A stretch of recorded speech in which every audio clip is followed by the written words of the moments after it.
Hello and welcome to another stream of Tomb Raider Remastered. Going to be finishing Tomb Raider 1 as part of the Remastered marathon I'm doing. And then next up, after this is finished, is Tomb Raider 2 Remastered. Hey there, Oliver. Welcome on in, dude. Let's go raiding with Rod. Hell yeah. Absolutely. How's it going, Oliver? I hope you had a good day yesterday. Hey, and Mita. Welcome on in, dude. I hope you had a great rest of your stream of Resident Evil 3 Remake. How's it going? Mita, you're about to say first, but this guy beat you to it. Oliver's too quick. He's like, first, too fast on the draw. Alright, so I'm going to change Lara's outfit back to normal, but the channel point redeemed to change her outfit, if people want, is definitely still active for this playthrough.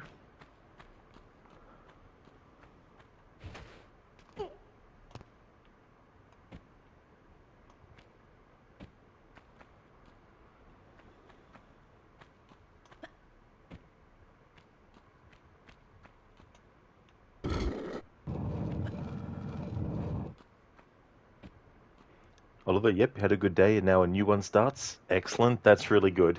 I'm glad that yesterday went well for you.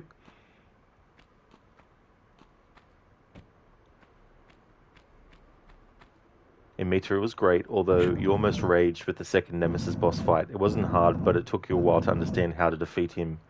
Oh, yeah. I'm just trying to think. Is that the fight where he has the flamethrower? Because I can't remember the order of certain things in that remake.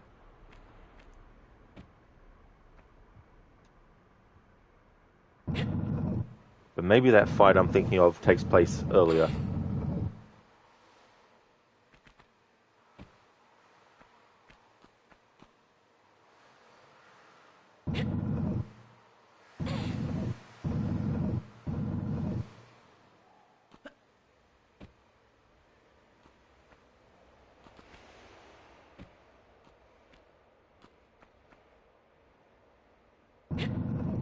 In Mita, no. When he comes out of the water and becomes like a shark-looking thing.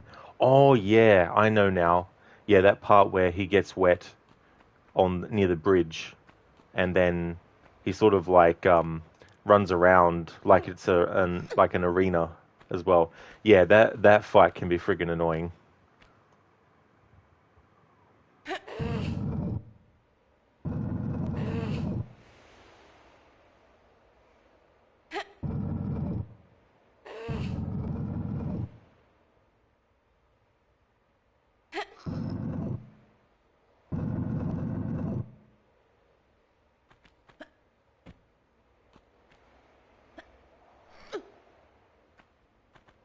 Oh, my day been really good in Mita.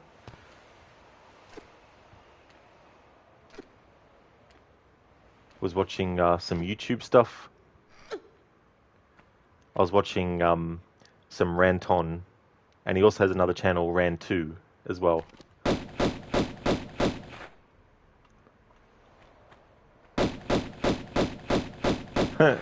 This enemy's glitched out.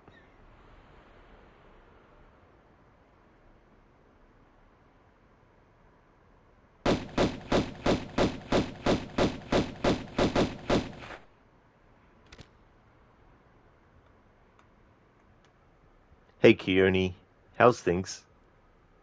Oliver Baby Shark, doo. What's that from? Oh, cheers, Anita. Hey, Dr. Darling. Redeem, rest in peace, Lara. Oh no, what are you doing? Lara, it's a three-headed monkey. Can you jump down there to reach it? Do you mean down there, where we just came from? Or do you want me to find another spot to do a high dive from? Because there's a roof part here that prevents Lara from doing it from this height. I could do it from the next block down. It meets it nice. You're also watching some YouTube videos about AC Shadows before you started the stream. Oh yeah, yeah. There's definitely a lot of videos on that. That's for sure. Hey there, troll. Welcome. Must have been the wind. Yeah, the wind's going to push Lara off. Dr. Darling, you thought it was high enough. Well, it's high enough for Lara to just drop off and die. But if you want the head dive, though, um, I'd need to jump from somewhere where there's more headroom for Lara. So do you just want her to go off and fall? Or do you want to do like the dive? Doc Darling, but you can find the monkey after jumping elsewhere. That's certain. Yeah, someone should mod in the three-headed monkey in Meta. You saw that they added a builder mode, which looks like they mixed AC with Anno games. That's true. Yeah, the headquarters that you have, you can set it up and design it the way that you want. Um, which it's kind of cool to add extra stuff like that. I mean, it's not for everyone, of course, but you can do a little bit of that in Valhalla in the sense of, do you want this kind of ornament here, or do you want a different kind of ornament, you know?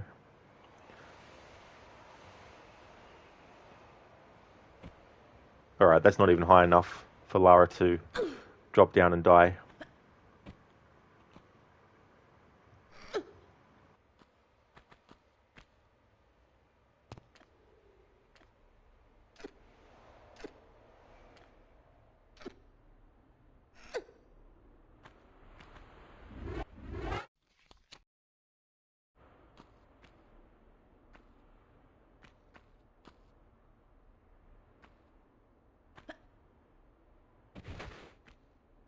Yeah, she'll just land if you do a dive roll from that point.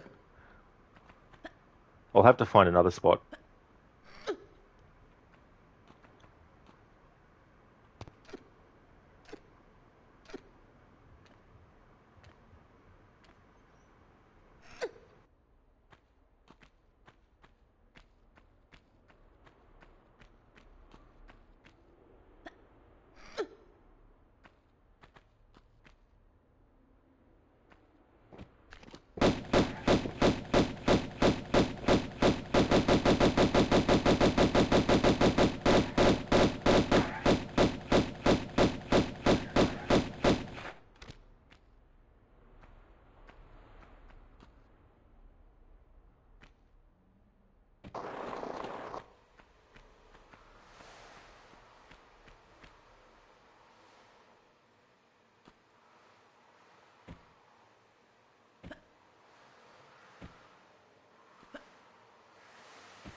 Alright, so this should be a good height for Lara to do a dive.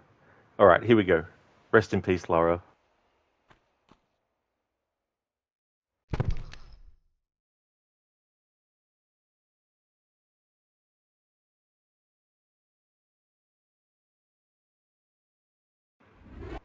Come on, Lara, you can't be sleeping.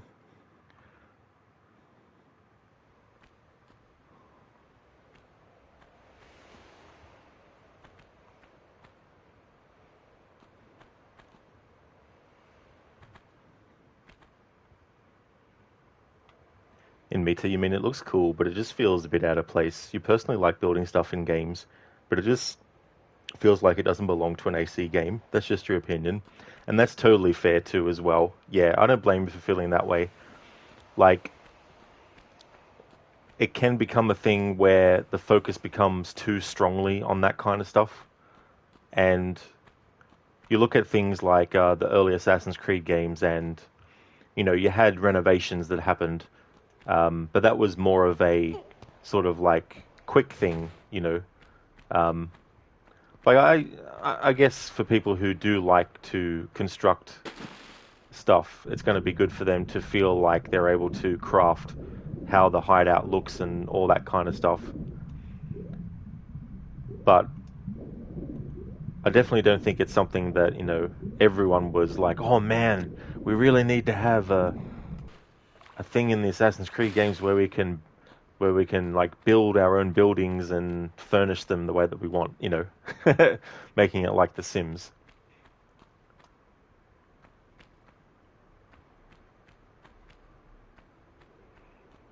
Oliver, Leap of Great Success.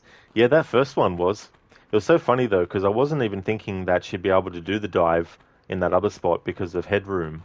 But she ended up being able to do the dive, but it just meant, of course, that she wasn't able to die because she went into a safety roll.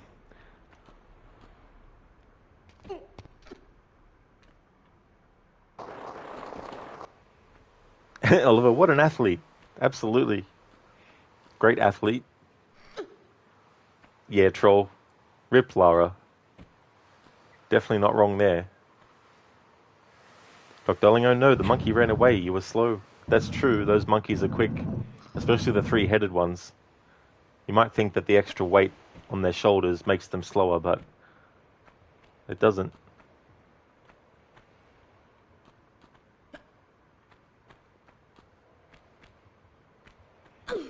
Oliver, 10 out of 10 landing. Great form, Lara. Lara? Come on now. You're fine, aren't you? That was a great dive. Lara. Lara. Lara! Dun dun dun dun dun.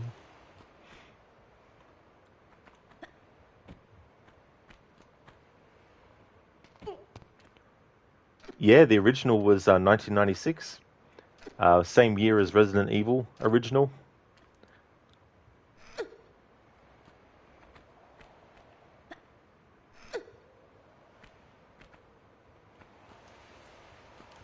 It was funny because in 1996 I was still playing the Super Nintendo and the Nintendo 64.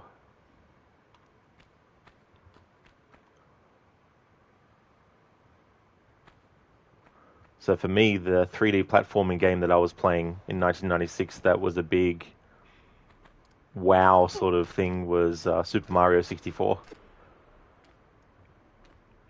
I haven't played that game for a very long time. I should actually do a stream of it. I streamed Super Mario World, I think it was either last year or the year before.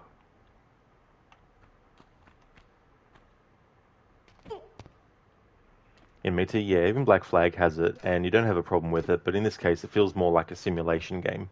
Yeah, feels like they're sort of maybe testing the waters for that style of game with the Assassin's Creed series in the future, you know, like having a game that's primarily just that. Oliver, so it's the same age as you. Oh, yeah. It's interesting how that can happen with stuff.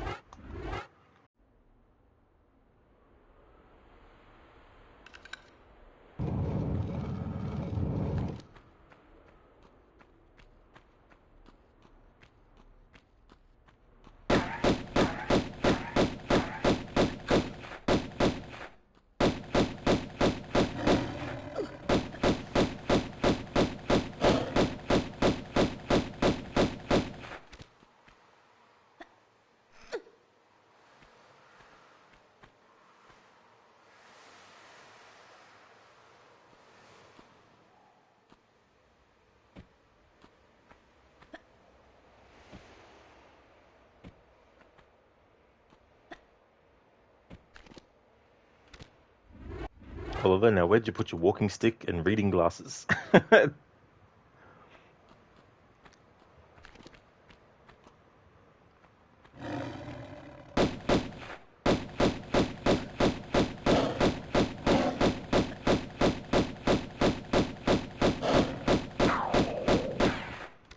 then to complete it all, have to start talking like this. Back in my day.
For fuck's sake, Rod. Rookie mistake.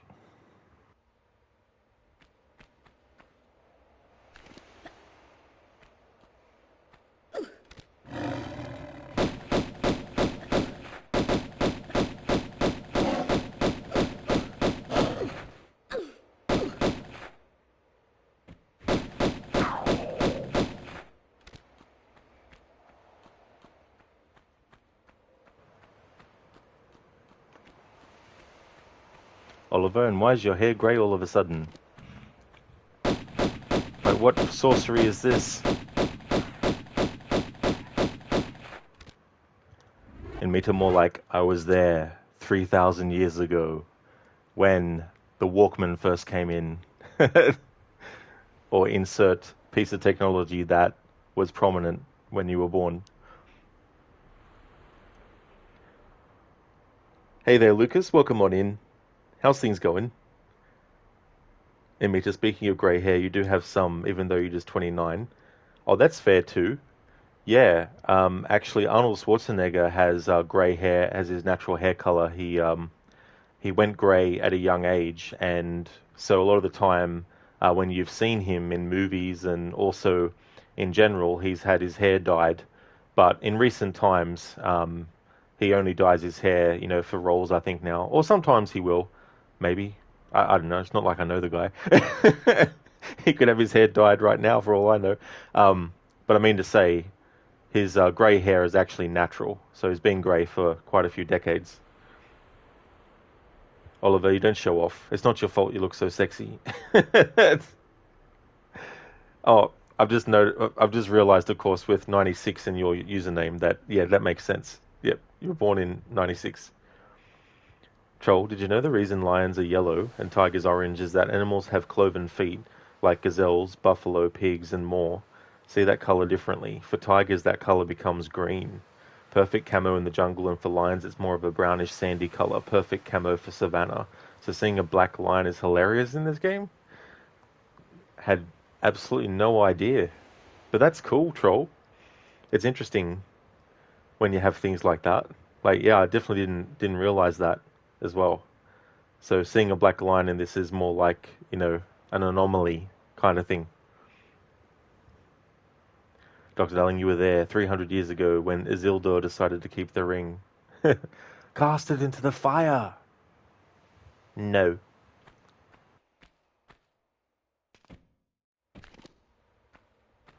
Isildur!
We are taking the hobbits to Isengard, to Isengard.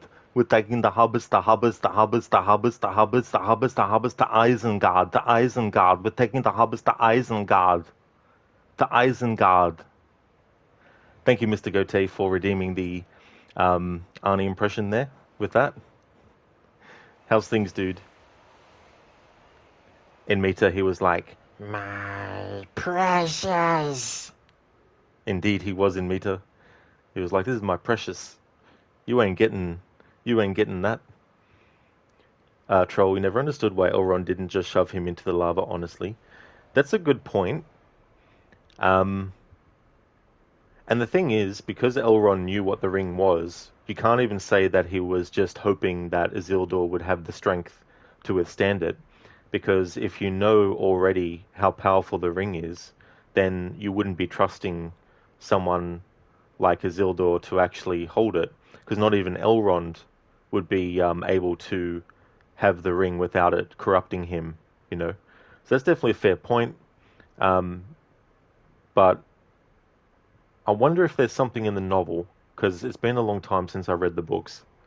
So I don't know if there's something that the movies just didn't put in there that would explain why, that the novels actually do, or if there's no explanation even in the novels.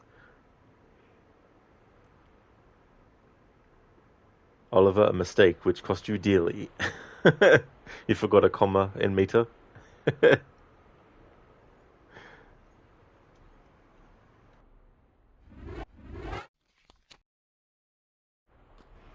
that's the thing about the ring. Even someone who is the strongest of wills and all that, sooner or later they get corrupted by the ring, because the ring is a master manipulator, and it can sense the desires and hopes and dreams of the person who's even near it, let alone wielding it as well. And sometimes the effects are slow to be seen. And so the ring is essentially an entity on its own. And of course you have one character in all the mythology who could actually carry the ring and not be affected by it. But Gandalf points out, rightly so, to Frodo when Frodo is like, this isn't quoting directly, but Frodo is basically like to Gandalf, how come we don't just leave the ring with Tom Bombadil? He's not affected by it. And Gandalf is like, well, sooner or later he'd probably forget about it and throw it somewhere and put it away, and he wouldn't even think about it, and then somehow the ring would find its way out of his vicinity and end up with someone else, you know. So that's why in the book he doesn't leave the ring with Tom Bombadil, because Tom Bombadil can withstand the power of the ring 100%, but he'll just forget about it, which is kind of like a good analogy for forgetting about a problem doesn't make it go away. You know, sooner or later you'll have to deal with it. But I thought that was always interesting, though.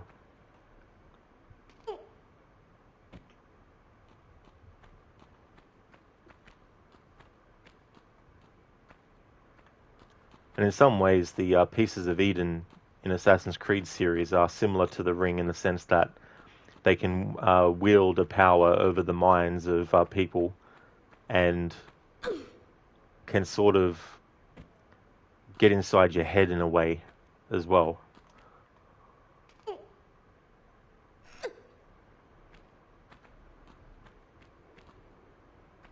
Mr. Gote, no worries. Thanks for the redeem. That's all good, dude. Thank you for that. Haven't thought about that remix song for a very long time, actually. In Meta, there's only one person who doesn't get affected by it, which we don't see in the movies. Exactly, in Meta. Yeah, not having Tom Bombadil in the movies. Lucas, absolute power corrupts absolutely. Exactly, you know. And it's something that, you know, everyone would be susceptible to as well. That's right, Troll, yep. Tom's not even in the movies. Like, I get their explanation because they wanted the ring to not lose in the audience's mind its urgency of shit, this thing, we need to get rid of it.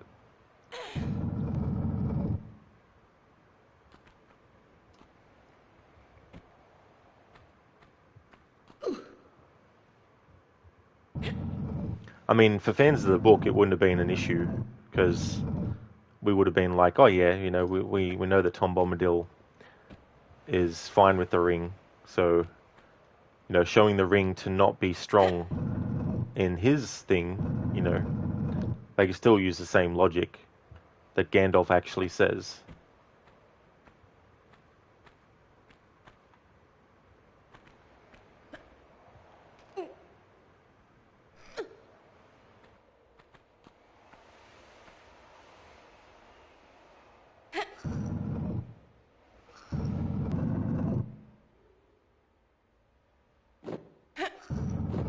Oliver, why not take it there with the eagles?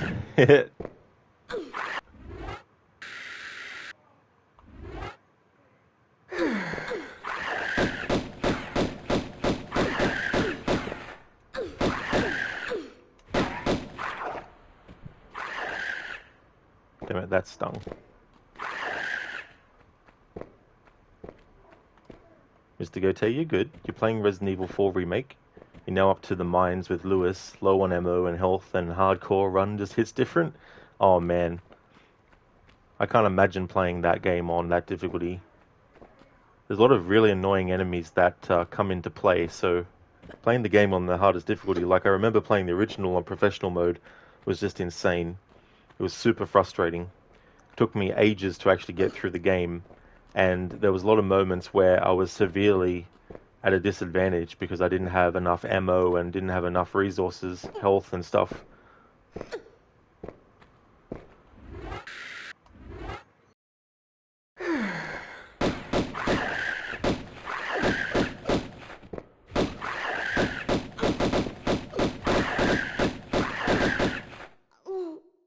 Damn it, I wasn't keeping an eye on the health properly.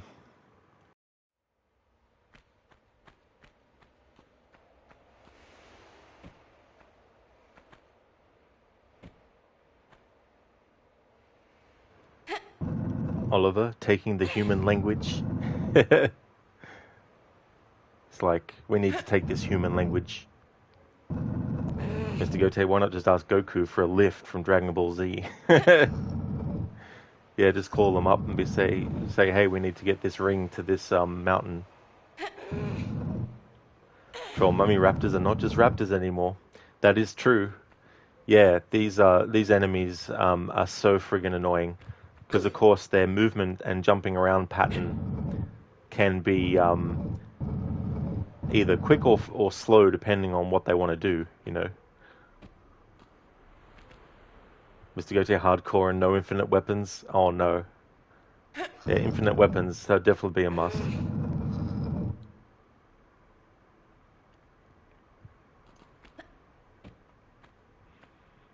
I mean, that's the problem with any kind of fiction, is it's like you want something specific to happen, and it's like, how can you make it happen? And how can you do it in such a way that makes sense why another alternative can't just be done?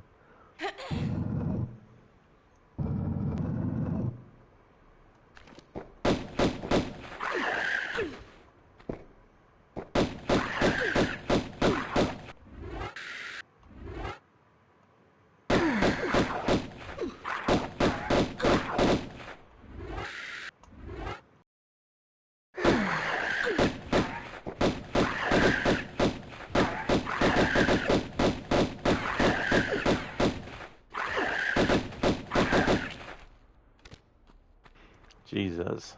Lost a lot of health. Used too many health packs. This is not good.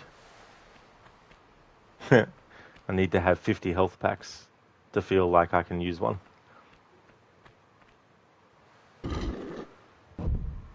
Thanks for the GGs, Mita. Those enemies are frigging annoying. Just a sliver of health was left. Was definitely almost dead.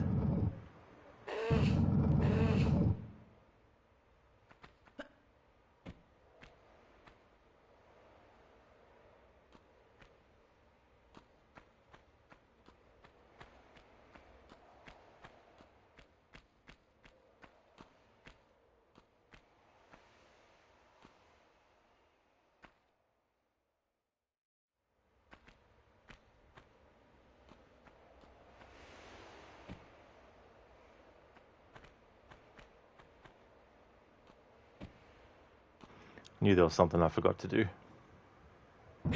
Very lucky, Lara Oliver. Absolutely. Almost bought the farm.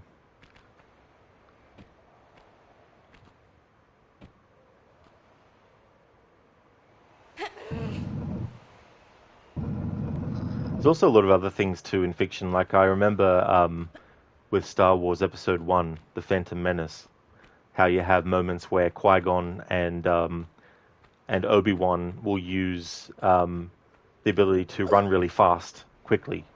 And it's kind of like, how about they just do that in every single instance when there's something about to go wrong? But I feel like at least in the part where Obi-Wan went to do it to get to Obi-Wan when he was fighting Darth Maul, I mean, you could say that, yeah, he could have been quick enough to get through all those shields, but at the same time, if he tried, who knows if he would have actually been able to survive. He might run really fast and get hit by one of the shields as it reactivates. So in that sense, I could see why, but then it's like, well, how come he didn't do that? You know, this, that. How come? And then it creates questions where it's like, how about when Obi-Wan was fighting Darth Vader in A New Hope? How come he didn't just speed run away? You know, all that kind of stuff. So you got to be careful what you introduce because sometimes it can create inconsistencies.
Oh, I don't know why I thought I couldn't make that jump. For some reason, I thought I wouldn't be able to make that.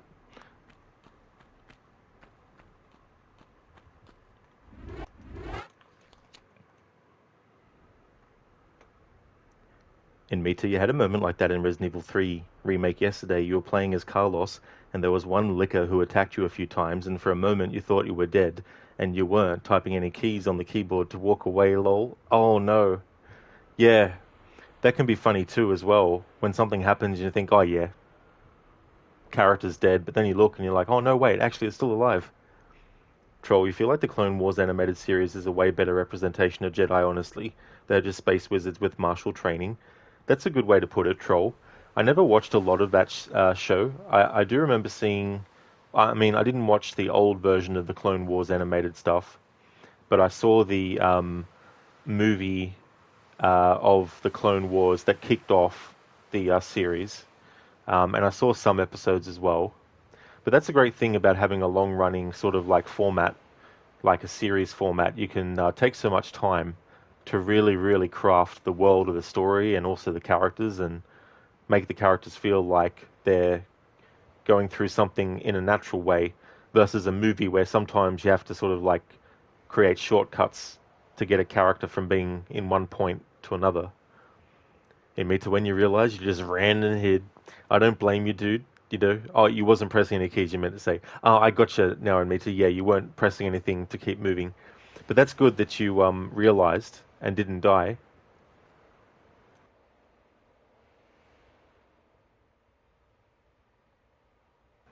I asked my daughter if she'd seen my newspaper.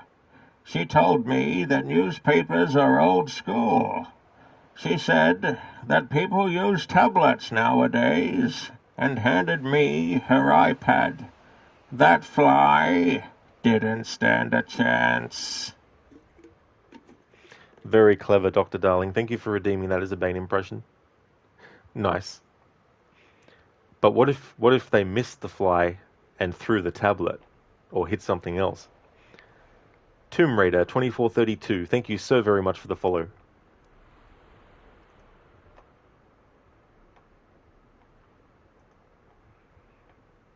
Oliver, rest in pieces, iPad. That's definitely probably what would happen, especially if I was using it for that purpose. It would be destroyed.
I always find it amusing that I can't make this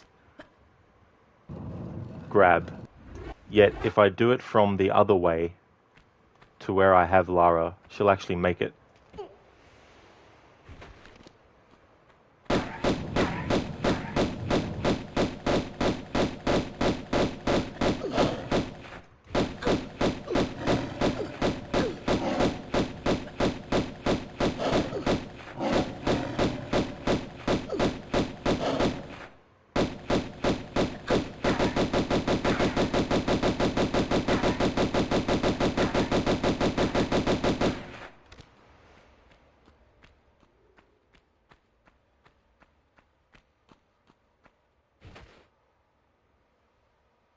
Oliver, there can be only one Tomb Raider.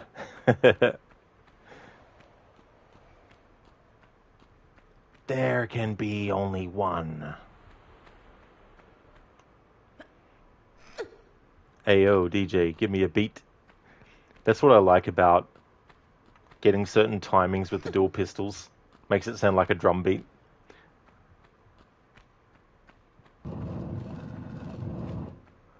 So just to show, this thing that I'm jumping to, let's have a look and see if it's the same height.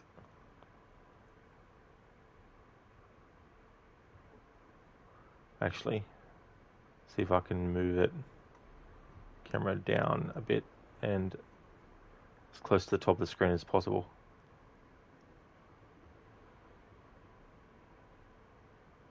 Ah, no wonder why. Yeah, so there is a little bit of a slight, yeah.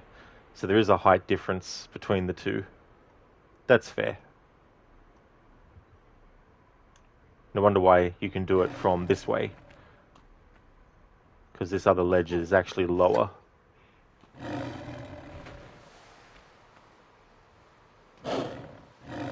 Except when I proved myself wrong. There we go. So I don't know why it wasn't doing that. This is the thing.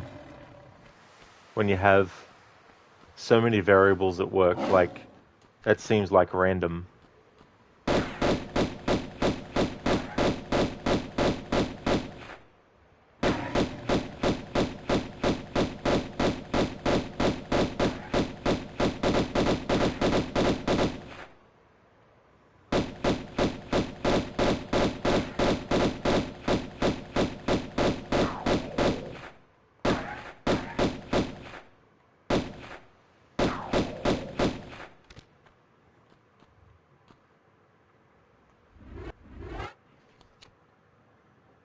Yeah, Dr. Darling.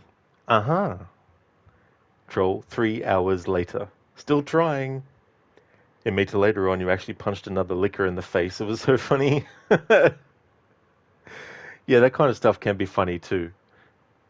Especially the reaction of the enemy as well. Troll, she's not a Tomb Raider. She's an ancient artifact acquisition specialist. That's the scientific title. Dr. Darling, so what will Rod stream if he finishes Tomb Raider 3 Remastered before the new Remastered trilogy? Well, I don't think I will, because Friday, then Wednesday, Thursday, Friday, because I'd have to do another stream on Monday, because today being Thursday, I don't think I'll even even though I've got less levels to get through of Tomb Raider 1 Remastered than I actually had completed yesterday. I don't think I'll be starting 2 today. And I don't want to start 2 on Friday and then not finish it on Friday and then have to wait until Wednesday to finish it, which would be the 12th. So I might end up having to do a Monday stream. I don't know. I just don't feel like I feel weird leaving that long of a gap between a stream of Tomb Raider 2 on a Friday and then the next one on a Wednesday, because that's 1, 2, 3, 4, 5 days. So what I might end up doing is tomorrow I might stream something different, and then that way on Saturday and Sunday I can do Rise of the Tomb Raider, and then Wednesday I can start Tomb Raider 2. Or maybe I'll do a stream on Monday of Tomb Raider 2 Remastered. I might have to do that actually. Or I could also take tomorrow off because I streamed on Monday and Tuesday last week or this week. So I could take tomorrow off, and then that way the next stream would be on Saturday with Rise of the Tomb Raider, Sunday Rise of the Tomb Raider, then Monday Tomb Raider 2 start that, and then finish it on Tuesday. Then I'll have Tomb Raider 3 for Wednesday and Thursday as well. We'll just have to wait and see how things pan out. Hey there, Sona. You used to fall asleep to Tomb Raider. Oh, did you? Oh, that's fair enough too. Dr. Darling Lara, who let the dogs out? Nice one. Rob will not be able to rest, and he will stream Monday to Tuesday. Well, it's not really about whether I can rest or not. Um, it's about sort of like timing and stuff. Because the reason why I did Monday and Tuesday is only because I wanted to finish Mass Effect 3. Because I wanted to start this. So if there wasn't the Tomb Raider 4, 5, and 6 coming out on the 14th, then I wouldn't have had to rush through Mass Effect 3 on Monday and Tuesday. But because the remasters of 4, 5, and 6 are coming out on the 14th, and because I'm only streaming Wednesday to Friday, and then like Wednesday to Sunday, but Wednesday to Friday is one game, and then Saturday and Sunday is another game as well. Um, so yeah, we'll just have to wait and see. Admit you thought Carlos's dash would be the same as Jill, but you realized it was different when you managed to time one right. After that punch, a cutscene started. It was just hilarious. That would have been so funny to see. And you're right. Yeah, Carlos does have a different kind of. He doesn't actually do it like a dodge thing. He does more a get the fuck out of my way thing.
Need to at least do it once on this stream.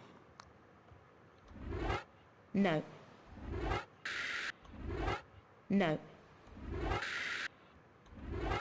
No. She said the thing.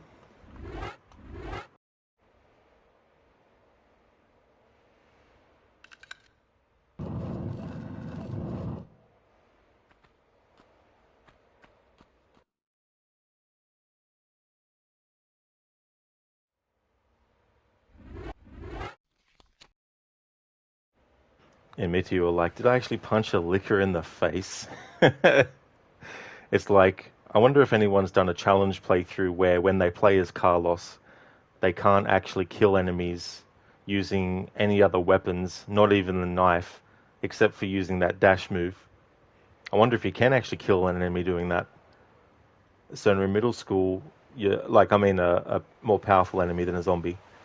So in middle school, your cousin had a PS1, so you'd either sleep in the foot of their bed or they'd make a janky pile of clothes for you. Oh, really? To sleep on? Yeah. It's funny thinking outside the box to come up with certain things. But that's a cool memory to have. In Meta, there is another moment where Carlos says, "Stay in line, please, and take a number." Yeah, he's a really cool character, actually, Carlos. Dr. Darling, what did you say, Lara? No. You didn't hear it? You didn't hear it, Dr. Darling?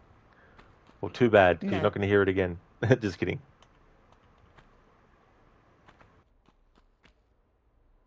No. No. No. No. No.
Dr. Darling, need a no counter.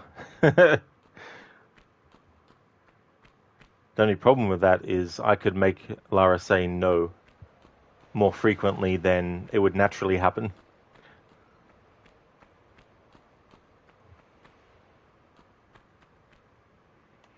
Yes, Sona, it was the wind. The wind made that music play. Dr. Darling, even though Rod's played these games 18 times and he won't trigger it often by accident. That is true, yeah.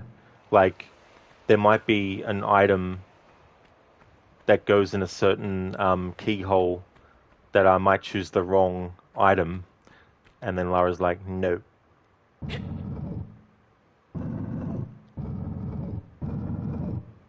In Mita, in the Elder Scrolls Oblivion, when the guards stop you and ask you to surrender or die, if you say, "I surrender," and go to jail, they say, "That's too bad. I was hoping you would resist." Yeah, they're probably thinking, it's a pretty boring patrol today. It sure would be good to have someone that can be, dealt with more harshly than just throw them in the clink.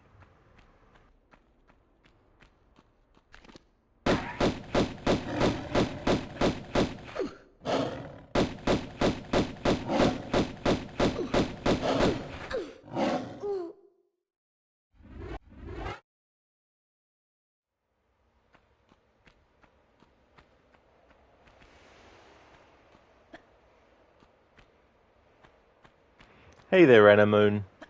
Welcome on in. How's things going?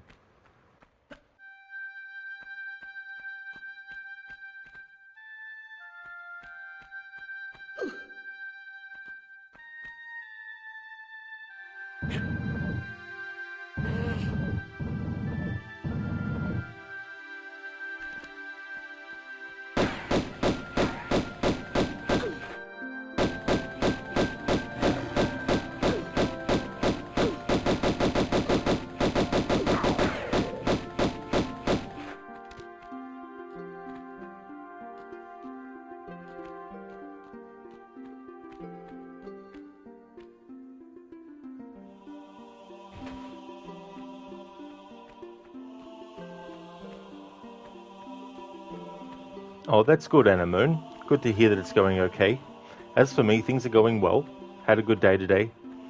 I wish it was not summer anymore, but I've got another month of that. But going pretty well. Watched some YouTube videos earlier and then started this stream of Tomb Raider 1 Remastered.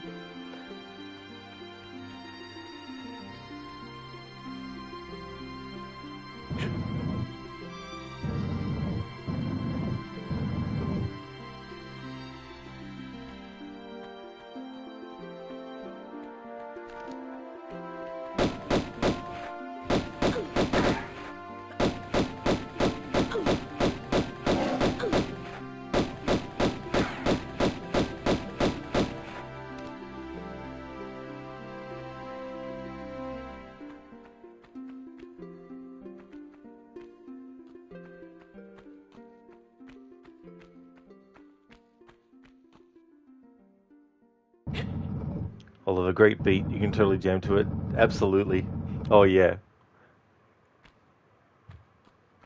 It's a shame that they never did a new rendition of the classic Tomb Raider theme in the newer games. At least at some point in the games. If they do another game, I hope that they actually do it. It'd be good. Animon sounds good. Yeah, soon winter time for me. That's true, eventually. Yeah, I think next up it'll be autumn, which, you can definitely get a lot of hot days during autumn. But I'll definitely enjoy not having the summer as the season because it can get really, really hot. God, darling, summer, it was 4 Celsius cold this morning. Now it's 7 Celsius. So jumped up a few then. That's fair. Yeah, I wouldn't mind those temperatures. So now what gods give us this bountiful criminal today? Tell you what, if you escape unharmed, then you're free. Yeah, they're like they'll cut a deal.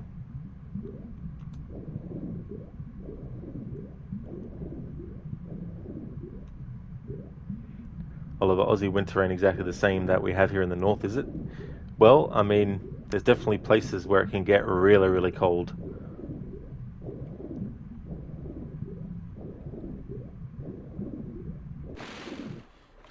But there's definitely places in the world that would be even colder. And a moon in Denmark, you have soon spring. Oh, that's cool. Yeah, I don't mind spring. Hey there, Wicked, welcome. A tiny bit more than a week till next Tomb Raider remasters. That is so true, Wicked. Yeah, I'm looking forward to those coming out. I was so happy when they announced that they were actually doing them.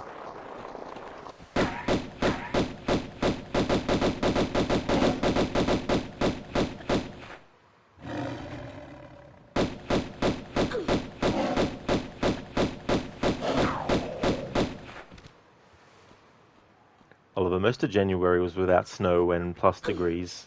Oh, that's fair enough as well, Give you a little bit of a break from having snow. And ammonia in a few weeks of autumn, the weather can be warm too in Denmark, so I feel for you that. Yeah, exactly, like, I don't really mind it when it's a good temperature of warm, but when it's sweltering hot and it just is so uncomfortable and frustrating and annoying. And if I'm trying to concentrate on something, it really affects concentration levels because you feel like you've got an extra layer of skin, but it's just the heat and sweat.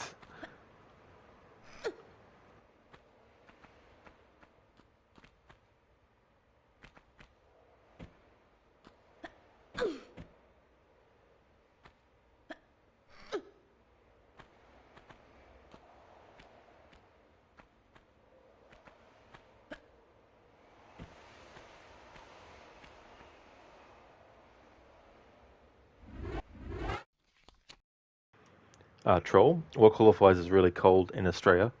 We've actually got me thinking, and let's have a look and see what the coldest temperatures considered.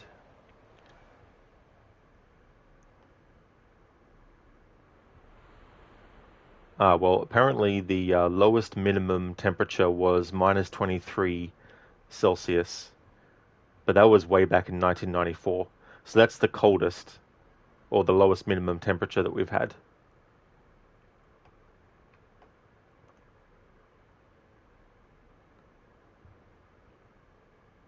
But some places can get minus 26 Fahrenheit, which I don't know what that is in Celsius.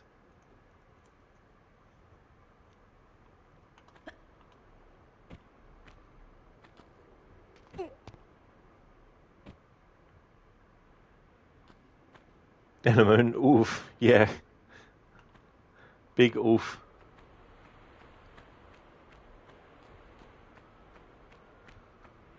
Oliver, interesting camera angle there, mate. To be honest, I didn't even pay attention. As soon as I went into that part, I just went to Google. It's funny though, in Tomb Raider Underworld, by default, when Lara's going up staircases, they have the camera at a low angle looking up at her, which is an automatic thing. So it's like, I see what you're doing there, devs.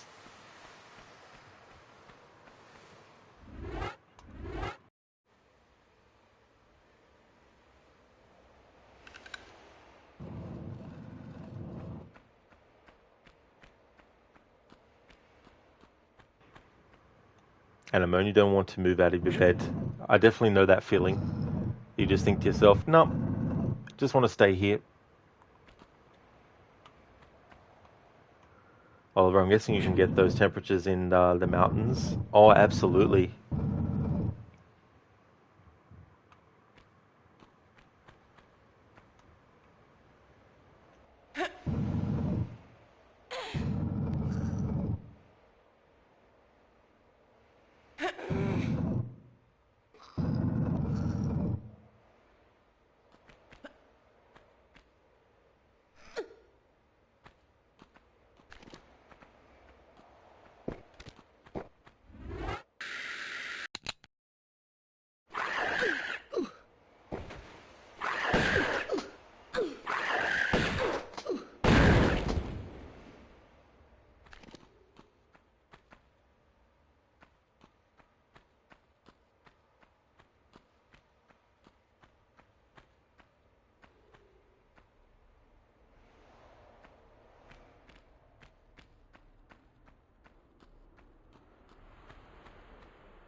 The Eye of Horus. Is it? Yeah.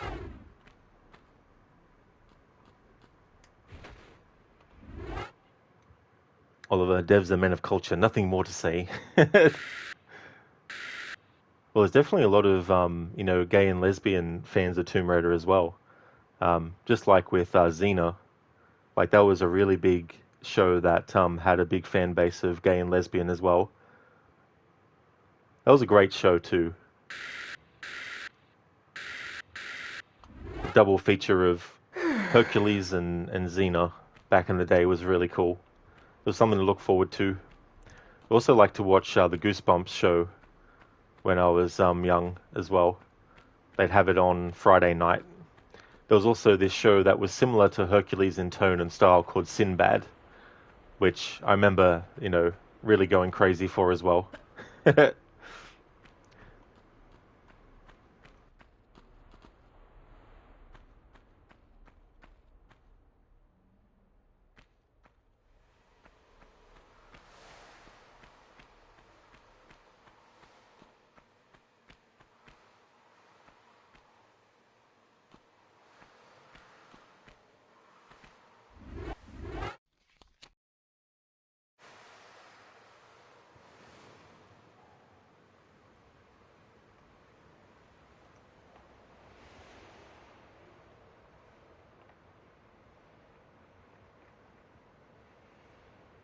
Oh, shoot, you're right, Anemone, yeah. I didn't actually realize. I put that in Altair's library for some reason. Whoops.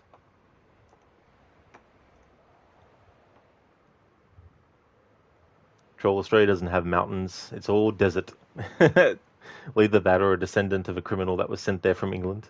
Oliver Sarod is a desert nomad. You knew Rod is a bad boy.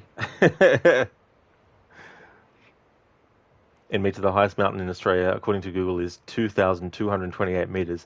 Now that is a high mountain. Yeah, thanks, Cinnamon, for pointing that out. I don't know why I started doing that. That's weird. When was the last time I actually posted in that? Ah, was when I did Mass Effect 3. I wonder if I can move posts.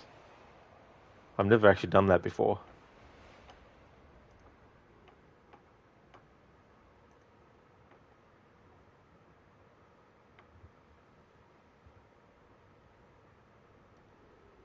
Alright, what I'll do then is just fix that up.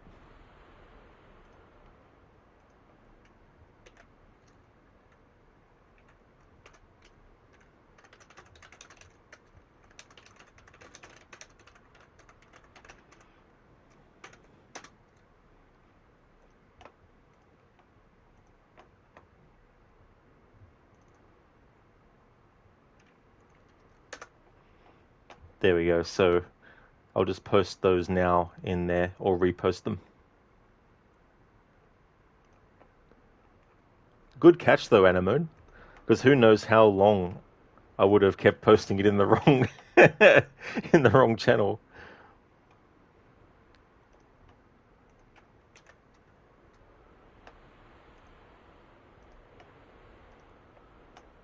Now it makes sense why there was a laugh react to my post yesterday about going live.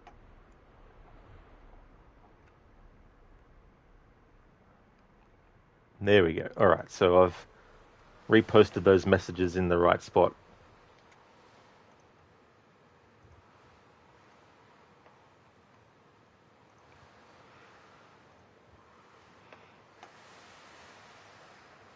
You know, I think I know what it might be.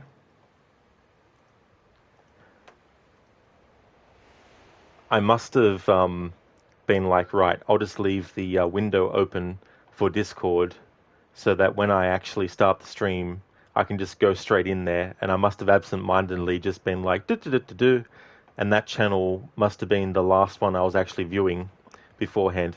But thank you, Anemone, for pointing that out. I really appreciate that. Oliver, the highest mountain in Estonia is 318 meters above sea level. At quote-unquote mountain. Damn.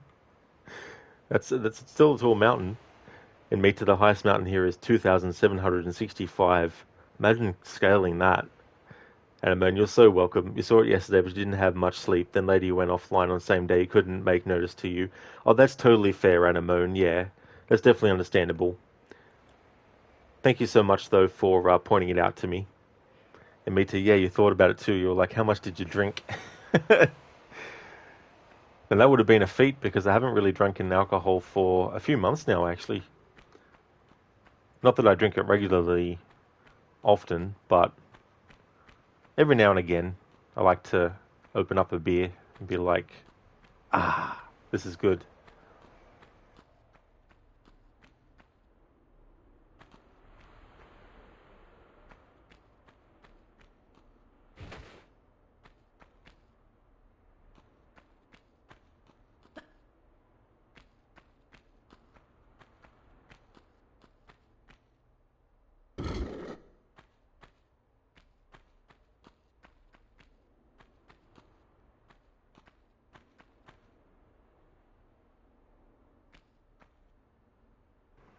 In Meta, do you usually drink beer or other alcoholic drinks? Usually it's beer. I'm not really fussy on what kind. I mean, I'm not really a fan of like light beer, so I don't drink that. But if, if I'm offered to have one that's a light alcoholic like beer, I'll still drink it. I don't mind rum and coke as well, but I don't really drink spirits as much as I used to when I was a teenager. Also like wine. I don't like red wine though. I prefer white wine.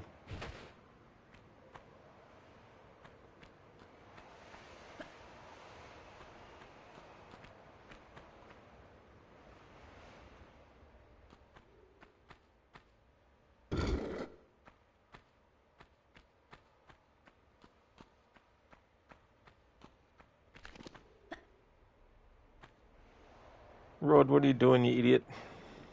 Friggin' ran too far.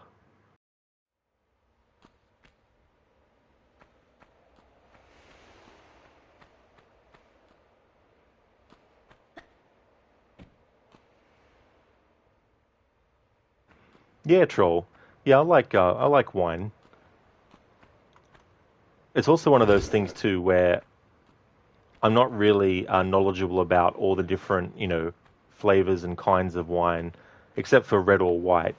But I could probably drink any white wine without feeling like it tasted bad. But then again, there might be a wine that I come across that doesn't taste too good.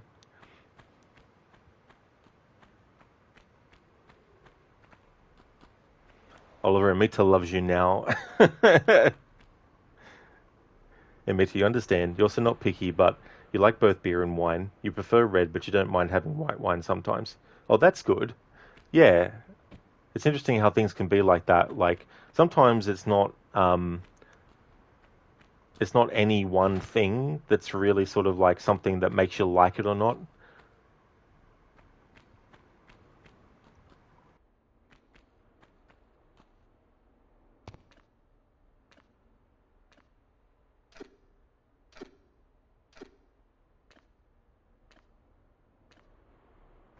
Oliver, you being sober almost all the time. Oh, that's fair as well.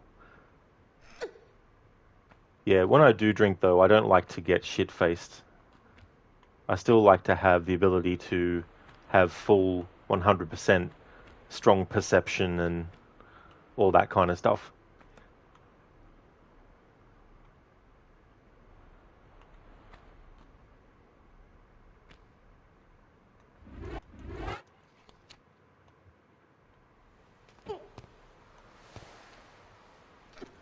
And Amon, you got a little bottle of wine at Christmas, food company delivery, but you couldn't drink because you had two hard months earlier. You wanted a clear mind. I don't blame you either, Anamone. It's good to have that ability to just say, nah, don't need to have this now. Need to have a clear mind.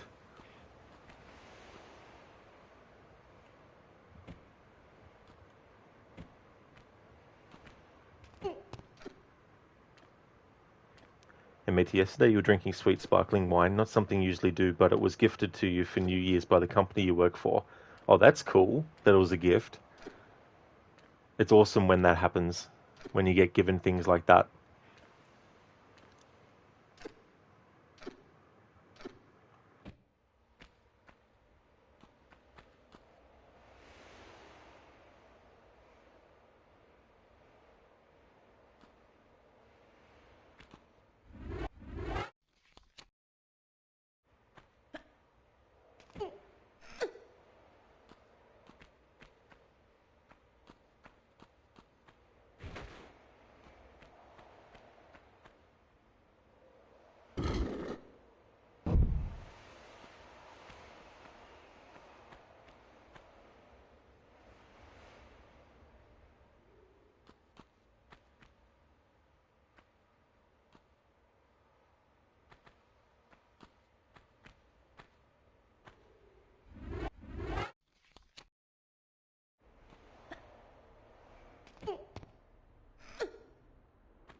Oliver, well, you got to drink like Arctic, have plenty of beers on stream, and still be a pro gamer.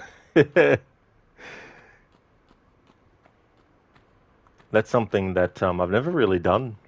Like, I've been to parties in the past where someone had a console set up, but I wasn't playing it when I was, really drunk. So I don't know how I'd go playing a video game while drunk. Like, I'd probably just end up going around in circles as the character, literally.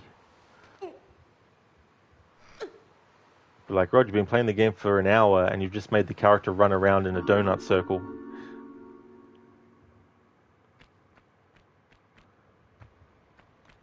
I thought I was flying. No, Rod, you weren't flying. The camera was just moving around and around and around. Troll, you very rarely touch alcohol in general. You haven't had a drop for over 5 years now. You're not against it. You don't really see the point, though. Oh, that's definitely good. Like, 5 years is a long time. So GG's on that, Troll. And that's totally fair, too, as well. Like, I like to do it to relax, and when in a social situation, it's something I like to do. But I like to sort of make sure that I have other drinks between alcoholic drinks, like especially have like a drink of Coke and also water and all that kind of stuff. And always sort of like have something to eat first, so I don't have like an empty stomach when drinking. And me too, you just like drinking a glass of wine or beer from time to time, but that's it. Sometimes you open a wine bottle and forget about it. And the wine bottle is just like standing there thinking to itself, aren't you going to drink me? Anemone, thank you for redeeming the changed Lara outfit. So what I'll do is get Lara over this way, where she has a bit more, we have a bit more light on the character. So when we change the outfit, you can't see the change until you actually let go. So um, this is just the classic outfit that Lara has. There's also training one, so I'll just show each one just to give you a little bit of a overview. So that's that one. Then you got Classic 2, which is from Tomb Raider 2. So it's pretty much the same, except the style of the tank top is different.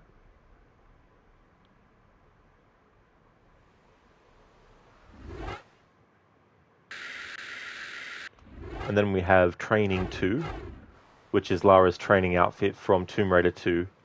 And I think the only difference, again, is just the shape of the tank top, I think. But I could be wrong, though. So that's Training 2. Then we have the wetsuit from Tomb Raider 2.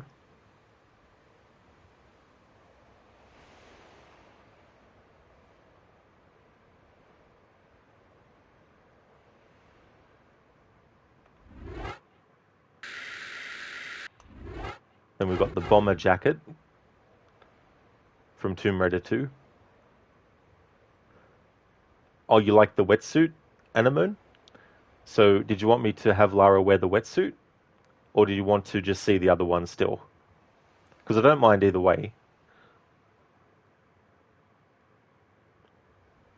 Yep, so you like the wetsuit? Cool.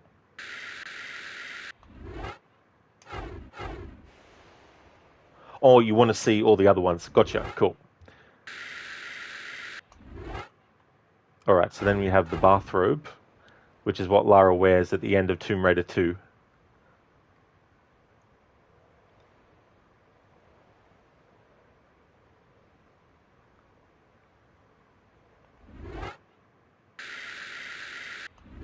Then you have the Training 3, which is Lara's training outfit from Tomb Raider 3.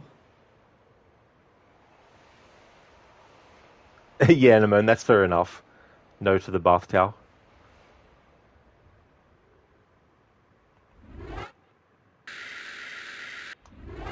Then we have the Nevada outfit.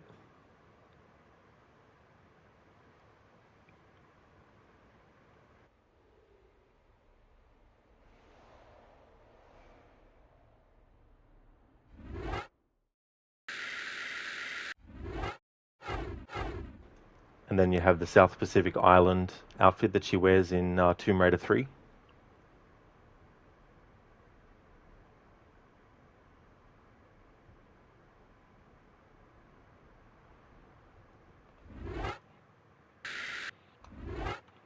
Then you have the cat suit.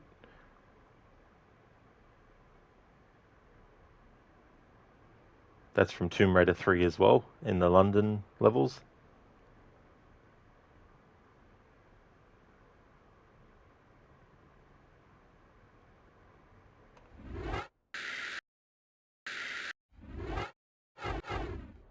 Then we have the Antarctica outfit that she wears in Tomb Raider 3.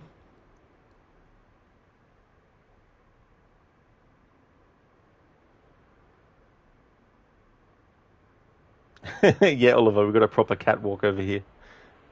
Then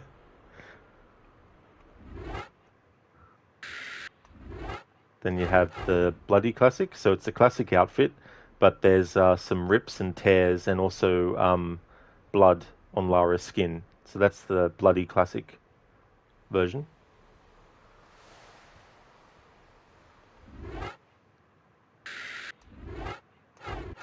Then we have the Vegas outfit, which, as far as I know, isn't from any of the main games at least. Maybe it might be in like a DLC or something. I'm not too sure. But this is the Vegas outfit.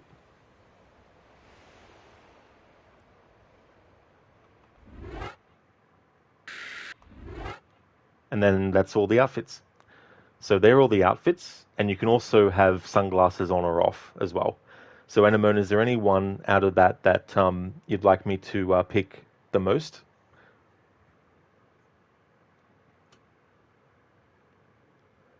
Although you'll get aim de-assist. That's true. You'll be like, I'm shooting the enemy, aren't I? No, you're shooting the tree. Makes you think of Assassin's Creed Syndicate. There's the Last Maharaja DLC, and there's a mission where Jacob is trying to get information from this guy, but this guy doesn't want to give it unless he loses in a drinking competition. So Jacob and this other guy get drunk, and you do various mini games, and one of them is shooting stuff. But then there's one where the other guy gets robbed, and the guy is holding him at knife point, and you have to shoot the guy, but not shoot the friend that you're with. Troll, for social situations, you prefer going to a cafe for coffee or something else, or go out and eat? Oh, that's cool, Troll. Yeah, I mean, that can be great too as well. Like, coffee is absolutely delicious. I love coffee. It still is the first, Lucas. Yeah. Yeah, this is still the first game. Oliver gym attire. Yeah, yeah, that's what she wears when you do the mansion. You can tell she's been hard at work on herself, got a great figure. That's true. Yeah, all the running, jumping, and climbing, and swimming, and diving, and all that kind of stuff. Anemone, the same because the color. So, the same because the color. So, which outfit is that though? Like, do you mean just like the classic one that we had active already, or? Oh, hang on.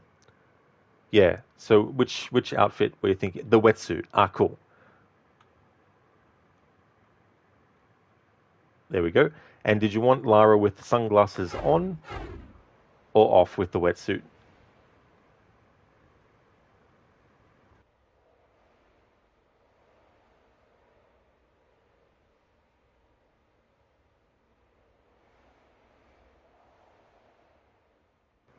So no sunglasses, no trouble at all. There we go.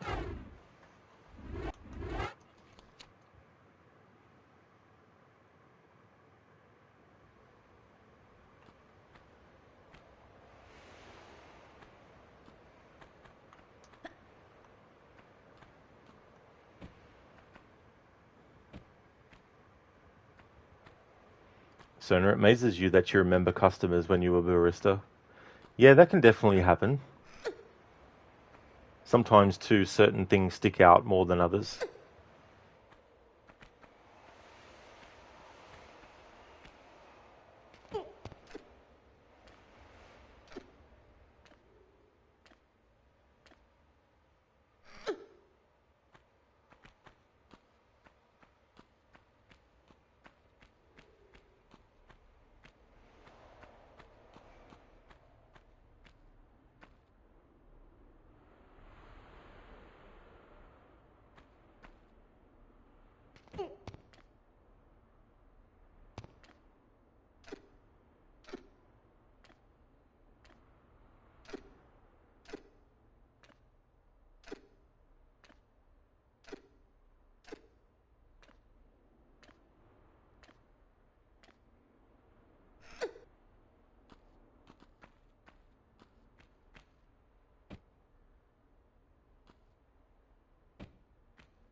So, like they'd come in for their coffee and you'd say their order while you were cleaning the machine. Oh, yeah, you got to know them so well that you knew what they were going to order or what their sort of like regular order was. Yeah, that's really cool. People who come back to the same place often, they definitely like and appreciate that kind of stuff.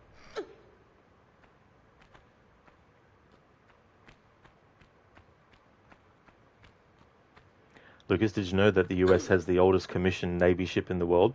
I didn't. That's interesting, though. I wonder, like, when it was actually constructed.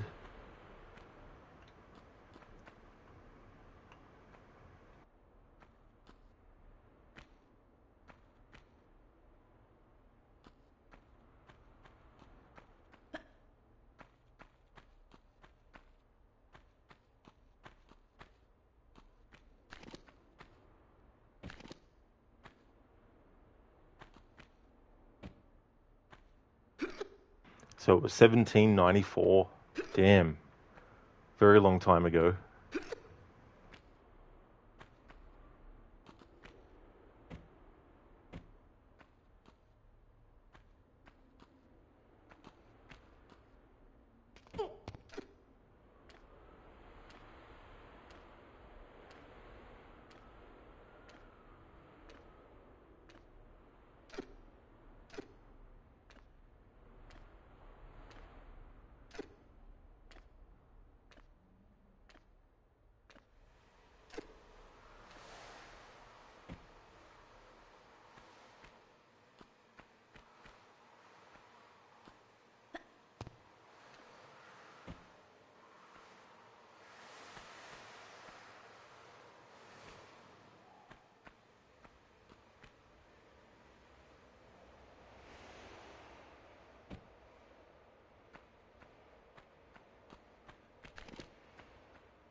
At a moon, you could use a full automatic espresso coffee maker machine which controls via remote, being delivered by a drone or a little robot to your bed. Now that definitely would be cool to have a setup like that.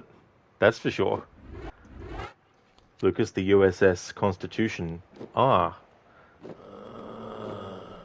I'm not heavily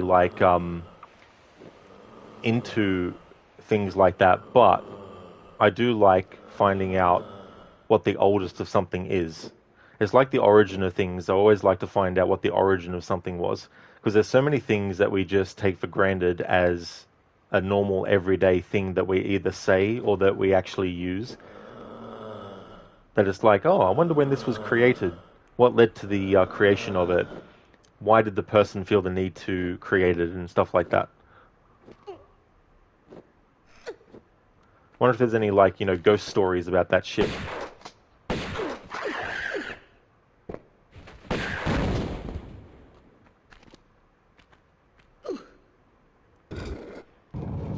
Sona, Alaska was not bought, but sold. The islands of Hawaii were proud in that the volcanoes erupted upon her death. Oh, really? Yeah, that's interesting too. The concept of looking at something like a volcanic eruption as the signifier of something, whether it's a catalyst for something happening or it's happening at the same time something else is, to make that association where it feels like the two are connected. Shit, didn't mean to do that.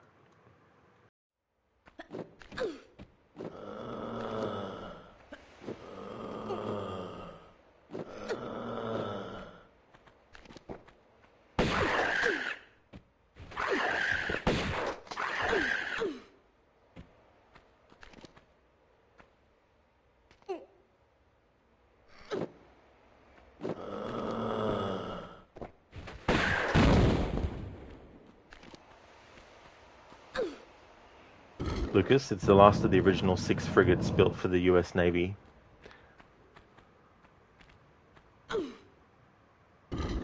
It's cool that it's still in existence. Dr. Darling, no, splat. Never mind. Yep, caught it before it happened. I was like, yep. So, no, the last Queen of Hawaii is the video you're referring to. Yeah, I never actually saw that. Yeah, so I had no idea you were referring to a video. Wicked laziness and military conflicts were main root causes to progress. Yeah, that's the interesting thing too. Not everything is created out of like a proactive sort of thing either, you know. Where it's sort of like, how can we make this process even quicker? Because we can't be bothered doing that little extra step. It's like, what can we do to take away that little extra step needing to be done?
Oh, Anemone, sorry. I didn't notice your rest in peace, Lara, um, in time when you redeemed it.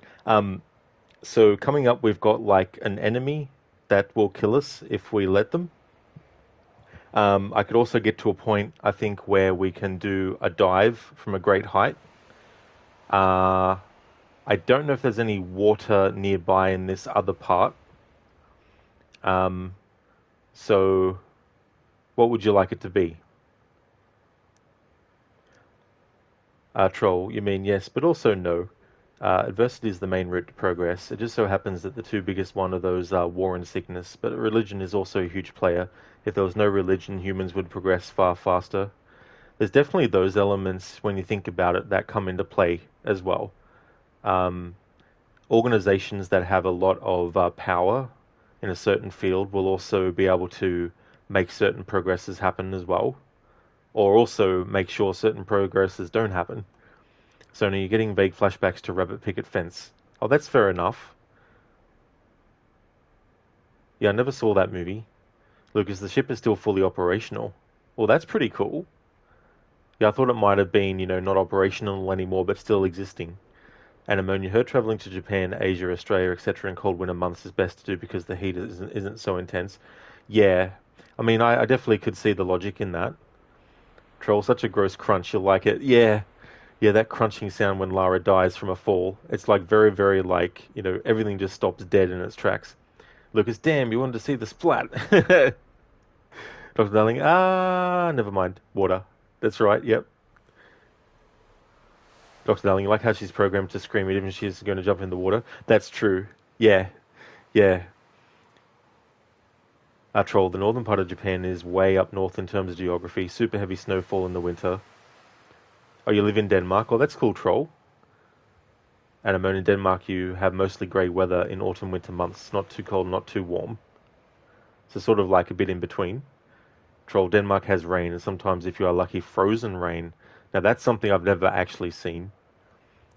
But even though Denmark is actually way up north, it doesn't get too much snow because of the Gulf Stream that keeps it fairly warm. I gotcha. Thanks, Anemone. In Mita, thank you so very much for the 17 days, 18 hours of watch time. Thank you. I really do appreciate that a lot. Dr. Darling cremated. Anemone water or 4 damage? Awesome. Yeah, so whichever one we can do, then I'll do one of those.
There we go.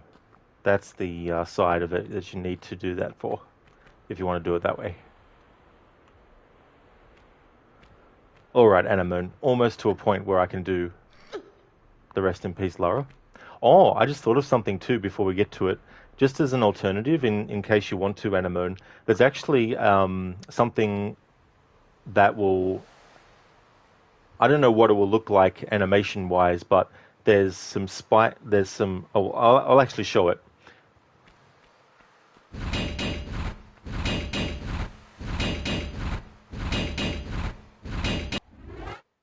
Would you like me to redeem the rest in peace Lara by getting killed by that trap? Or would you just rather do like a dive? Anemone, holy shit. Yeah, so do the spy... I don't know really what to call it. Like a... I don't know, sharp teeth trap. Anemone, but you want to travel... oh, Dr. Darling. You can't find the Monkey Island insult. Oh yeah, I've only got the insults and comebacks for Secret of Monkey Island, not the other games in the series.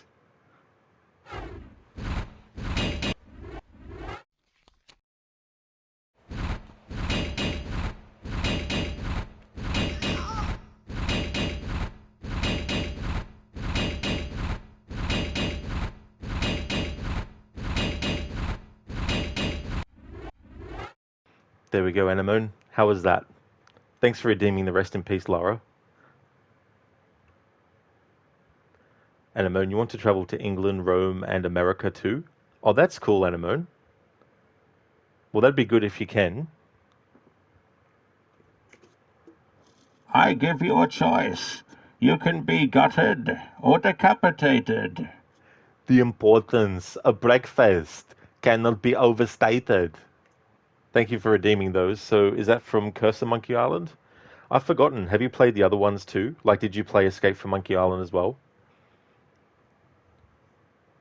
Lucas, thank you so very much for the 9 days and 15 hours of watch time. Thank you very much for that. In Meteor saw a clip from one of the Terminator movies where Arnie fights Arnie. You'd forgotten about that scene. Oh, yeah. Yeah, I think that was Terminator Genesis, I think. Because the other version of Arnie, that was the older Terminator, was back in 1984. And a moon goodie, yeah, and also if you could afford it too. Oh, that's the other factor too as well. That's definitely something that comes into play a lot. Yeah, and Mita, rip indeed. Rip and sliced. Dr. Darling, it's from Curse. You've played all of them. Patiently waiting for Rod to play them. Yeah, I still definitely want to do a marathon. Because I've never finished the second game.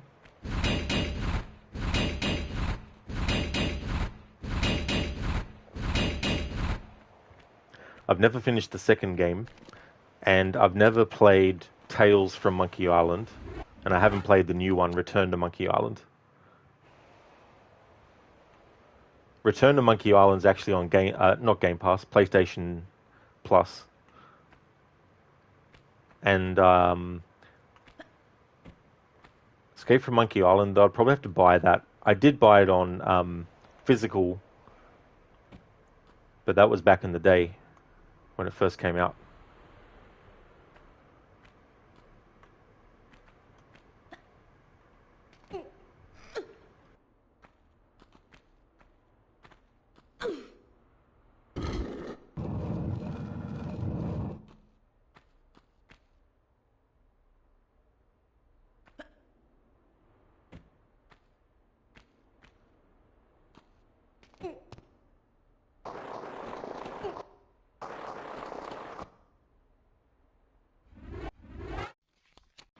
In Mita, yeah, it's one of the newer Terminator movies because Arnie looks older in that scene. Yeah.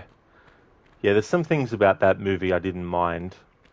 But I feel like a lot of the movies after the second one were just sort of like a bit pointless in a way. Dr. Darling, well, there you go. A game to stream if you finish this trilogy before the 14th of the 2nd.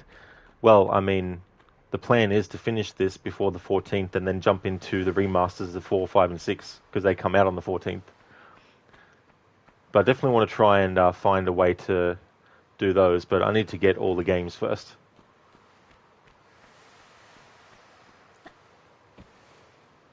Amita, they were just to keep the show running, pretty much.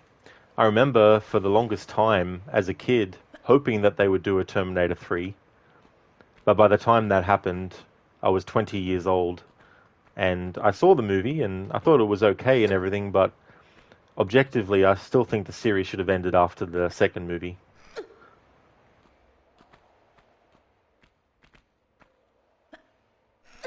Well, I mean, that's funny to say. Objectively, I think, which is a subjective point of view. So to word it better, I feel like it should have ended after the second movie, even though I didn't mind the third movie. Terminator Salvation, I did actually like. I thought it was good to go to the future war. However, I wish it was stylized in the same way it was presented in the first three movies. Troll, oh, did you finish Mass Effect 3? I sure did. Yeah, got that finished. There was definitely a lot of characters that died as a result of my Renegade choices. I was like, oh. In Meta, in Arnie's.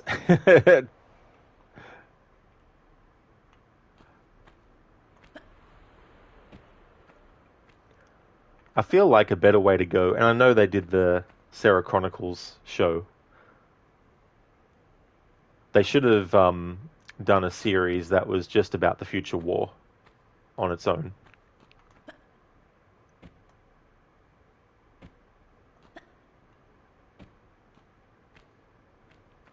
In Mita and Arnie's voice, you're waiting for you. You press send by mistake. Oh, that's fair enough in Mita. That's no worries, dude. Troll, there's actually 5 endings to Mass Effect 3, not 3. Oh, that's fair enough. Yeah, because wasn't there a DLC? Wasn't there an ending that was added later or something? I'm still not 100% clear on the separation between what was originally there when the game first came out versus what was added later.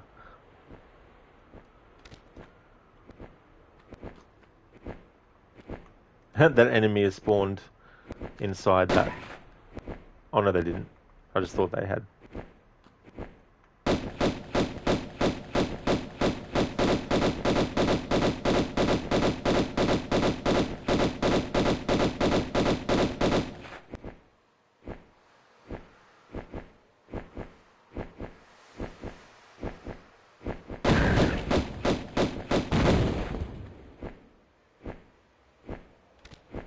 Actually, no, that one did clip into that.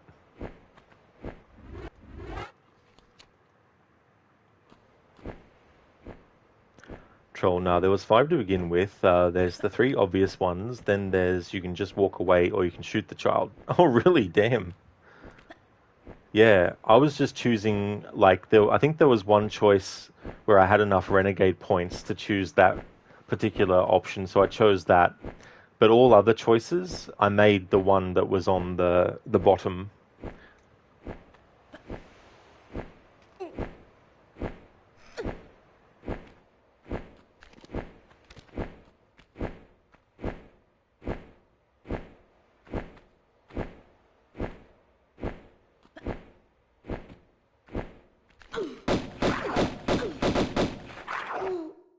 That sly bugger of an enemy. He wasn't stuck in the thing after all. He was just on the other side of it.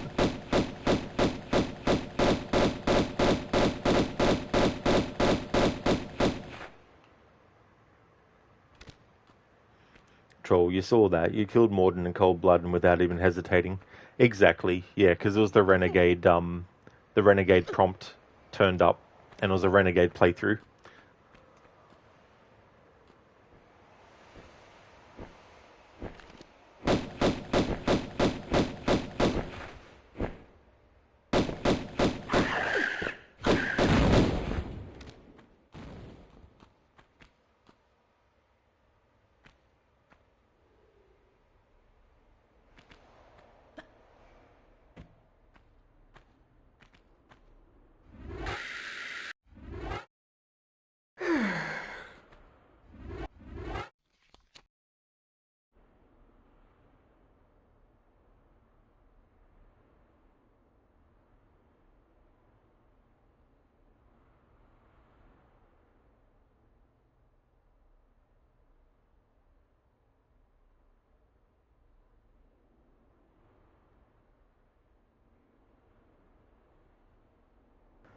In Meteor, you finished Terminator Resistance, by the way. You still have the DLC, but the base game is over.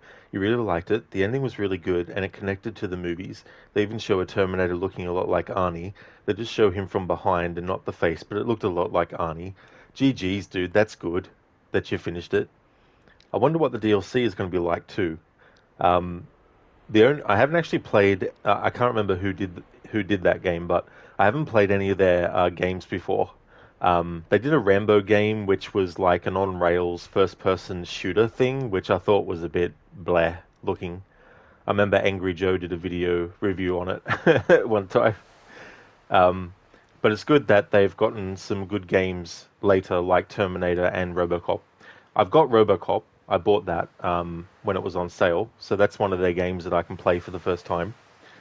And that's definitely understandable too. They probably don't have enough money to secure the license for Arnie.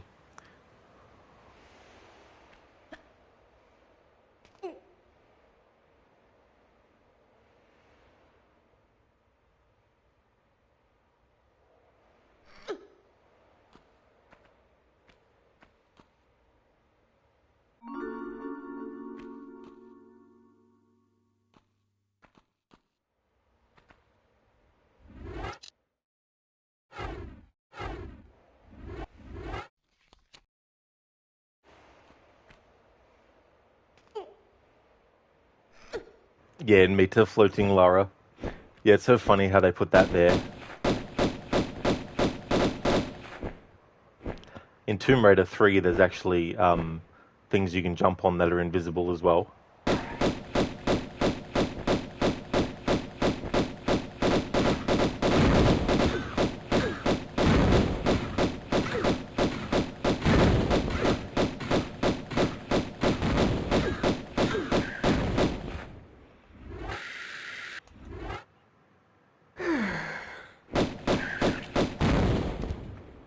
There we go, that's dealt with those enemies.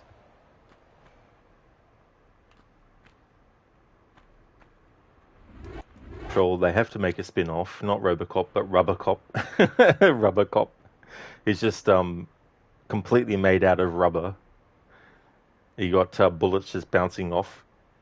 Hey there, Mr. Epic. The studio that made the Terminator and Robocop games really did an amazing job. Well, that's good. They seem to have improved since they did that Rambo game. But to be fair, that was, one of their earlier games. So, um, but speaking of Rambo 2 as well, like, I've often wondered why they have never done a video game based on Rambo that takes full use of his stealth. Because it's not just run into a crowd of enemies and shoot your machine gun from the hip. Like, yeah, there is that in the Rambo movies, but there's also strategy involved in setting up traps for enemies to be killed by. Also, killing enemies by hiding in things like mud walls and stuff like that. So I never understood why in video games they never took that route of doing Rambo games where it's not just run and gun and shooting, but it's also stealth kills and all that kind of stuff. In fact, the game engine that they use for the for the reboot Tomb Raider games, I often felt that they would have been a good example of what you could do with a Rambo game. You have moments where there is combat, but also have moments where you can be stealthy and take out enemies like that. And if they were to do one, I think the best idea would be to do a prequel before the first movie that is set during Vietnam when he actually gets captured and put into a POW camp as well. And then the whole game can be about him trying to escape from that. It wouldn't just be that, of course. You could have, a lot of combat scenarios before he gets captured. And you could also have some combat scenarios after he breaks free. But it would be cool to have a game of Rambo where there's stealth as well. In Meter, the game also has a roguelike mode where you play as an infiltrator trying to locate young John Connor and his mother. Oh, that's interesting. Sort of like an alternate history.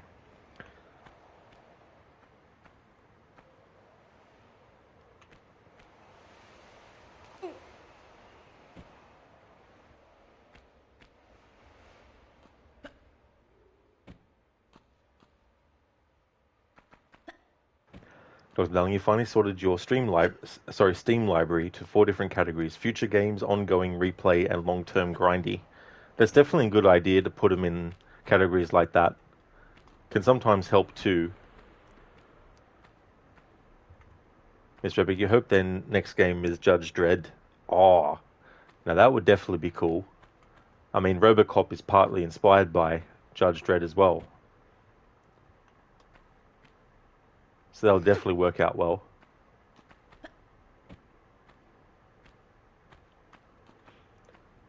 In Mita, yeah, if you get killed by the Resistance, you have to start from the beginning, but it wasn't really hard. That's interesting, though, when they do that. Like, I think in Star Wars Episode 3, there was actually an alternate ending you could get, which I thought was quite interesting.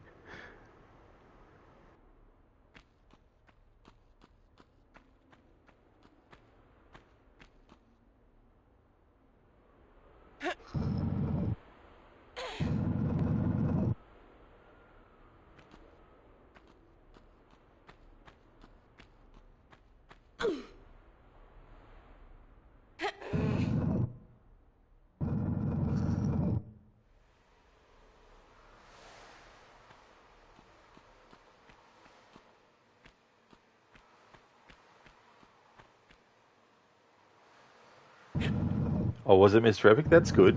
The DLC of Terminator was great. Yeah, DLC can be hit or miss sometimes. Actually, that reminds me, there was a video that I started watching just so it would turn up in my YouTube history so I could watch it later.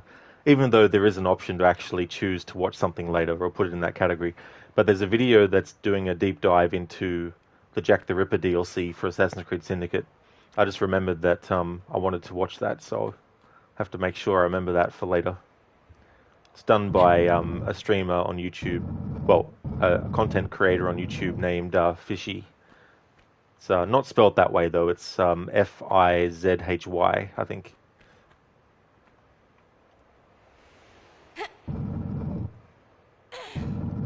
Image, you completed it in one go, but you missed some secrets, so you have to play it again. Well, that's definitely fair too. And even when you do try to get all secrets and all stuff on your first playthrough, sometimes it's very easy to just, miss some too. Oh, nice, Mr. Epic. You platinumed the game and did everything.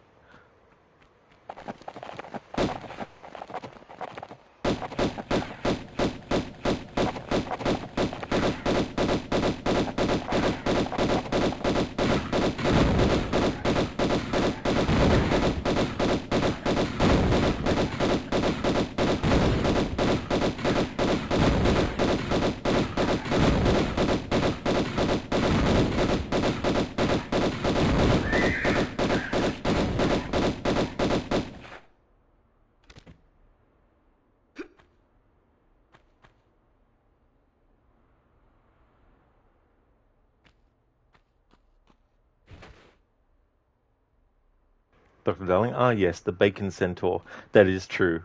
Yeah, the doppelganger later on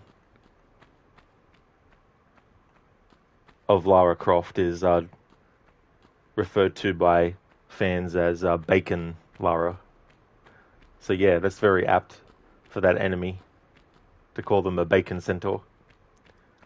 Mr. Epic, man, the achievements were bad with Jack the Ripper, and there was one that is bugged. It doesn't pop up, so you did an extra hour for nothing.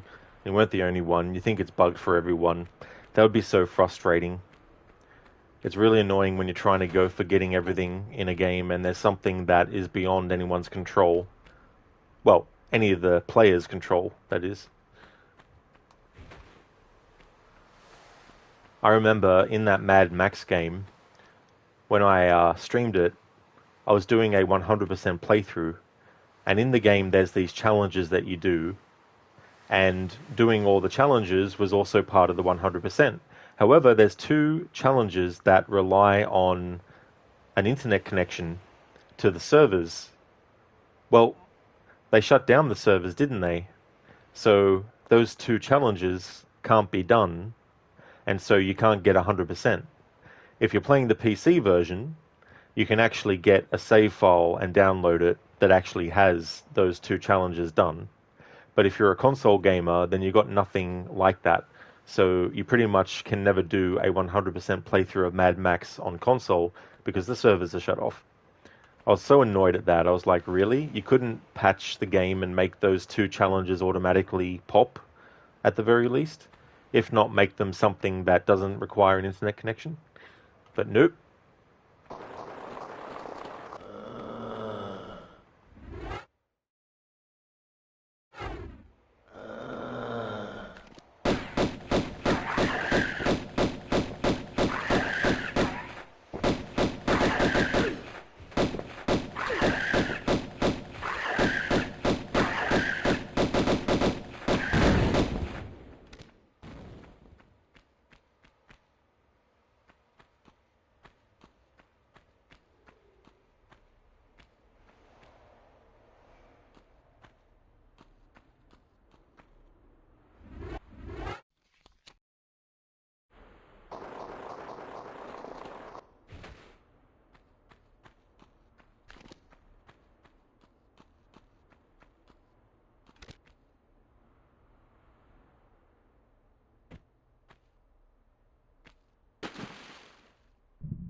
Mr. Epic, you can get it, but because it doesn't pop up, you don't know when you get it.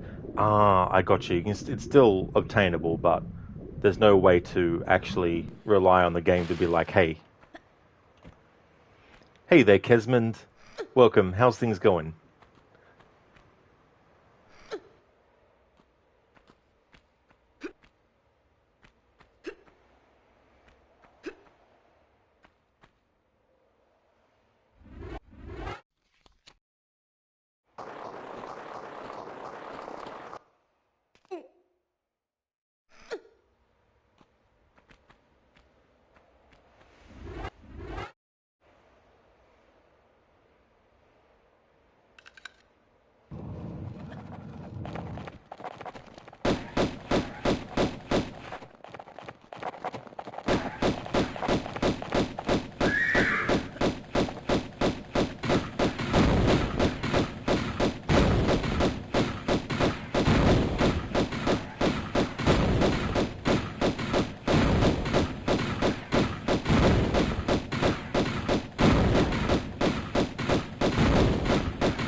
Kesmond, you really exhausted after a breakless night shift?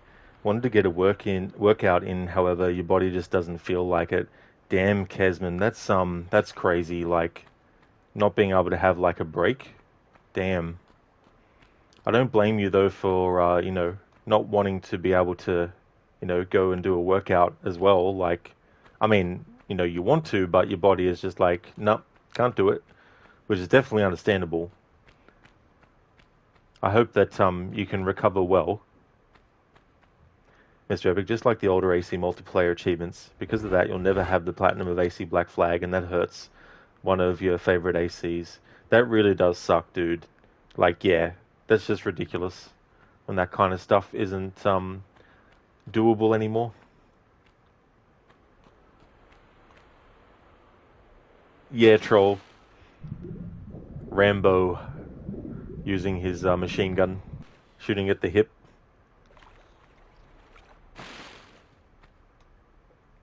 Wasn't my war. You asked me, I didn't ask you. That first movie is definitely one that growing up, the one that I watched the most was the second one. But when I finally saw the first one, it was just one of those things where it made me understand better things in the sequel, you know.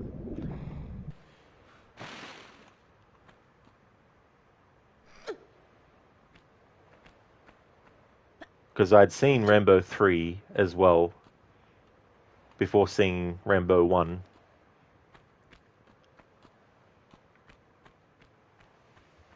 I think each movie has some really good parts of it.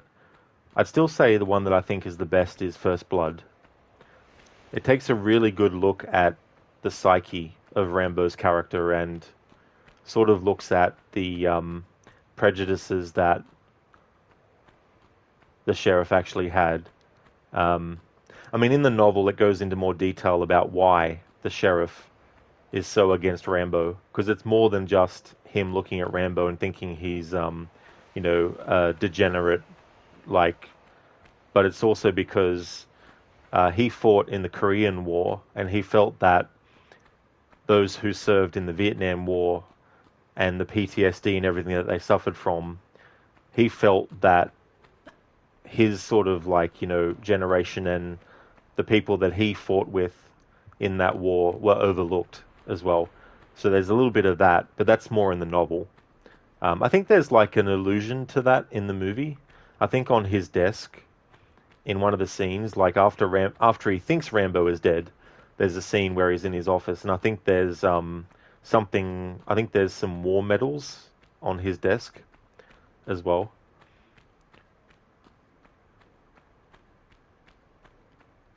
But with the first Rambo movie, in the original version of the story, like in the actual book, Rambo in the book actually dies.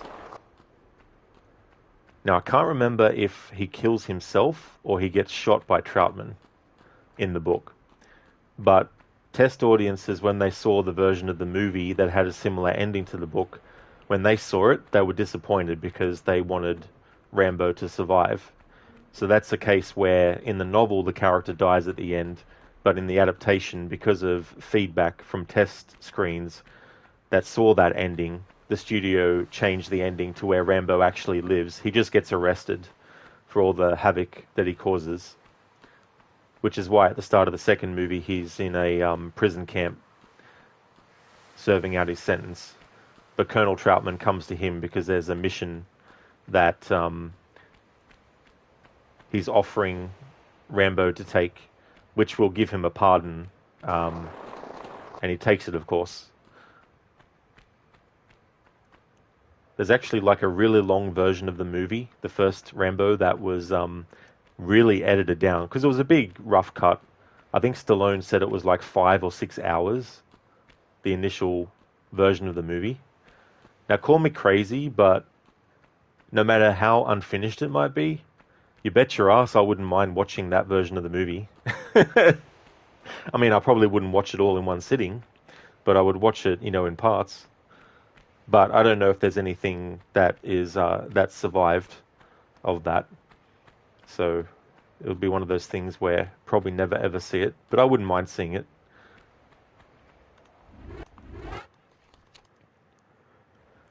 Mr. Epic, you got 95% of them are in Black Flag.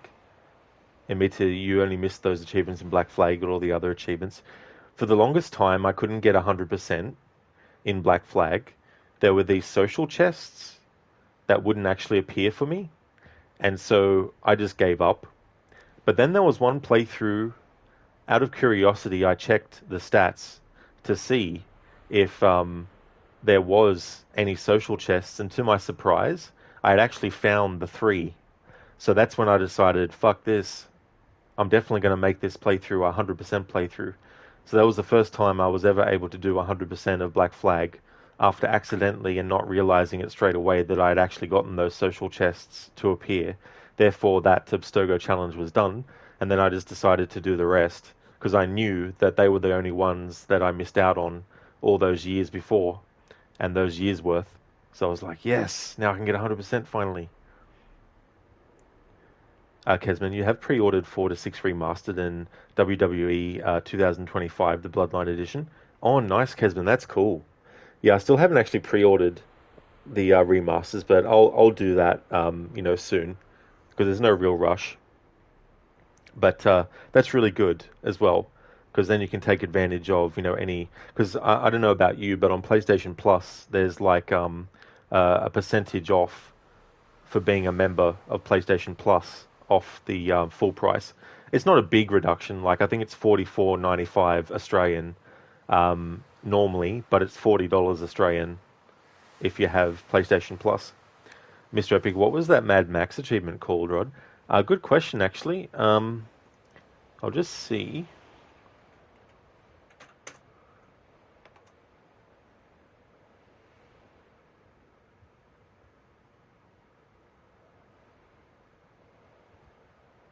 All right, so I had a notepad document about Mad Max challenges, but it's not related to the actual one.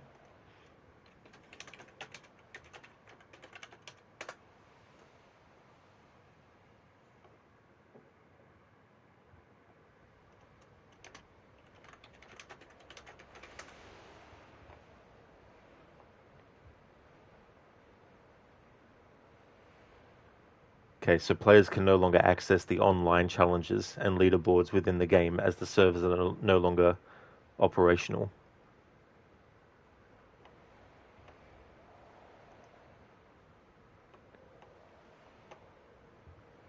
Let me see. Okay, so on Steam, there was a post that someone made about the servers being shut down by Mad Max and what is affected by Mad Max servers. Someone had responded saying that um, the up to task, the up to the task trophy first requires players to make it to a certain point in the game and then requires 2 challenges to be completed that rely on a server connection. So let me see. Effective features include no longer able to access the Warner Brothers Play service to obtain the Battle brand decal for your Magnum Opus, no longer able to access Opus War leaderboards or redeem codes. Scrap crews will no longer gather materials. The a penny saved and dividend non-repeating challenges cannot be completed and could impact the ability to unlock the up to the task trophy/achievement. The Battle brand decal is apparently included with the GOG release. They're not sure about the achievements on GOG, but not going to lose much by way of not having scrap crews. Leaderboards and open wars were just time trials for your own car against others with no races, just seeking to beat their times. The up to the task achievement might be adjusted for the GOG release so as to be attainable without the online functionality, but game functionality not missing anything at all apart from a handful of pockets change scrap. It's a great game and GOG includes the pre-order DLC as well. So I'll just put a link in chat to that Steam post about Mad Max and what trophy is affected by the servers being shut down. Yeah, and me too. It really does. Those kinds of things are just so annoying when they happen. Kesman, the WWE 2025 Bloodline and Dead Man edition releases 7 days prior to the standard edition. Oh, that's definitely a big amount of time, to get that edition. That's interesting that they're releasing like a version of the game that many. Like you think the main game would be released first if there was going to be a gap of time.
Mr. Epic, you saw the achievement, it lasts underneath.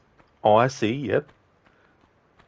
In Winter, it would have been better if they just shut down Black Flag multiplayer server and removed the multiplayer achievements. I mean, there is none there to play with, so what's the sense? That's true too. Yeah, you think they would have done that. That would have made sense to do. Dr. Darling, there you go, you just killed Lara. Predicted that you would redeem it and killed her. Well, just so it's fair, I'm actually going to have Lara die again on purpose. Except this time, I'm actually going to save it before doing that. So would you like Lara to do a dive, break her neck?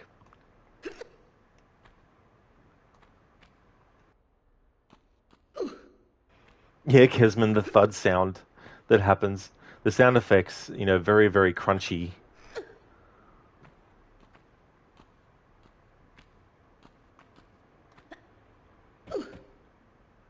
But I'll do the dive off the top of the Sphinx. In Meta, you were able to play a game only once, and it was awful and very confusing. Oh, really? Yeah, that's not good at all when a game's like that. You want it to, make sense. It's a good way to get players not to play your game.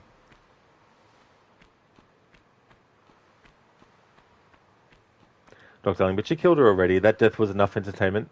Oh, that's all good, Dr. Darling. I still want to do it, though, because even if you redeemed it before the death happened, I still want to actually honor it.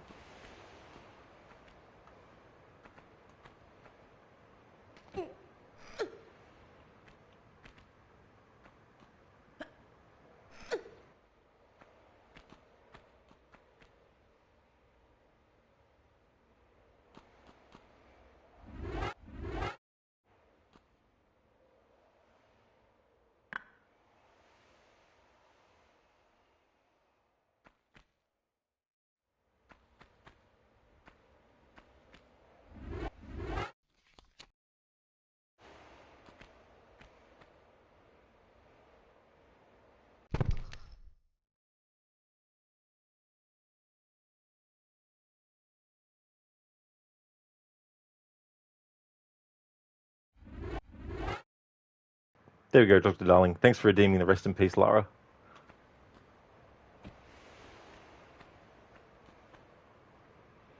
Hey there, Stan. How's it going, dude?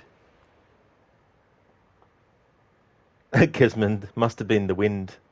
No, the wind blew her off the ledge. That's true, that's what happened. The wind can be very devious. It just lies in wait for an opportune moment, and then it strikes.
Kesman, that soundtrack though, memories.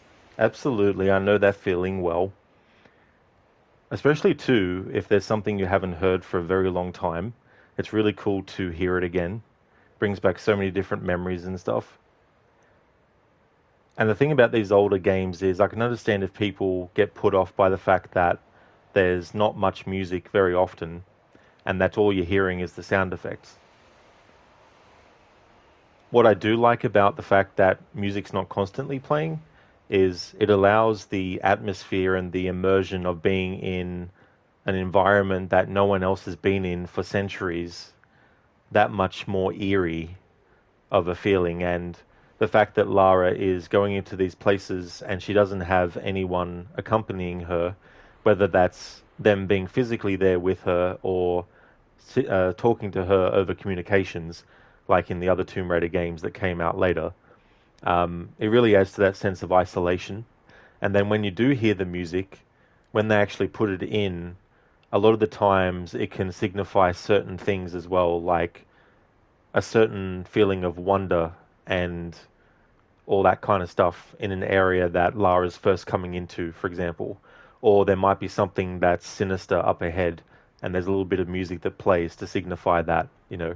So I like the way that they do it, but I'm also not someone against having almost constant music happening, even if it's just ambient music. Doesn't necessarily have to be music that is active in the sense of this music is action music or this music is sad music. I definitely don't mind just having ambient music that's playing to sort of like create an atmosphere.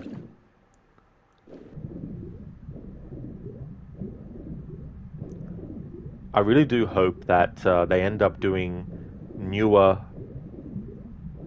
like new Tomb Raider games with classic Lara, but done in the graphical style of these remasters, because I think there's great potential there. And I feel like it's a franchise where you can have this version of Lara and the newer version of Lara in her own games as well.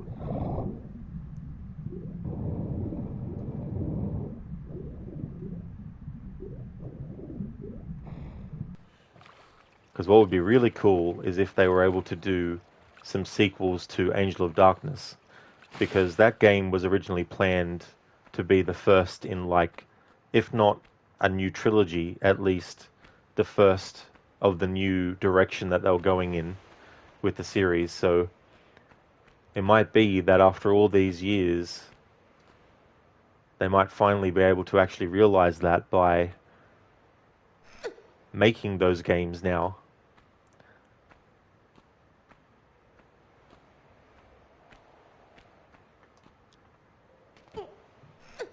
I've always felt too that Capcom, with their Resident Evil games, they could do a side series of games that are the fixed camera angles again. Like, I definitely would play those.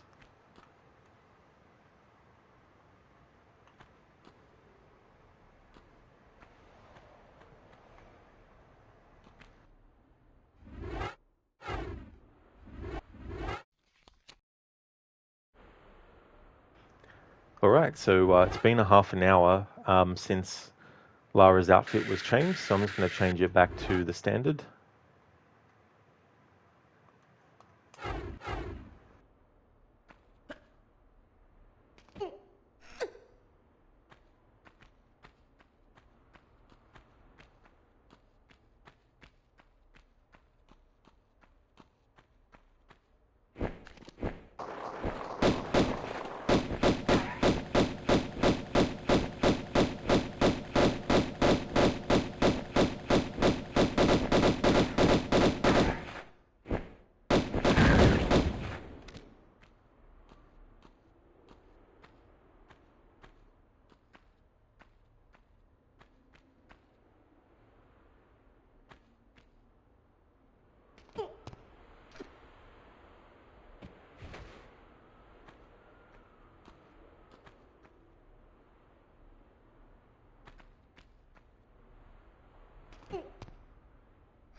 How was that for positioning and accuracy? I well and truly thought that Lara wasn't going to actually make that.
I still got a pain in my brain from you.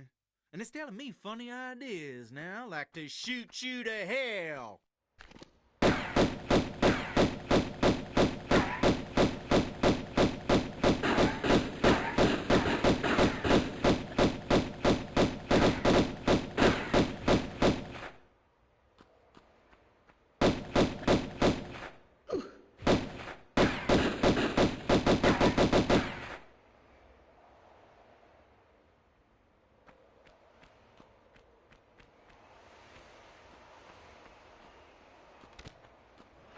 Rest in peace, Larson.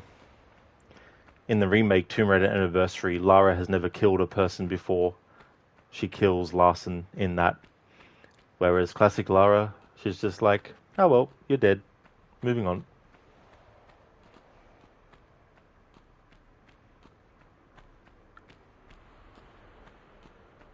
To be fair though, in the original she was even like that with Pierre, who she kills. Whereas in the Anniversary game, Pierre gets killed, but Lara doesn't do it. One of the centaur creatures kills Pierre.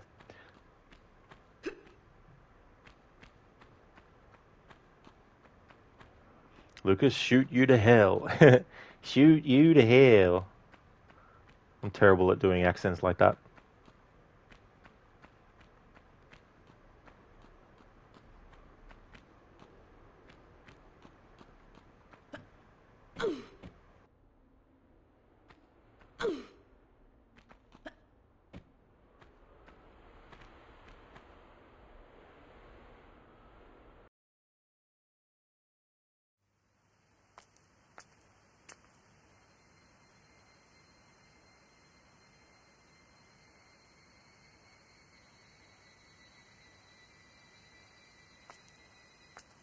You just pulled the tough end of the wishbone. Howdy. Afternoon. Left Larson sucking wind then, eh? If that is the phrase. Well, your little vacation riot's over now. Time to give back what you've hijacked off me. Let's try the lunchbox.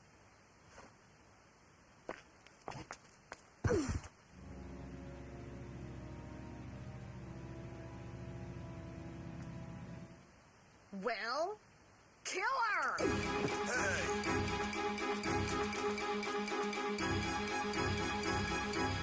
You morons!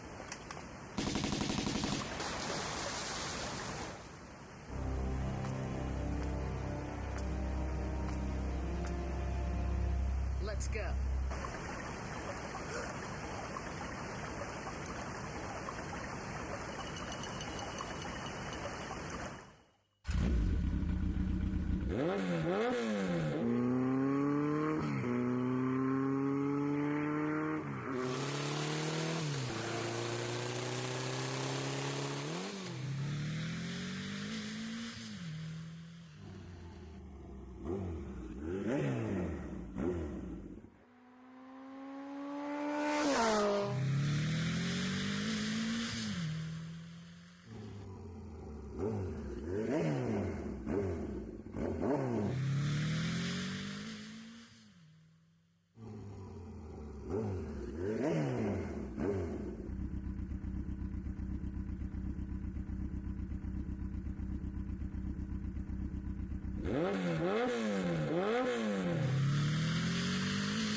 What the heck was that? What?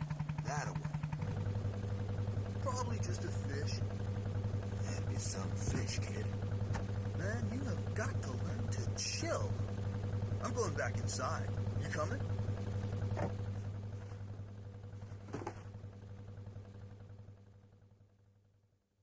Steady. Here she goes. We ready yet?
Dale Bastion, thank you so very much for the raid.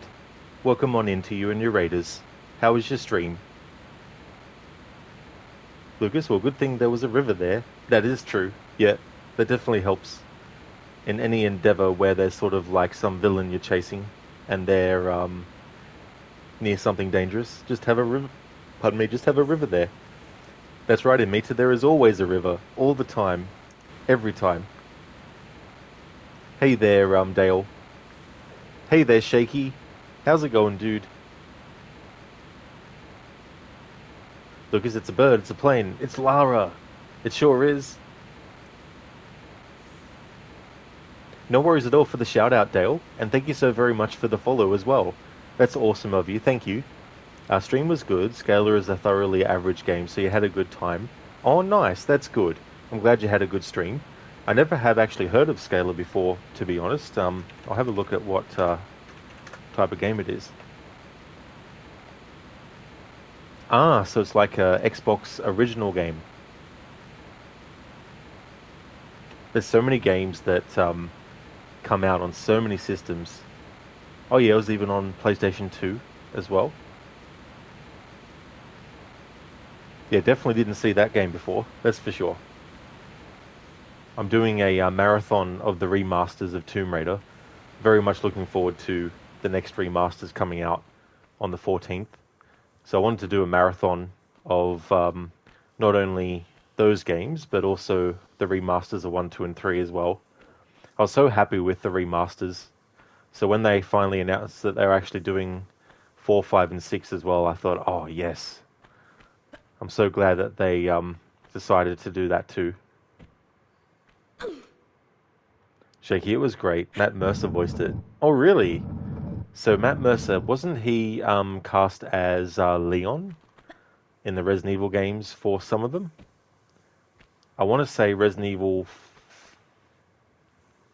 6, or maybe he might have done other versions of Leon as well.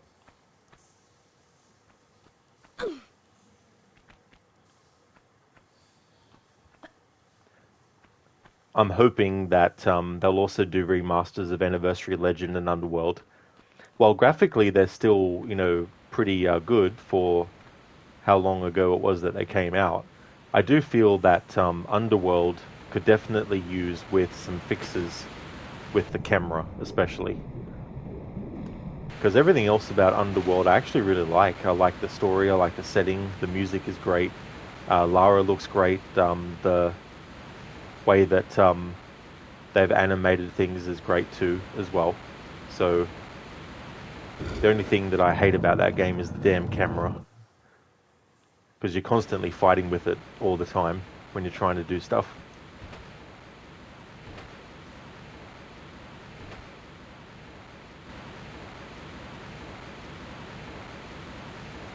Dale, he also plays Vincent Valentine in the Final Fantasy VII Remake games. Oh, I haven't actually played even the original Final Fantasy games, but those remakes, they've been doing well, because I guess the original version of that game had multiple discs. So I wonder, are they remaking them with different parts because the original version had so many parts already, or is it something that they just wanted to do for the remake?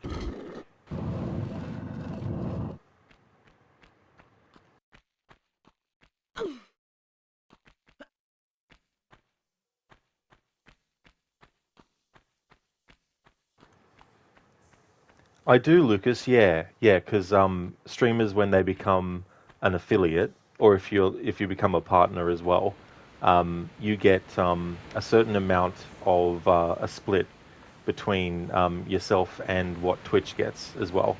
So every time someone subscribes to you or they use bits, Twitch also gets their percentage of that as well, and then the rest goes to the streamer. And then you can get, ad revenue as well. But I don't like to have, a schedule of ads, during a stream. But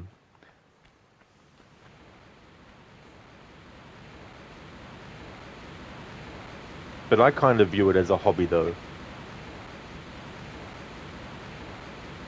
because I like to have fun with it as well. I think that's the most important thing.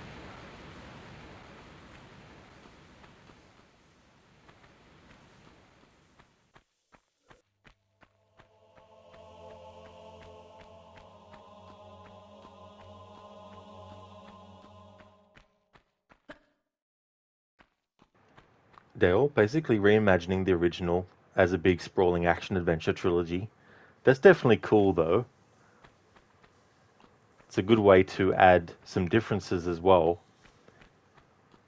It can be very tricky to remake stuff because there's elements that fans are expecting there to be that was in the original, but at the same time, you do want to try and, add some differences. But then the tricky part is, what are you actually adding? Because sometimes things can get added which take away from the other elements. But then you get things that add an interesting sort of like extra layer to things. Like the remake of Resident Evil 1, I like how they actually came up with a subplot to go along with the main story. And as a result of that subplot, it also gives some extra information or some kind of logic and reasoning for why certain things exist the way that they do. And certain things that originally didn't really have any sort of like background information about them. Like, for example, when you when you die. Did I actually save it before finishing? That's no. Oh dear. Got to redo this part again.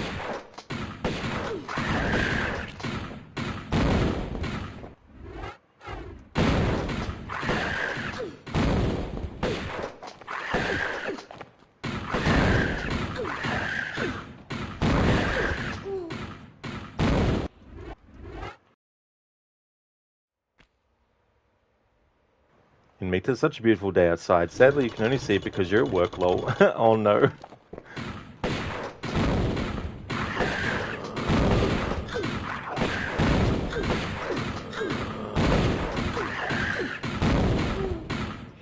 Exactly, in Mita. I've done that quite a few times actually in this playthrough. I've forgotten to actually save at the start of a new level.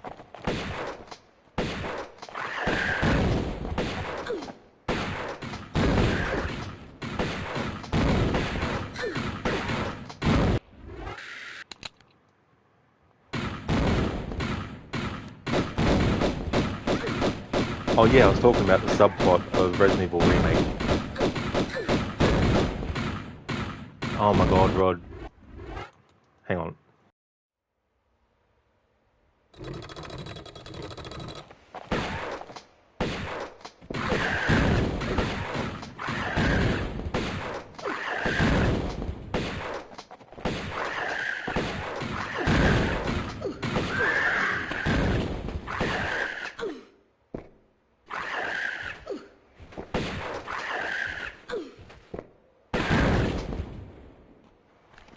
Alright, used up too many shotgun shells, but whatever. Be a healer a day if I don't just continue on.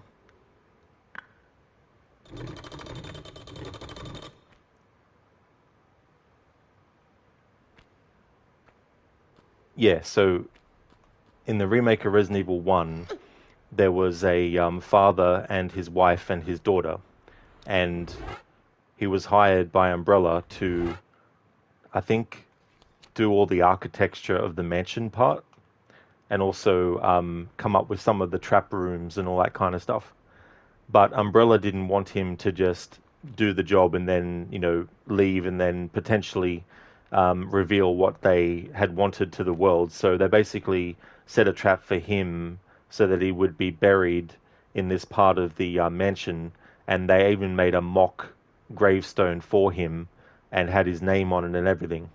So in the original Resident Evil, the room where you fall down into that has a grave, in the original, there's nothing written on it. You can't examine it, and there's no sort of like information about, anything related to that. So in the remake of Resident Evil 1, coming up with that subplot of that family, It sort of adds a little extra layer to things while still paying respect to the actual source material itself. I still got a pain in my brain from you. And it's telling me funny ideas now, like to shoot you to hell.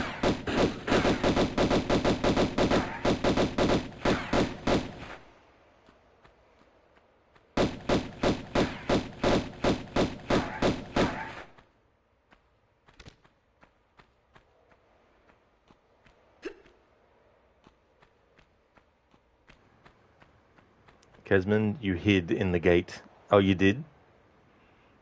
Dale, without spoiling it, you think what they're doing with the plot of Final Fantasy VII Remakes is very ambitious and unique? Oh, that's cool. Yeah, it's good to be able to do something that's a bit unique. We've already seen that cutscene, so I'll just skip it. Now, this time, I'll actually save it. At the very least, save it when Lara gets to the surface.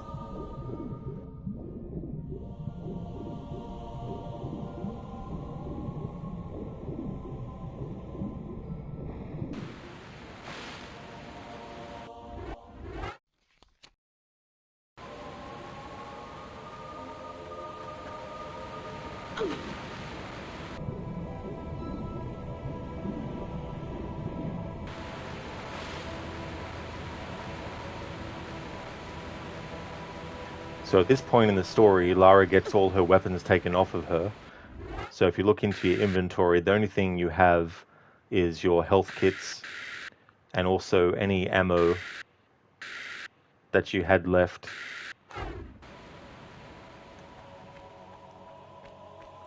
Which kind of became a bit of a pattern in the Tomb Raider games where there was a part where your guns and weapons would get taken off of you.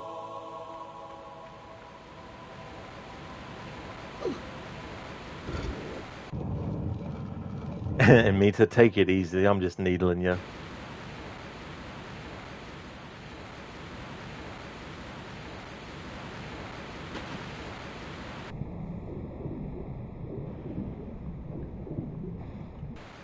I'm very much looking forward to doing my low honor playthrough of Red Dead Redemption 2, because I've never actually played through the game with a low honor focus before, so it's going to be good. It's going to feel weird though too, because I always like to have Arthur and John Marston as high honor. But I figure I've played the games so many times over the years since it came out that I can afford to do one playthrough where I don't actually have Arthur and John Marston with high honor.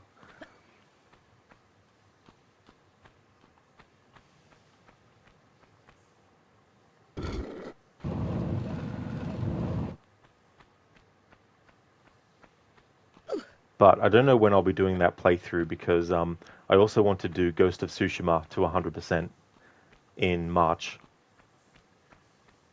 I'm actually going to start my playthrough.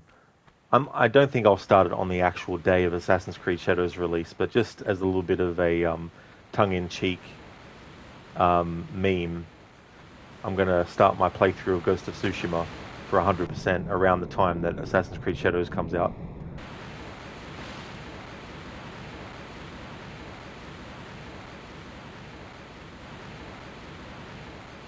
So that'll be in March, unless the game gets delayed again, which is on the cards. But, I mean, I think there's more of a chance now that it will actually come out on the day that they've said. Dimitri, you were watching someone play Red Dead Redemption 2 for the first time, and the wolf scene started. You immediately understood that he was unknowingly going for the bad ending. That's true in me too. Yeah, I've had that happen too, where I've come into someone's playthrough and I've seen one of the parts where you see a certain animal, and that animal will determine whether or not you're on the high honor or low honor path as well. I think that was actually quite a clever thing to do, and I really love the music that plays in those moments. I'm even getting chills just thinking about the music now. There's just so many great things about that game. Like there's things that can be frustrating and annoying.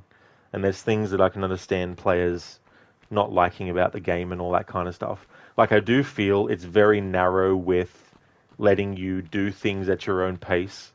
in some ways, it gives you a lot of time to actually do what you want. But in other ways, there's certain things where the game is almost nudging you, saying, well, come on, you're going to do this, aren't you? You know, like, you might just want to explore, but then the character with you is like, Arthur, Arthur, what are you doing over there? Come over here. You know, all that kind of stuff. And it's like, but I want to go that way and explore. Even to the point where if you go on your own and just explore, eventually a gang member will find you and be like, "Hey, Arthur, we haven't seen you at camp for a long time. You know, how's things? You want to come back to camp with us?" And then you get the option to go or not. You know, "Hey there, Lizzie. How's it going today?"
In Meta, he also understood it later and was like, "Does that mean I screwed things up?" You were like, "Well, a little." Yeah, I mean, you know, if you were wanting to have things go a certain way in that regard and you didn't know what was actually giving you an indication of that, then it'd be understandable to be like, oh shit. But the other thing is too, like with the high honor path, is that it's not all just about making high honor decisions. It's also what content you do, because there's some side missions that if you don't actually do them, then it won't go towards the high honor ending. It'll actually change who you see at the train station, for example, in the mission where you help out that soldier who's being accused of treason or whatever it is. Oh, that's great, Lizzie. I'm glad that you're going good. Hopefully you can get some good rest later, though. And Mita didn't have very low honor, but it was a bit on the red side. Yeah. And not every player knows that you can, you know, manually check that when you want to as well.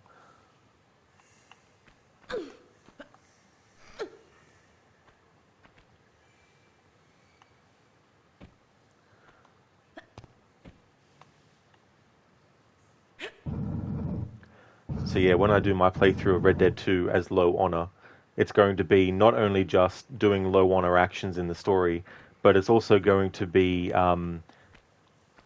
antagonizing, like whenever I can, and I'm speaking to characters, I'll always be choosing the antagonize option, for example.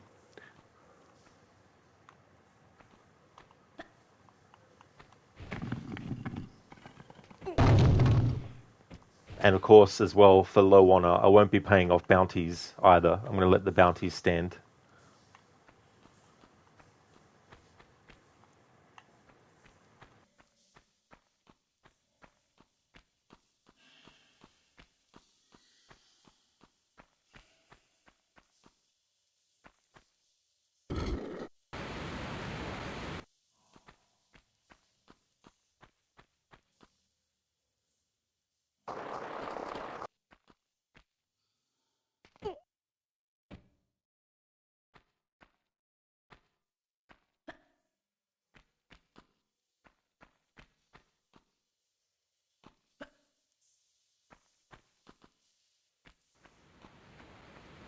In Mita as Arthur, you played nice, but as John, you didn't really care, so you just went guns blazing and got a bounty in all the states, lol. That would definitely make Abigail really pissed off. That's for sure.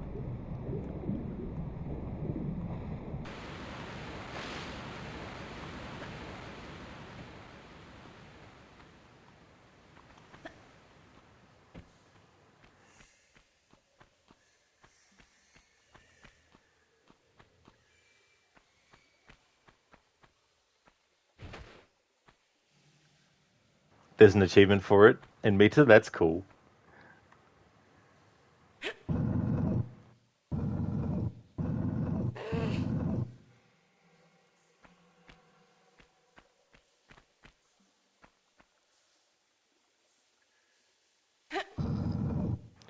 There's Jacqueline Natler of Natler Technologies, creator of all things bright and beautiful. Seal it, Larson. Ma'am. Sorry, just quoting the dialogue at the start of the game.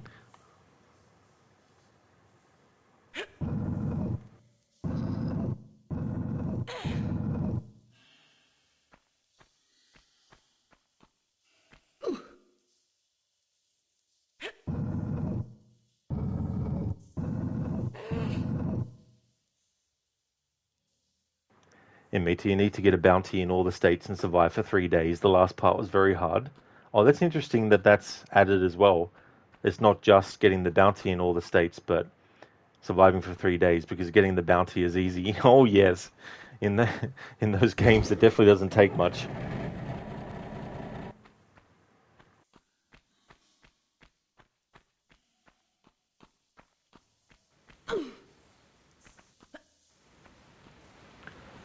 The last playthrough I did of Red Dead 2, I'd never played it in such a way where I had certain parameters I needed to play in to kind of add an extra level of immersion to things.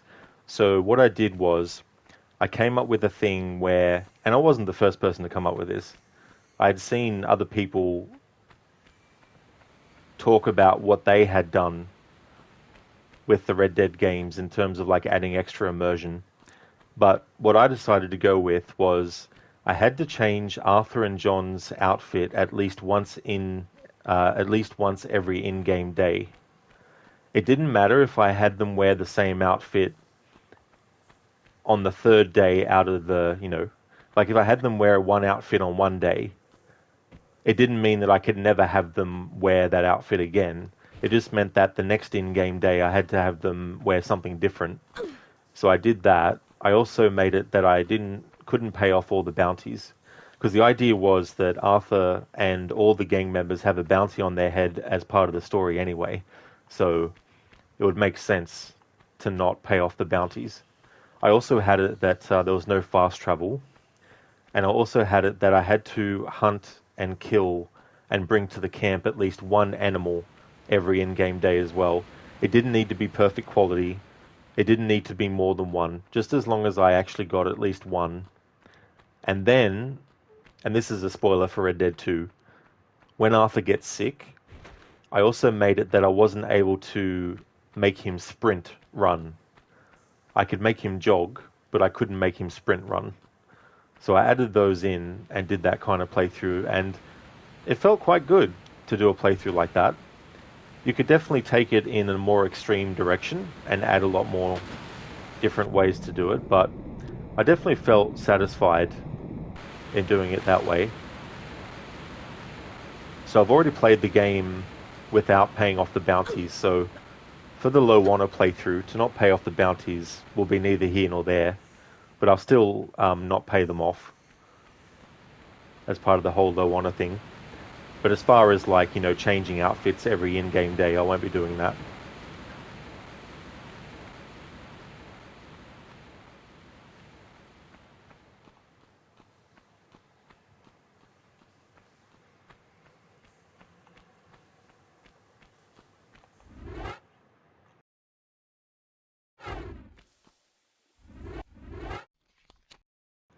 In Meta, one thing you forgot is that the bounty needs to be higher than $250. what you did was that you hid in that place where you start the story and just waited for in the barn. That's a good tactic, dude, to go back there. It's definitely a good idea as well. In Meta, that's really good. You actually never fast traveled in Red Dead 2. Yeah, I mean, it definitely adds more time, but it also allows you to take in the scenery of the game a lot more too, when you're not rushing through to get from, one point to another.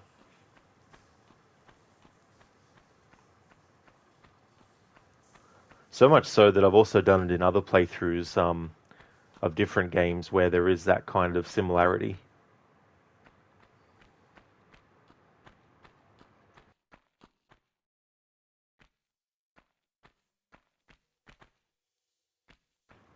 Another playthrough I've done in the past with Red Dead Redemption 2 was what I called a cinematic mode challenge.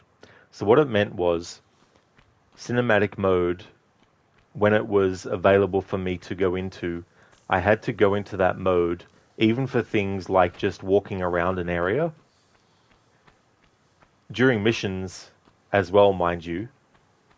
And I can tell you, there were some tricky missions to try and do with cinematic mode. Now, if you were actually in combat and you started aiming and shooting, cinematic mode would automatically stop. So those parts weren't counted. But for every other part, I had to go into cinematic mode. And when you're trying to find where to go without the mini-map and the different camera angles, like you can choose which camera angle you want to focus on the character, but if you just leave it like that, the game will eventually change the camera angle on you as well. So you can imagine that when you're walking and then the camera angle changes, it completely changes the orientation. You need to start moving the controller in and all that kind of stuff. So that could be pretty tricky. That mission where you choose to help Mary and save her brother from those Chelonialists. I can't remember exactly what they're called. That part was difficult because the other thing about cinematic mode is that it actually reduces the speed your horses can go. So if you're in an intense moment in a chase and if you fall behind, mission fail, well, it definitely makes things difficult.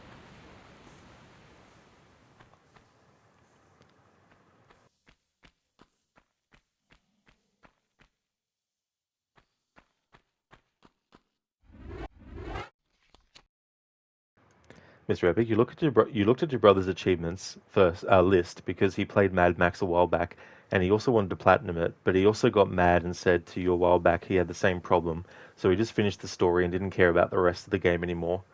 That really does suck, though, when you're really intent on getting something achieved and you literally can't because the powers that be shut the servers down. The thing I found about that game in general as well is that if you want to do 100% or if you want to do all the, exploration, I feel like the balance of exploration time and collectible time versus story time is out of balance. There's way more collectibles. Like it really felt like a long slog of a thing to get all the regions unlocked, get everything in the regions and all that kind of stuff. So if I do a playthrough of it again in the future, I definitely won't be doing all the side stuff again as well. Because it's one of those games where I know that even thinking about it gives me fatigue, so I don't even want to worry about doing it again. Once is enough. Doing it once is enough. Even though I couldn't do 100% because of those challenges being locked off because the servers were shut down, I still did everything else besides those two things that couldn't be done. And Meter, you want to platinum Red Dead Redemption 2, but it's too hard, especially those challenges and getting 70 gold medals in the main story missions. Adding here the online achievements is just too much. It really is, dude. And my hat goes off to anyone who does those gold medals because I've done it once, and it is definitely very, very, very, very difficult. Because you can't just go in, oh, I'll just focus on getting my accuracy. Get the accuracy. Oh, nice. Now I'll replay the mission and go in and just focus on the other aspects. Nope. In Red Dead Redemption 2, every single gold medal requirement for a mission, you have to get it in the one attempt. If you mess up, it'll still tick off the boxes of what you accomplished. And if you look in the information for the mission, it'll still have those boxes ticked off. However, once you restart the mission to try again to get the other gold medal requirements, those ticks will actually go away. So you have to make sure that you get all the requirements in one attempt. And there's one mission where at the end of the mission, you have to make sure that you don't take any damage in the knife fight with one of the people that's run off. At the start of the mission, though, there's an unskippable ride to a certain spot with dialogue. So because you can't skip that, it's about 4 minutes or so of dialogue you have to listen to every single time all over again, because you have to restart the mission from the start to get all the gold requirements. So you can spend literally 10 to 15 minutes on an attempt only to mess up, to then have to retry again and spend another 15 minutes, then another 15 minutes, then another, on top, and everything like that. And it was one of those things where I'm only going to do it once. And that was then. That was enough. Mr. Epic, you felt the same with Black Flag and also got pissed off after doing so much stuff and then finding out almost at the end, by the way, there are multiplayer achievements you'll never, ever get because the servers are dead. It's so annoying. There should be a patch that they do to make it so that that content can still be achieved without the servers. It really is annoying in Meta, like 1,000%. Mr. Epic, you really, really hate single-player games where they put multiplayer achievements, especially server-related achievements. Exactly, dude. Yeah. Yeah, that's one of the reasons why I gave up worrying about getting all the achievements in a game, because the multiplayer ones, I was just like, I can't be bothered worrying about getting those.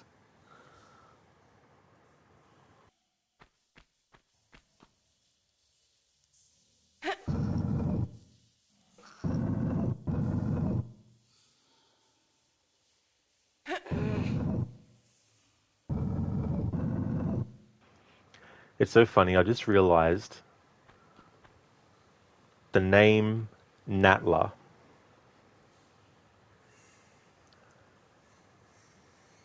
If you rearrange some of the words,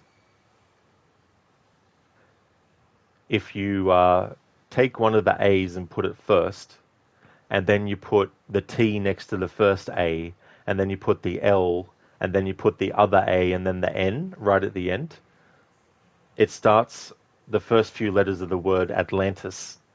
I only just realized that now, after all these fucking years. So yeah, it's not the full word Atlantis, but yeah, if you rearrange Natla in a certain way, it says Atlan. In Meter, it's the same with Tomb Raider reboot games. Shadow of the Tomb Raider has 144 achievements. Oh, damn. Yeah, I never would do. I'd never get all those done.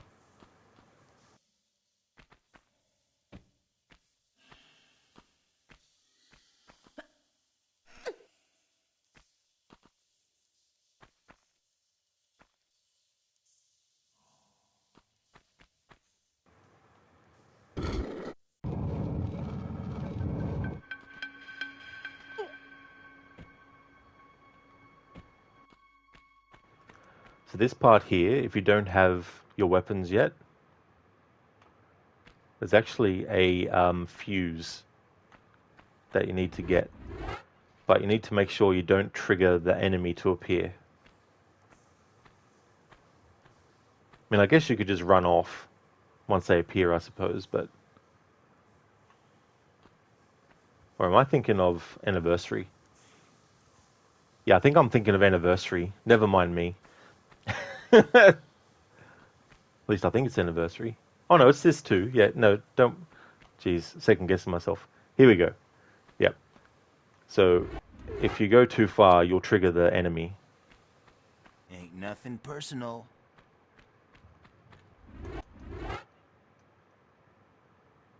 I mean, speedrunners probably, just don't worry, but I don't know. Like, I've watched some speedruns before, but I don't think I've watched like a full speedrun to actually see what they do at every instance.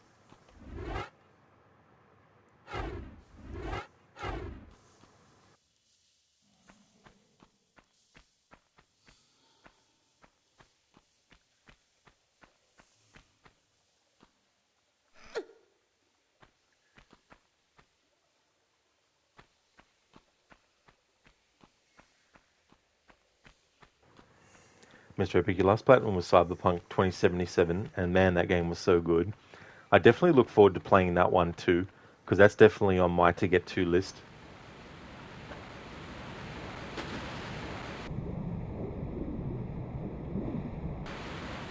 Oh, and Mita, speaking of Jedi Survivor, I don't know if you were in the stream when I mentioned it, but I managed to get it on sale for a really good price.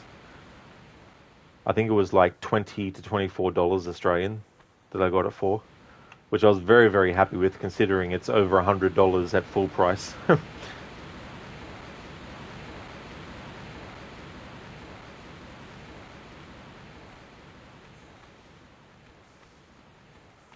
Mr. Epic, well, to be fair, it was Mirage, but you don't count that one because in your eyes it's a DLC, not a full game. That's fair enough, Mr. Epic. Yeah, I could definitely understand why it would be perceived as just a DLC. I mean, it was conceived initially as one.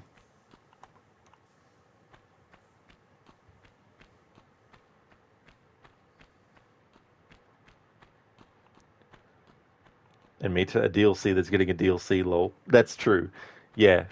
Some Saudi Arabian investors want Ubisoft to do a DLC to Mirage. And I mean, Ubisoft needs all the money they can get, so I definitely don't blame them for wanting to take up people's offers.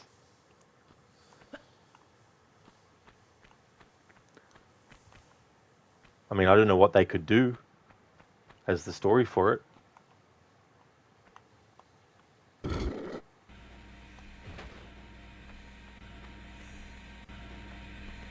Amita, that's cool. The game is really good, but its performance on PC is bad. That is really a shame, you know.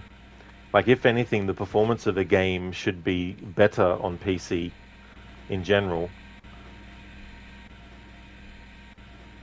Mr. Epic, talking about price, are you ready to pay $100 for standard edition games? Well, we already pay that if you want a full price game anyway. With some exceptions, like depending on the budget, I guess. If a game's AA quality, for example, it won't be $100. But yeah, games generally come out at $100, but in recent years, standard editions, they've been adding an extra $10 or $15 on top sometimes as well.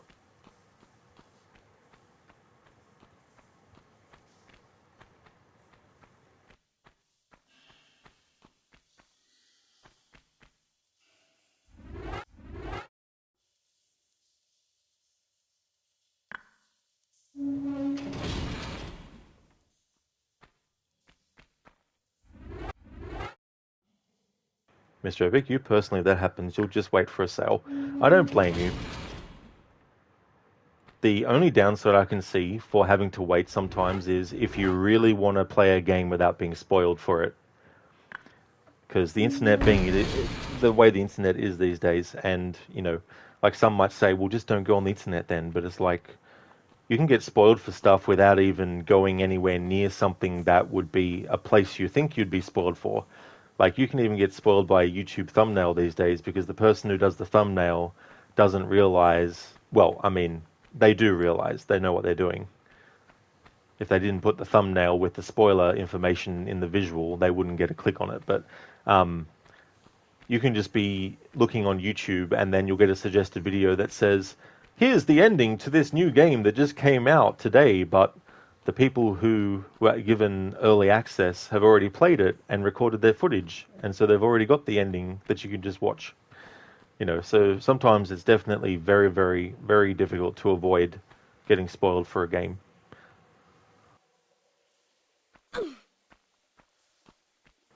And now we have the dual pistols back again.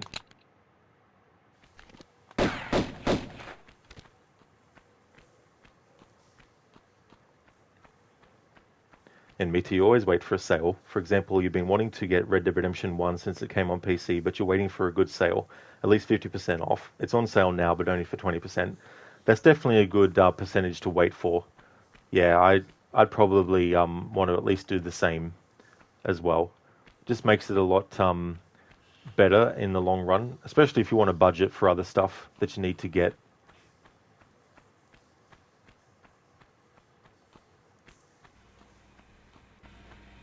That's right, so that leads back there.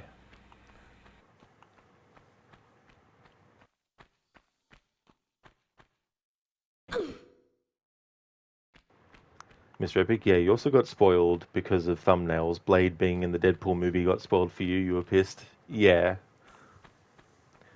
Yeah, that kind of stuff. It's like, surely you can find a creative way to have that thumbnail, but do it in such a way that it doesn't actually reveal something. Like, even if you have, like, a spoiler character or their fate, for example, just make it a silhouette of the character at least, with a question mark on it.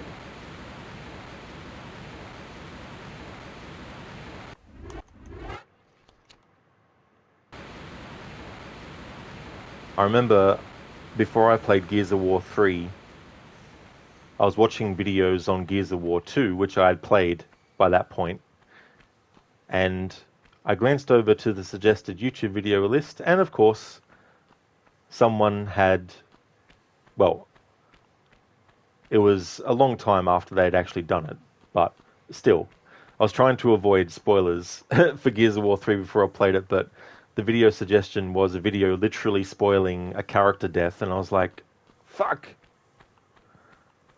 Both at the fact that I found out before playing, but then also fuck because it was like, damn, of course that would happen to that person.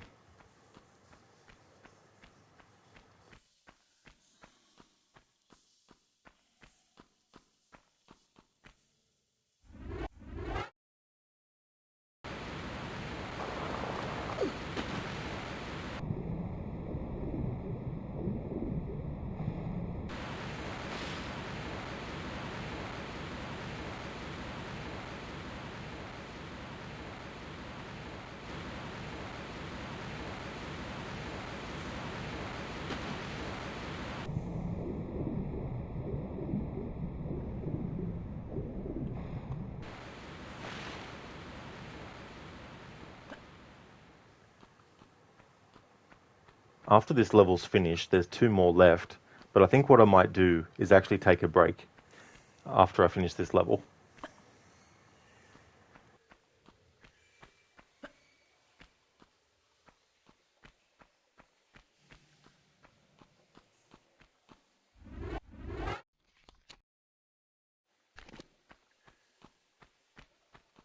Ain't nothing personal.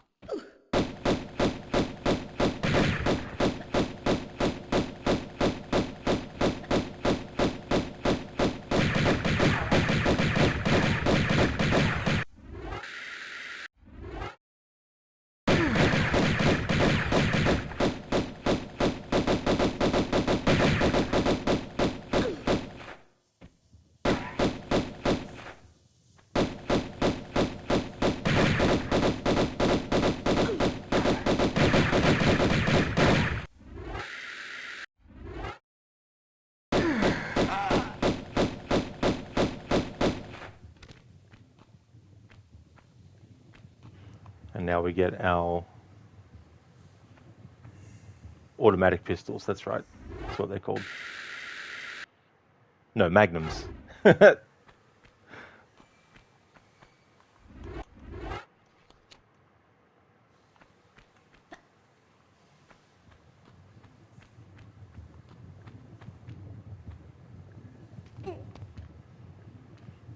Mr. Epic, the only 2 things you're glad you got spoiled and so happily avoided buying the games were The Last of Us 2 and Suicide Squad. Yeah, I mean, for me, getting spoiled for Last of Us 2, I kind of wanted to, find out stuff on my own. But it was a balance of, it was going to take a long time before I even played it anyway, so it was kind of like, if I find out what happens, so be it. It's kind of, a bit unavoidable.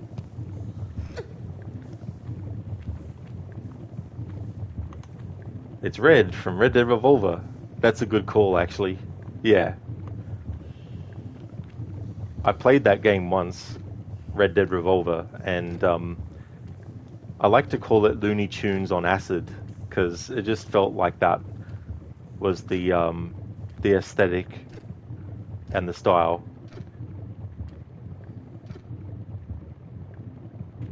But it's interesting, the history, though, because there was a game called Gunsmoke, and I grew up playing the NES version. But there was also an arcade version, which is what the NES version was based on, and it was a game done by Capcom. So anyway, fast forward so many years later, Capcom wanted to do a sequel to it. So they started working on a sequel to Gunsmoke, but then the project got put on hold, and then Rockstar bought the game that they were working on. And then that's how we got Red Dead Revolver. So the Red Dead series actually owes its DNA to an old game called Gunsmoke.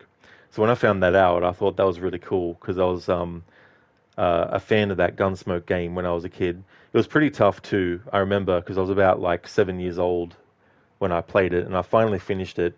It's one of those games where initially one hit and you're dead. You can get a horse, and it can take 2 shots before it dies. Then you have enemies that not only come at you from the top of the screen, but also at the sides and also behind you. And then you've also got terrain that can block you off. So you've got to dodge not only bullets, but also move around the terrain and dodge the bullets and the other stuff that's being thrown at you. The level keeps looping unless you get the wanted poster for the boss of the level. So you need to get the wanted poster, and then that will make the boss appear. And the bosses can be hard too, as well. Then there was a level in the mountains where you literally had ninjas, no joke. It was ninjas that were attacking you. And the final boss actually has 2 phases as well. So if you think you've gotten through the first phase and you drop your laurels, no, that's not the right term. If you rest on your laurels, the game is like, the boss isn't dead yet, and then second phase. So it was a pretty tough game when I was that age as well. I've played it since then, which was a few years ago actually. I streamed it, but it was good to replay it because it was for nostalgia stuff as well. But yeah, some of the bosses were tough too. Mr. Epic, you too. A game kind of like Red Dead Revolver was a game called Gun, a fun game. Haven't actually played that one, but I do remember seeing it though. Like not gameplay of it, but I remember seeing it to buy.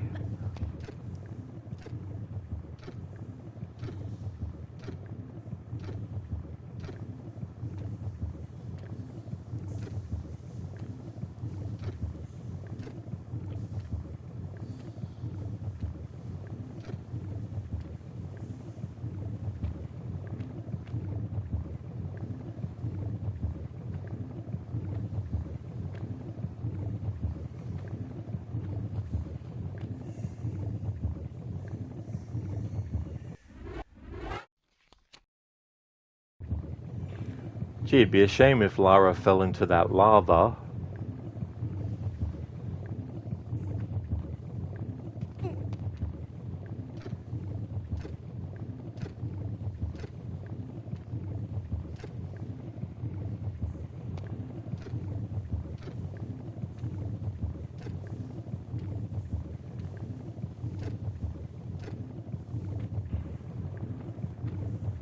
Mr. Epic, ever played the hilarious game called Bully? I never have, no. But I should play it eventually. I've seen a little bit of gameplay of it as well. The professional on YouTube, he did a stream of it. He's probably done multiple streams of it, but I saw a stream of it probably last month or something, a few months ago. Shaky, thanks for redeeming the rest in peace, Lara. So Lara dies in lava? Alright.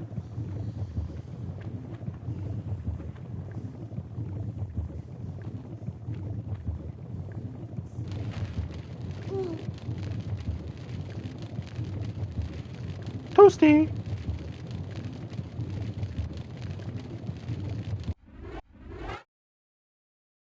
Cheers, Shaky. Thanks for that.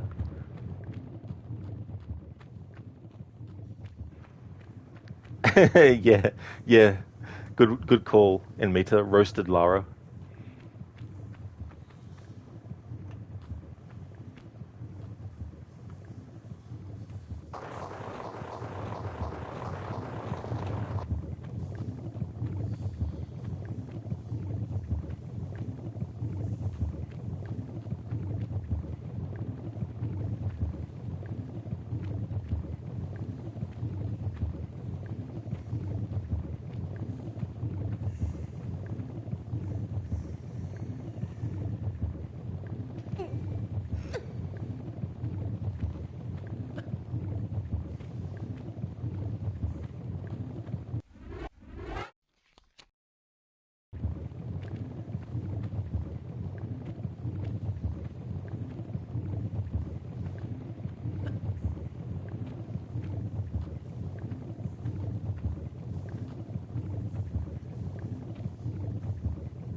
TNT. It's dynamite.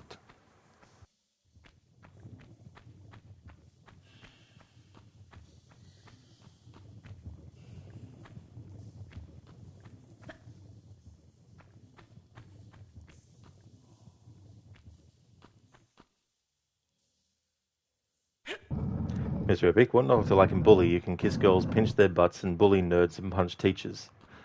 Well, it definitely sounds like a Rockstar game.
Hey there, Cody. Good morning, dude. How's things going for you today?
Cody, you going great?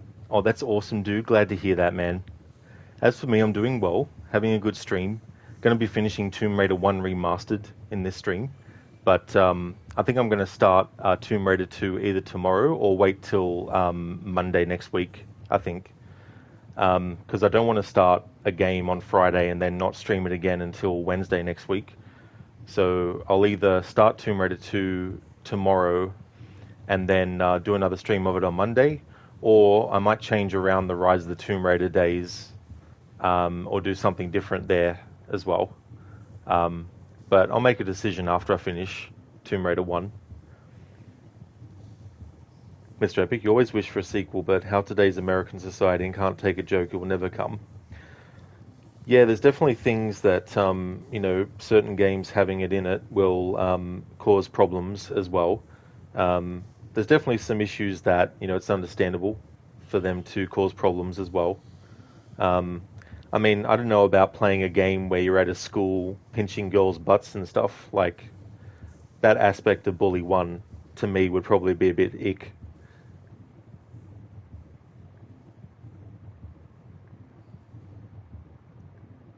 Kesman, you fancy a beer, however the caffeine has already worn off. Too many damn boulders in this level.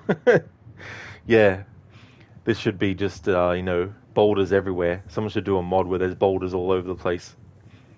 And then Lara's like, oof. Hey there, Lucinda, good morning.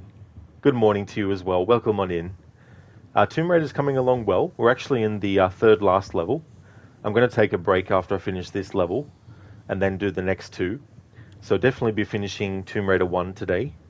And then I'll think about because I don't want to have too many days between streams of the Tomb Raider Remastered games, so um, Tomb Raider 2 will probably take me a couple of days. It's got more levels than Tomb Raider 1 does, so it'll take a bit longer.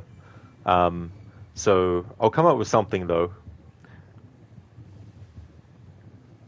Well, thank you, Cody. Cheers, dude. Muchly appreciated.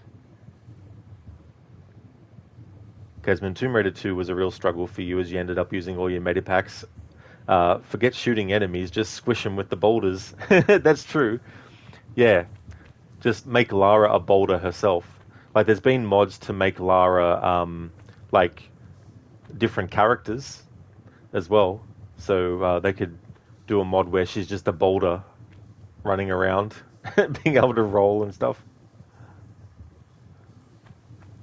But yeah, Tomb Raider 2 can be tough, especially because there's a part where you literally have to use a health kit whether you want to or not. Because if you don't, you won't survive the fall that you need to make to get to the item that can only be accessible by falling. If you don't have full health when you fall, you'll die. So there's a certain amount of health you need to have Lara have to still survive the fall, but not die. So that can definitely be very tricky.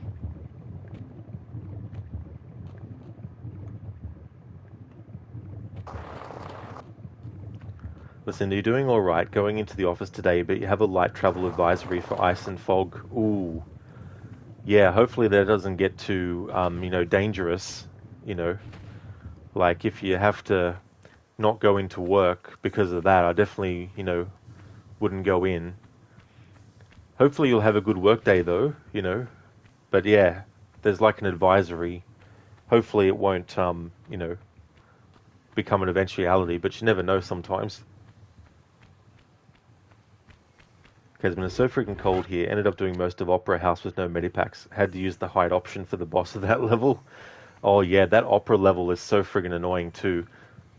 Especially the enemies that can shoot you from where they are higher than you are, but you can't shoot them from where you are.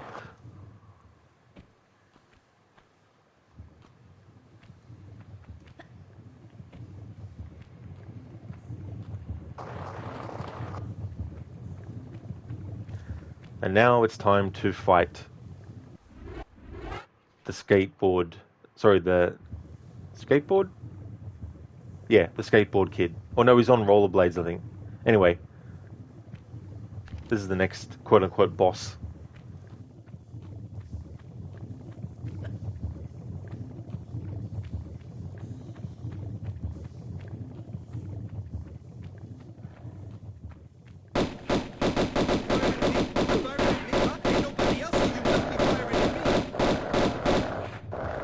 No, it is a skateboard. I had it right the first time.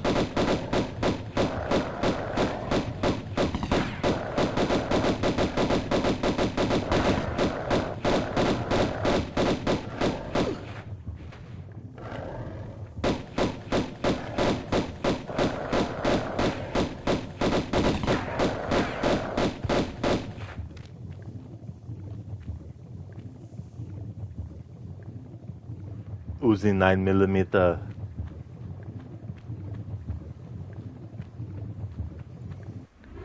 Okay, so we get our Uzis back. So that dialogue that he said is actually a reference to the movie Taxi Driver. The scene where Robert De Niro's character, Travis Bickle, is looking at himself in the mirror, practicing how to react to someone talking to him in a certain way that he doesn't like.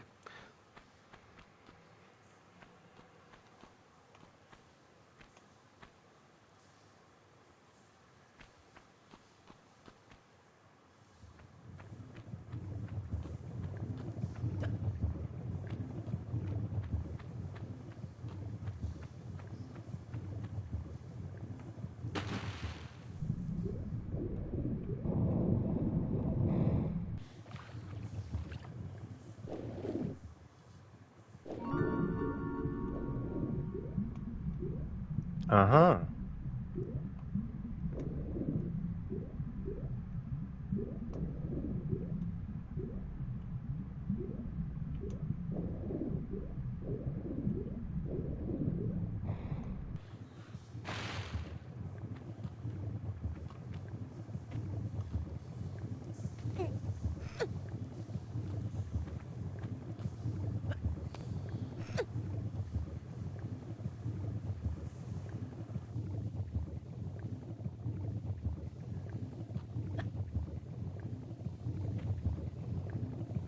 We're near the end of the level now, so it doesn't matter if I lose some health.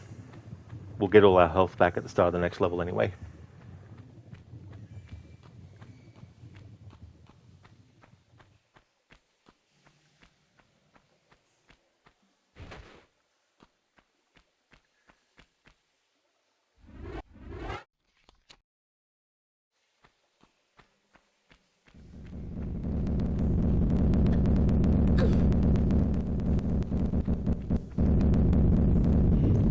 I've always thought that in this game, the boulders, especially in this level, look like giant meatballs.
Kesmond, if there is snow, golden rule is high gear, low revs. That's the other thing too, like being extra careful, especially too like when there's like ice on the road or there's been a lot of rain. Listen, it's only the first level of the advisory. It has to get to the second highest advisory to allow us to work from home or the branches to close. So the second highest advisory, yeah, that's definitely fair too that they have to do it that way. Because if it's only the first level, then, it's like, well, it could go either way. It could get worse, or it could just stay that way the whole time, or it could just go away completely. Kesman, yep, time to regain the Uzis. Of course, I'm a Terminator. You can't just go around killing people. Why? Because you just can't. Why? Because you just can't, okay? Cody, you were well annoyed yesterday. Your 10 terabyte hard drive died, taking all your films and TV shows with it. Wasn't even a year old. Oh, Cody. That really does suck, dude. I really feel for you, man. Sorry to hear about that. Like, that's definitely a lot of data to lose as well. Kesman, then Arnie starts with the whys. It's so funny, when he does that. I like how when he's getting Arnie to not kill anyone, how he's like, now swear that now swear. I think he says now swear, and then he's like, what? Mr. Epic, oh my god, it's Jimmy with his skateboard. Just when we were talking about bully, Jimmy, Jimmy, you son of a bitch. He did kind of look like him.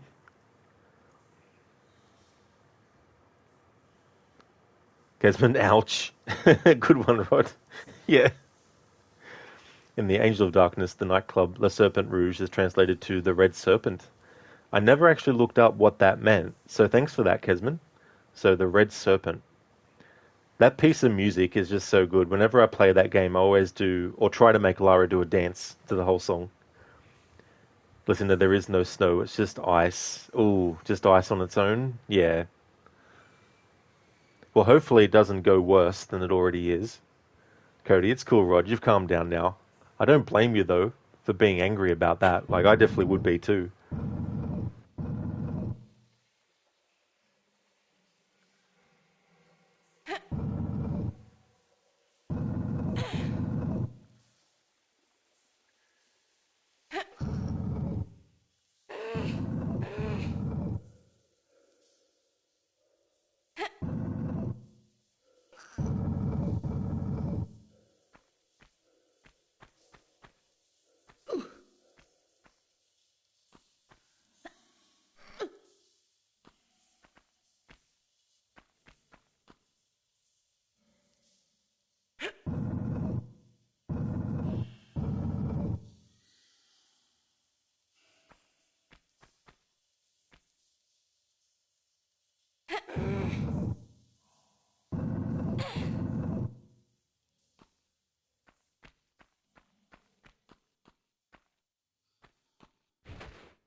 Oh, that's fair enough, Mr. Epic, as well. Having alternative ways to do things instead of that. Pissed Offerson. Thanks for the follow. Nice play on the name Chris Christopherson. He was great as Whistler in the Blade movies.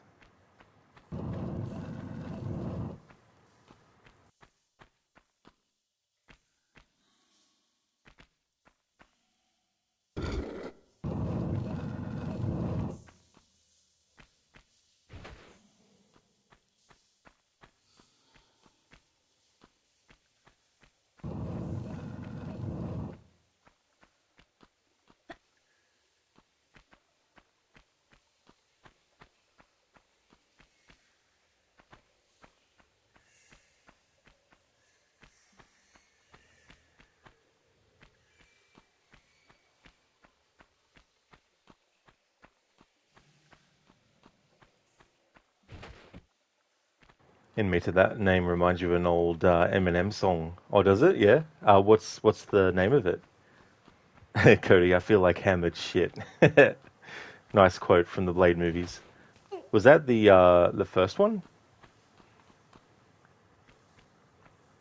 Say cheese.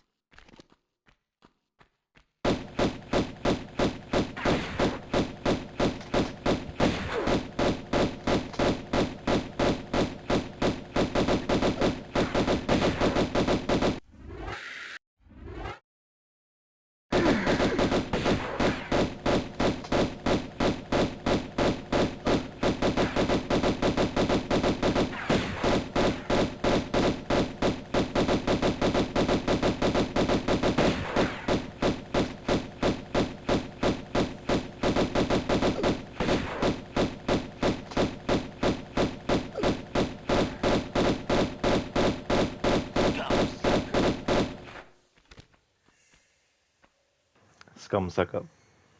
That's not her name. It's Lara. Sucker might rhyme a bit with Lara, but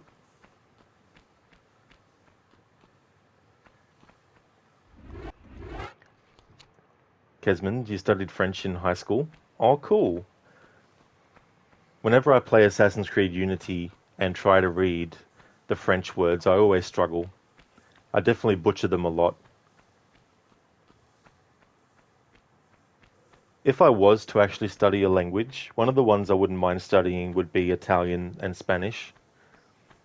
When I was in high school, we learnt Japanese, but I've completely forgotten any of that. Not that I was able to speak the language really well back then anyway, but it was something that we first did as part of the actual thing, because I think I was in like grade 5 or 6, I think. And then in high school, we did it for 1 year. But when it became a subject you could pick to do, I picked other stuff. Not because I didn't like learning the language or anything, it's just that I knew that there were other subjects I preferred to do.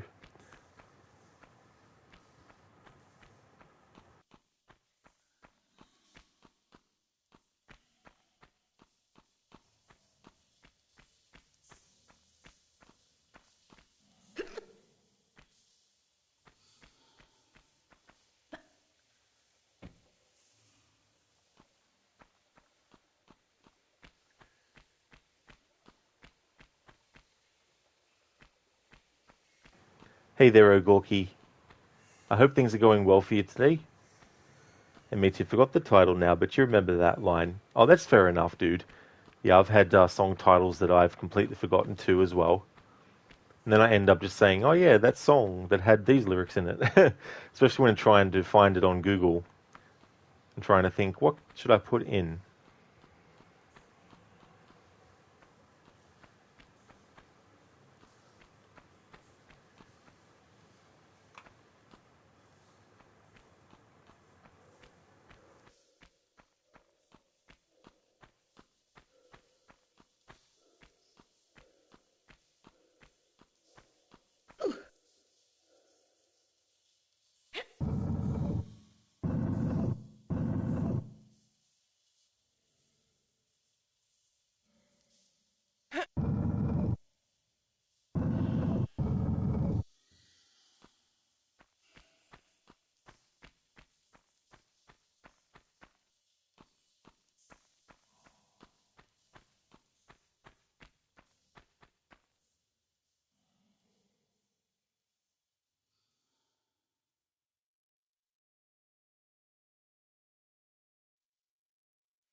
I can't believe Vanessa, my bride, my one true love, the woman who taught me the beauty of monogamy, was a fembot all along.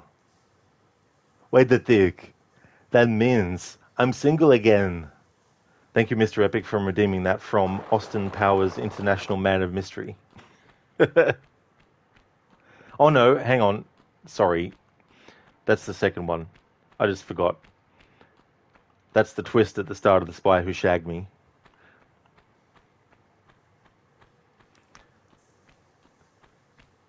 Kesman, playing the remastered, you thought they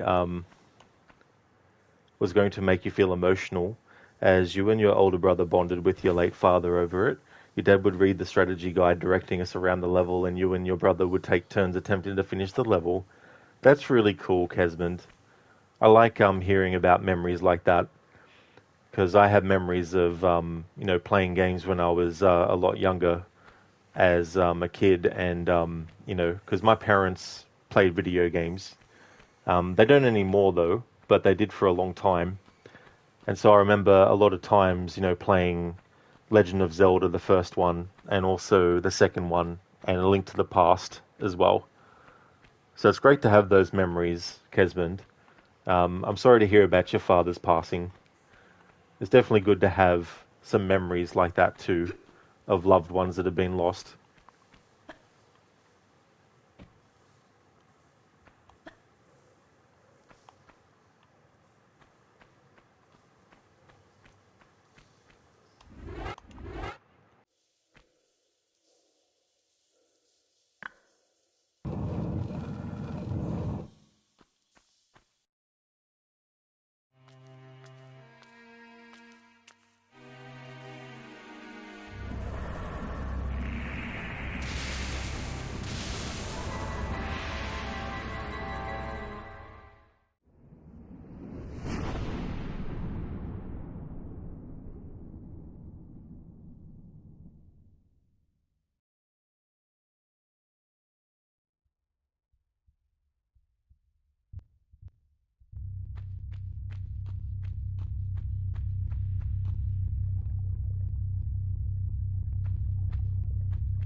Mr. Epic, you love those movies. Mini-Me was hilarious. Oh yeah. It's funny, Seth Green's character as well, how he has that argument with his father, Dr. Evil, and Dr. Evil keeps on interrupting him all the time. Kesman, what made it hard was your father passed away right in front of you. He looked at you, took 2 short breaths, and stopped breathing on the spot. That definitely would be rough, Kesmond, to experience that. It's good that you were there with him, and I'm sure that, in his final moments, he was happy that you were there with him as well. It definitely would be tough, to go through that and experience that, but it's good that you were there for him in that moment.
Oh yeah, Kesman, that's definitely no worries at all. Thank you so much for leaving the lurk. Really appreciate that a lot. And I hope that you get some good sleep as well. You definitely deserve it. Thanks for popping in and chatting for a bit.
Hey there, Spectrum. Welcome on in. It's going well, thanks. Things are going good. I'm in the second last level now of the first Tomb Raider game. How about yourself? How's things going? That looks like the inside of an artery. Absolutely. That's definitely a good call too, because we're in the areas where the Atlantean creatures are being genetically created by the villain Natla, who was actually a queen of Atlantis centuries ago, but she was banished and frozen essentially in ice as punishment for rebelling against the other Atlantean gods by creating or using like an army of Atlantean creatures and stuff.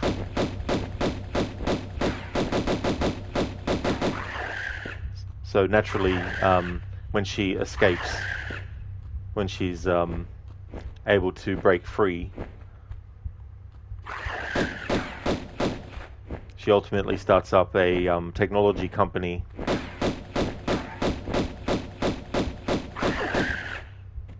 and she's looking to recreate the Atlantean creatures essentially.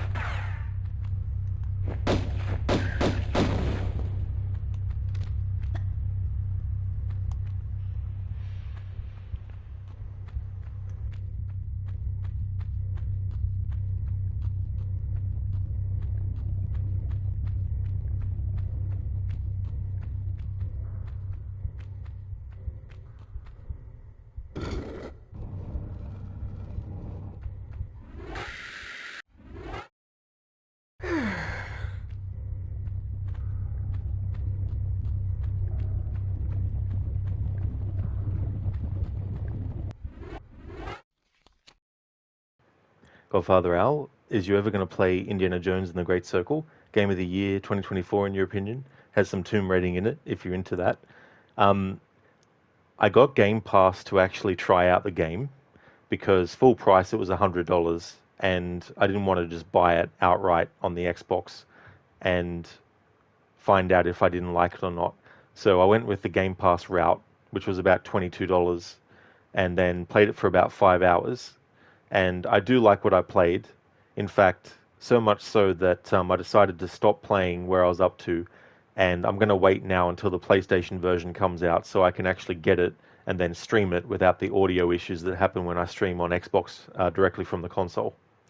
So yeah, I definitely will be getting to that game, but I want to wait till the PlayStation 5 version is available. And even then, I'll probably wait till it comes down on sale as well. But it's definitely in the plans. That's good, Spectrum. I'm glad that you're feeling much better. That is really good. Listen to, okay, Rod and Chad, it's time for you to slide off to work. I hope you have a great rest of your stream. Well, I hope you don't literally slide when you're on your way to work.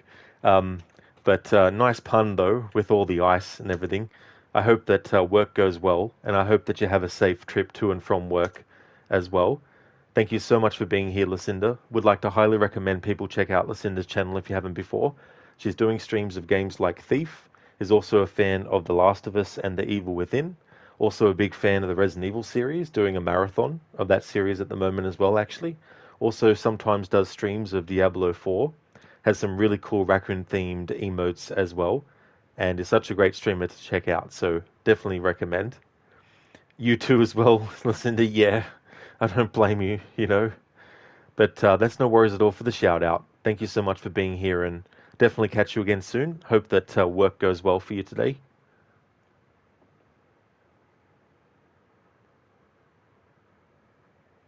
Godfather, our professionalism. Yeah, I had lots of fun.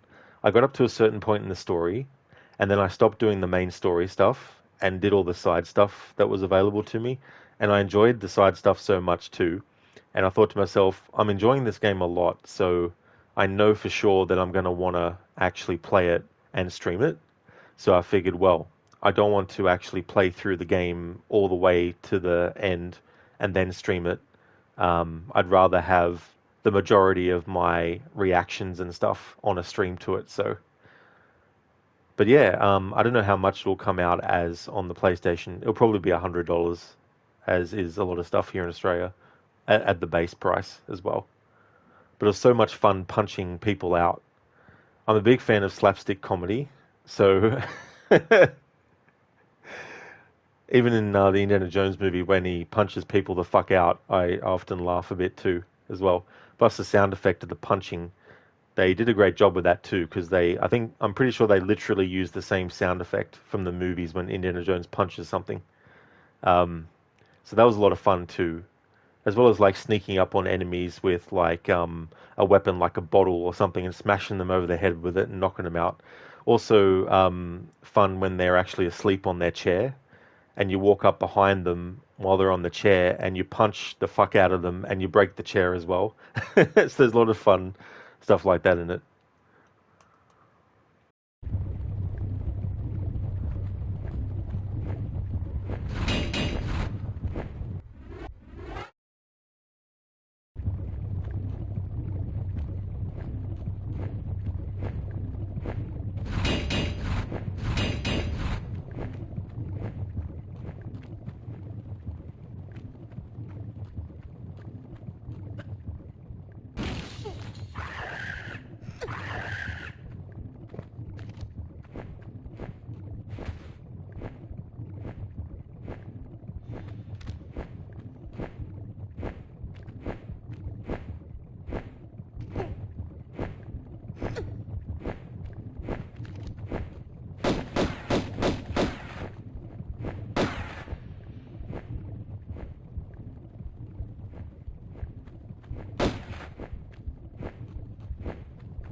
I was going to take a break, but I thought to myself, nah, I'll just keep on going. We've only got 2 levels left.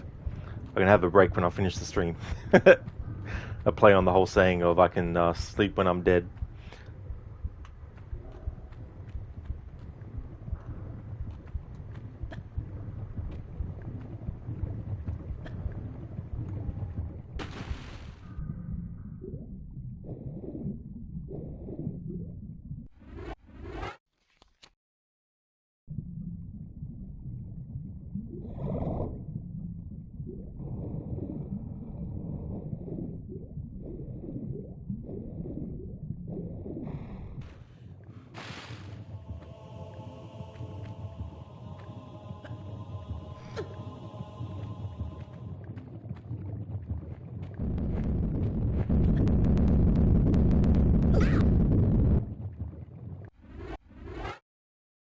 Yeah, Oliver. Yeah, Lucinda was in for a bit, but yeah, she's off to work now.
Hey there, Sheila. Welcome on in, dude. Things are going really good. Up to the second last level, so definitely finishing the game today. I hope your day is going well so far.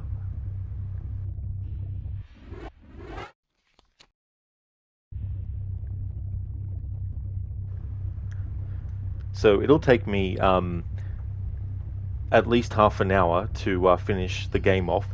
So before I actually disable the outfit change as a channel point redeem, I just want to give people a heads up that I'm going to actually deactivate that in like a couple of minutes or so. So if anyone wanted to redeem it, it's only going to be available again for at least a couple of minutes. I'll just ready it so I can deactivate it. Because obviously, if someone redeems it when I'm like literally at the end of the game, it's going to be a waste of a redeem.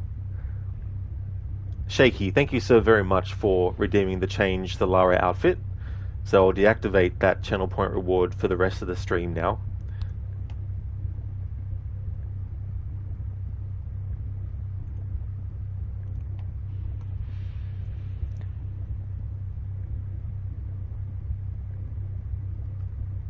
Oh yeah, shaky. So something chic with is it? Always forget if that word is chic or chic or cheek, chic. It's probably one of them with sunglasses. All right, cool. Chic. Thank you, shaky. Yeah, so it's chic. Yeah, because there's some words that you hear so often, and then when it comes time to actually pronounce it, you think to yourself, "Oh, is this actually how it's pronounced?" But thank you, Shaky, for redeeming that. So it's chic. So something chic with the sunglasses.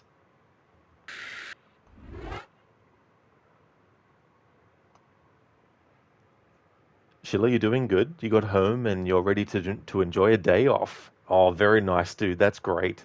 I'm glad to hear that you're doing good. You'll probably get your collectibles in Village while enjoying my stream. Very nice. That's cool. So, does that game give you the opportunity to get collectibles after the game's over? Probably not, now that I think about it, because it's been a long time since I played it, so I can't remember if the game lets you. I assume that the game doesn't, but that's a good idea to get all the collectibles and stuff. Shaky, very chick. How about the catsuit?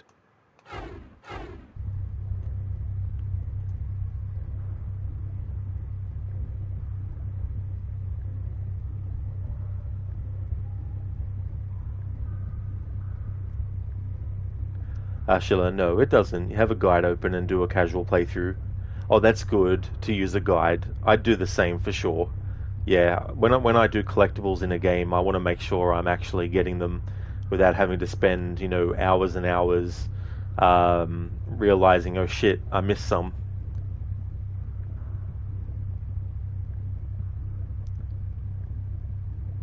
Oh, good code. You're home. Excellent. How's your day been going so far? So, Shaky, is this outfit okay with the catsuit and the sunglasses? Because if not, that's okay. We can find another one. But if so, that'll be good.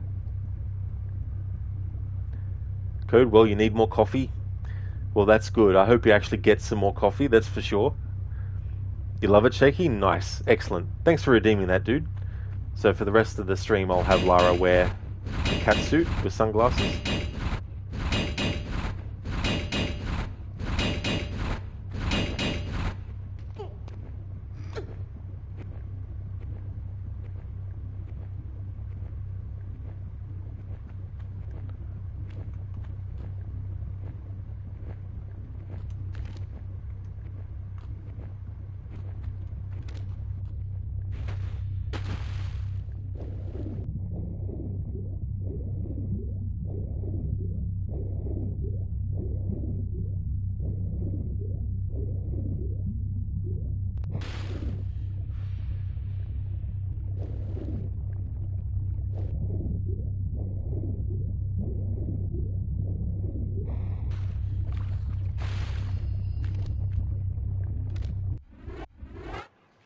Shaky, you saw Nevada last time, so this is great. Oh, nice, dude. Cool.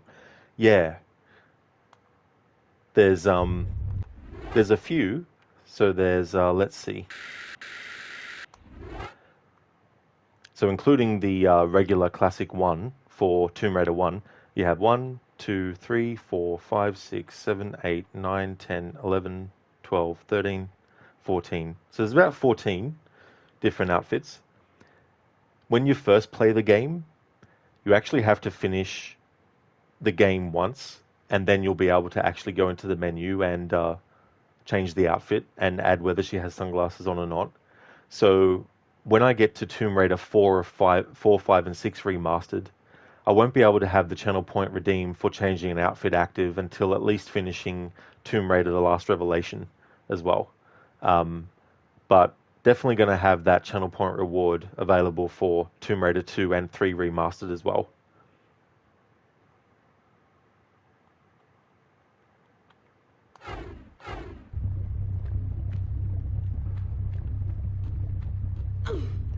And Mita, you'll be home in 1.5 hours more or less. You can't wait to play some more Resident Evil 3 Remake.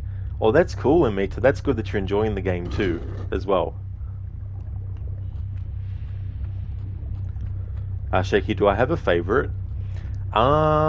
Just trying to think. I don't really have a favorite, but the Nevada outfit is definitely up there as well. I like the camo pants, the blue camo that she wears.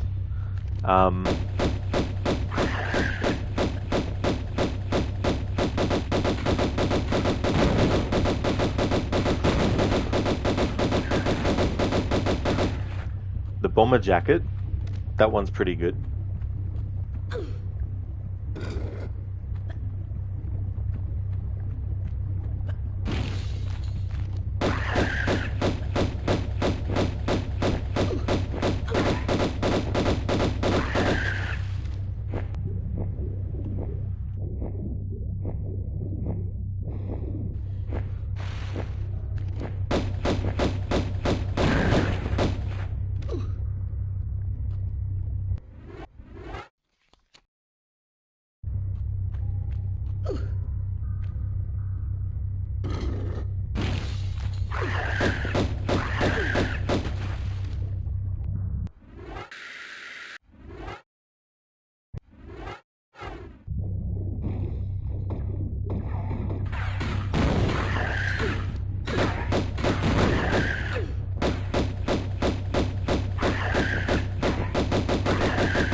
Code for next month, you'll be married to Excel sheets to make some sense of the archives this new place have been using.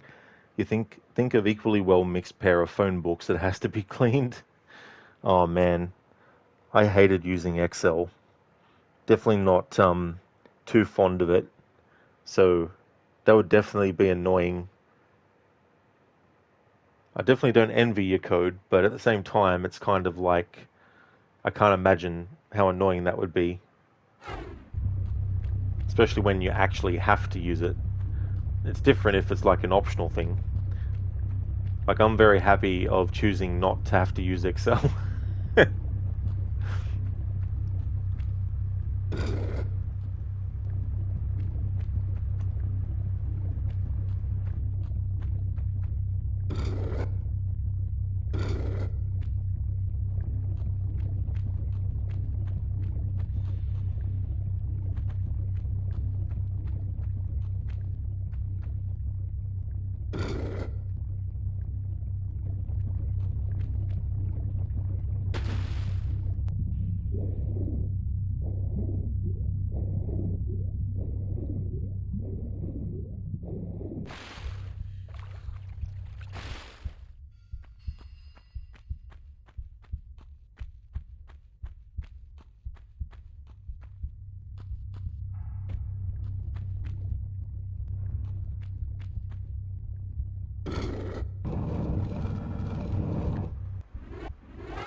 The thing about this part here is that there's a boulder that rolls down. And the game makes you think, oh shit, I can't get through that part. How the hell am I supposed to get through there?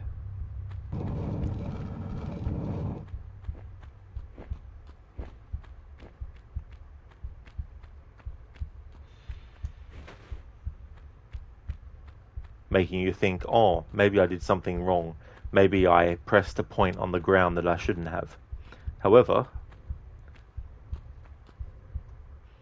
this block can be moved.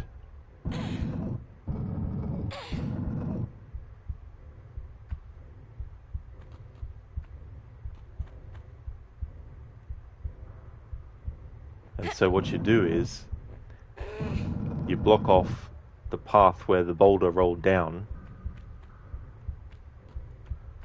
You go through here.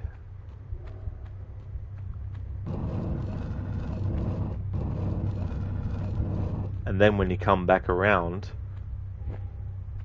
the boulder that was there is actually gone. And now that you've moved that block, it's a respawning boulder. So it's understandable if when people play this for the first time, they go around in circles, thinking that maybe they need to time the jumping correct to miss the plate on the ground that makes the boulder actually roll down, but that's the process. Dr. Darling, Lara is in the other world again. Or was that James? You confused. The other world. A world of someone's nightmarish delusions come to life.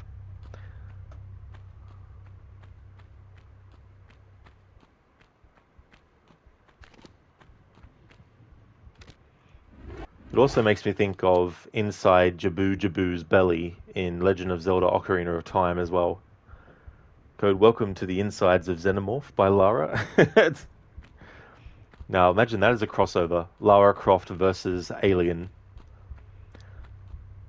In some ways I think that the ground in this part, it reminds me of, you know when you have a pizza and it has like no topping, nothing at all, it's just basically the pizza base.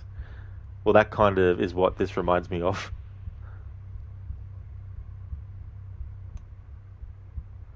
Plus it also looks like it would be skin of Freddy Krueger's after being burnt alive. Oh God, this is God. Sorry, that's a quote from A Nightmare on Elm Street, the original. Sometimes I like to say random movie quotes.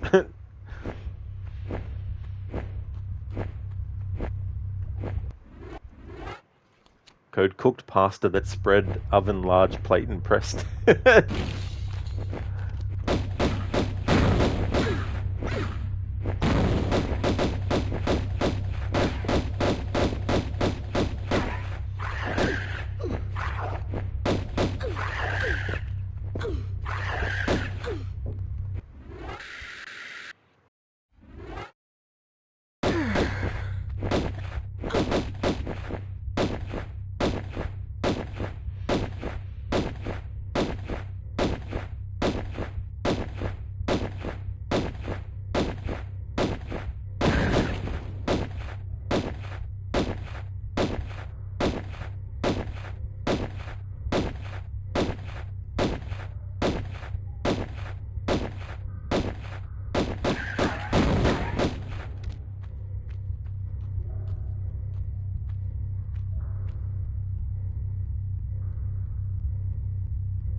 Yeah, Gorky.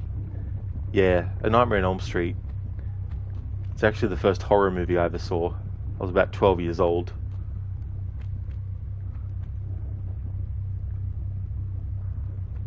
It was a bit freaky when I was a kid watching that. And when the character named Rod actually gets killed, having a character named after, well, not named after me, but with the same name as me, seeing them get killed as a kid in a movie, it's like, no, Rod got killed. Oliver target practice. That's what it is. They were just lining themselves up. They were like, we're going to be guinea pigs for Lara, and we're just going to be in this one spot.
Gorgi, I think you became crisp. That's right, crispy Lara.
It was like something that was on loop.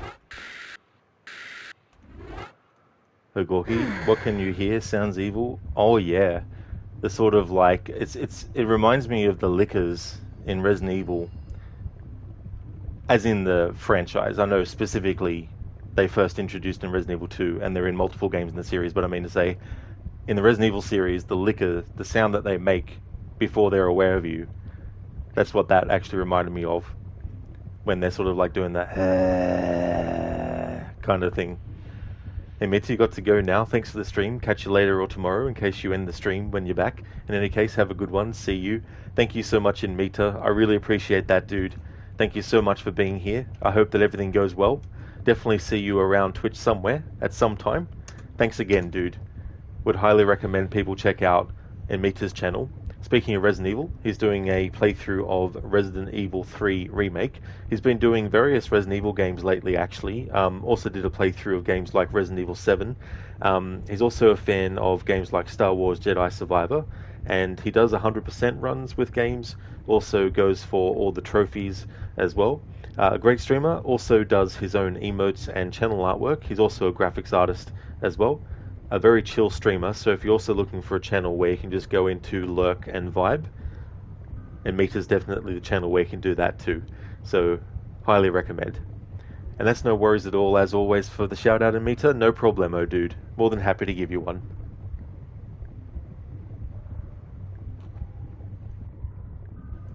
Be right back in a moment.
Alrighty then, I'm back.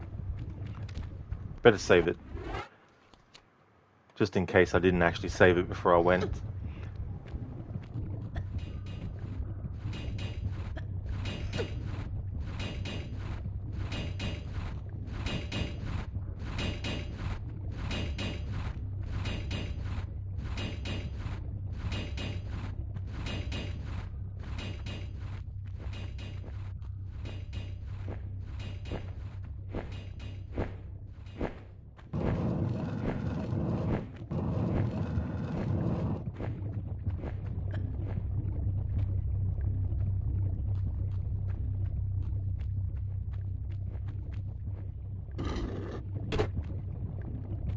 Thank you, Ogorki, for the welcome back. Thank you very much. I just remembered something I want to show too. Being able to do a backflip, then a roll in midair when in a tight space. If you actually do it and then you go into photo mode,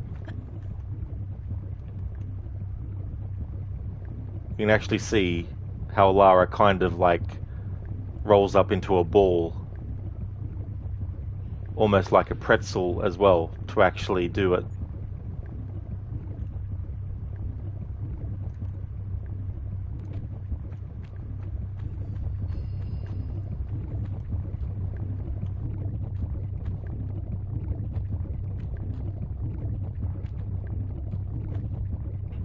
Yeah, shaky Lara ball.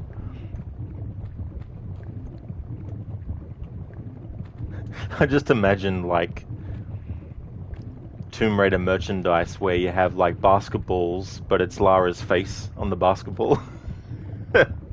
And other Tomb Raider characters as well.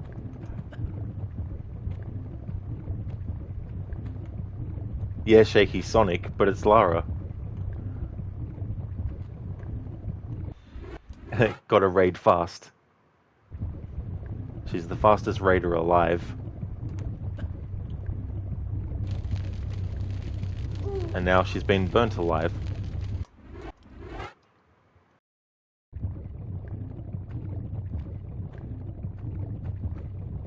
Dr. Darling, thank you for redeeming the rest in peace, Lara. So would you like it to be the lava again? Dr. Darling, that was the death you were going to redeem. Oh, that's all good. I definitely don't mind doing the same one again. Fried Lara? No worries at all.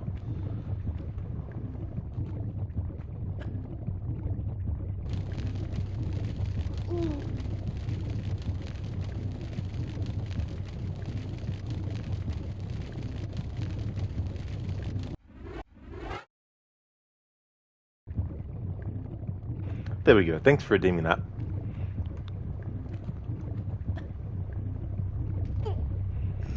Ogorki just thought he would let you know that you really enjoy my streams. Well, thank you very much, Ogorki. I really appreciate that a lot. I'm glad that you enjoy them. Thank you so much for being a part of the community. I really appreciate it. Yeah, Dr. Darling, fried Lara.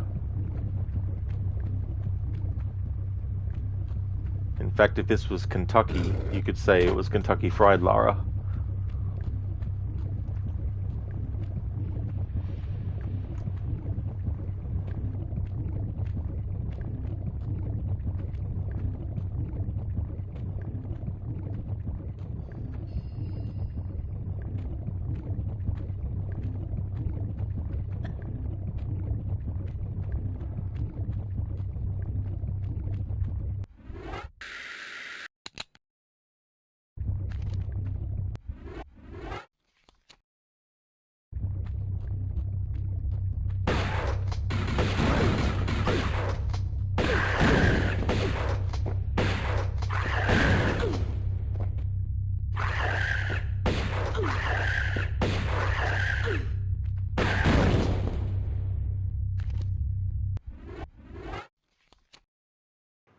Shaky when she becomes pretzel Lara. I'm a fried knot. Yeah, yeah. Fried pretzel Lara. Code, crispy outside and mush inside. Yeah, that would definitely be the case.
That's right, I forgot. There's bacon, Lara. So be careful.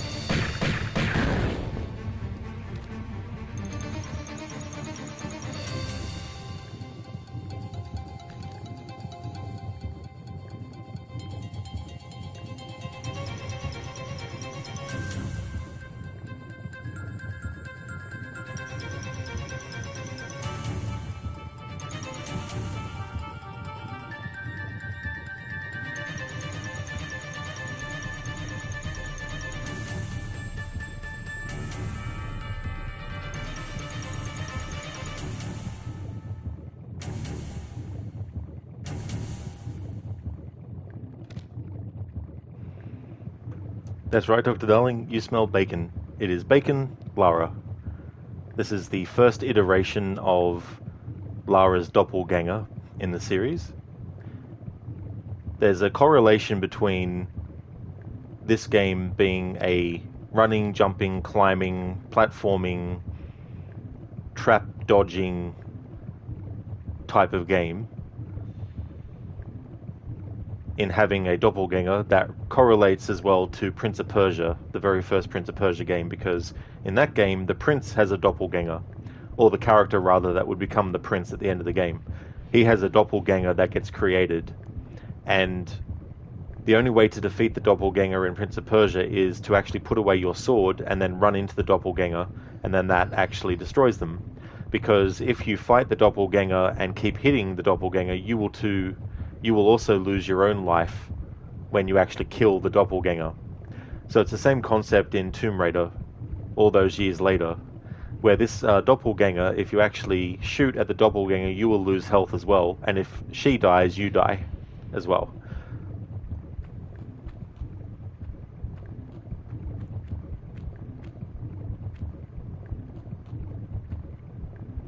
There's a few different versions of the doppelganger throughout the series. In Tomb Raider 4, there's actually a doppelganger version that if it gets killed, it'll actually kill you as well, except the difference is it's not actively attacking you. Other enemies, though, will attack it, and if they attack it and kill it, you die too as well. And then, of course, in Tomb Raider Anniversary, which is a remake of this game, you have the doppelganger like this again. But then in Underworld, which is part of the same continuity as Tomb Raider Anniversary, you fight yet another version of the doppelganger that actually has skin and everything this time, and hair and everything, whereas this version of the doppelganger doesn't have skin, just has muscle and skeleton. Well, I mean eyes too, as well.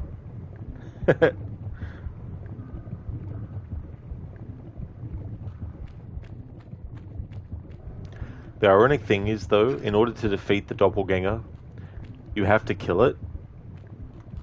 But if you shoot it and kill it, then you'll die.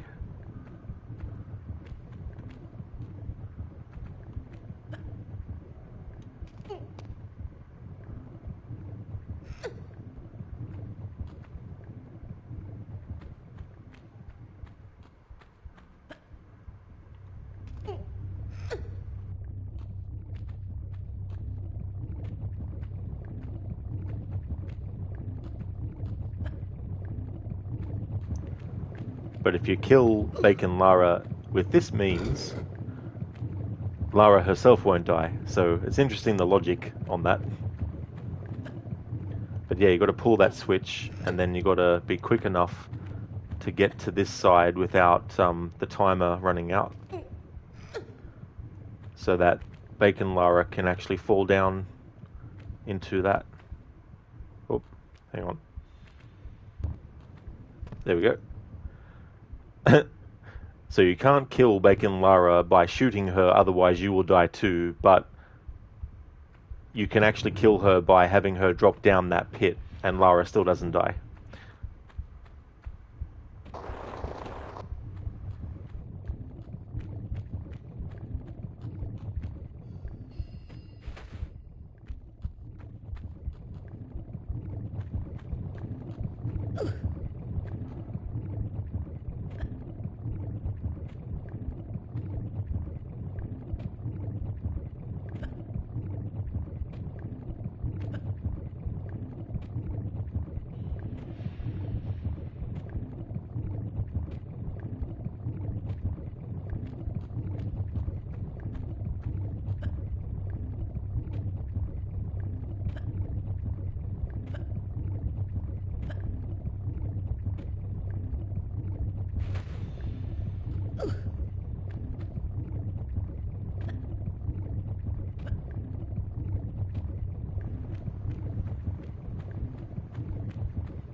Sometimes I like to do that trick just because I'm lazy and don't want to actually go the path that the game wants you to.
Uh, Code slightly reminds you of creatures named Skin Dancers.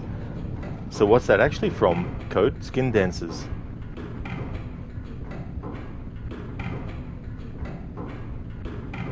You can't do this. We condemn you, Natla of Atlantis, for your crimes, for the flagrant misuse of your powers, and for robbing us of ours. You can't, Breaking the three bond of consent that our people are ruled and secured under, and invading Teopan and myself with our army, our warriors, empty from our pyramid, so that you can use the pyramid, its powers of creation, for your own mindless destruction. Mindless? Look at you! Neither of you have one squirt of inventive juice in your heads. Wasters. Let's just do it. Tehokan! You use the sacramental place as a source of individual pleasure, as some freak factory. They're survivalists, a new generation. A slaughter heap now. And you, we're gonna lock you in limbo. Make your veins, heart, feet, and that diseased brain stick solid with frozen blood. Greet your eternal unrest, Natla! You won't rest either, or your damned continent death.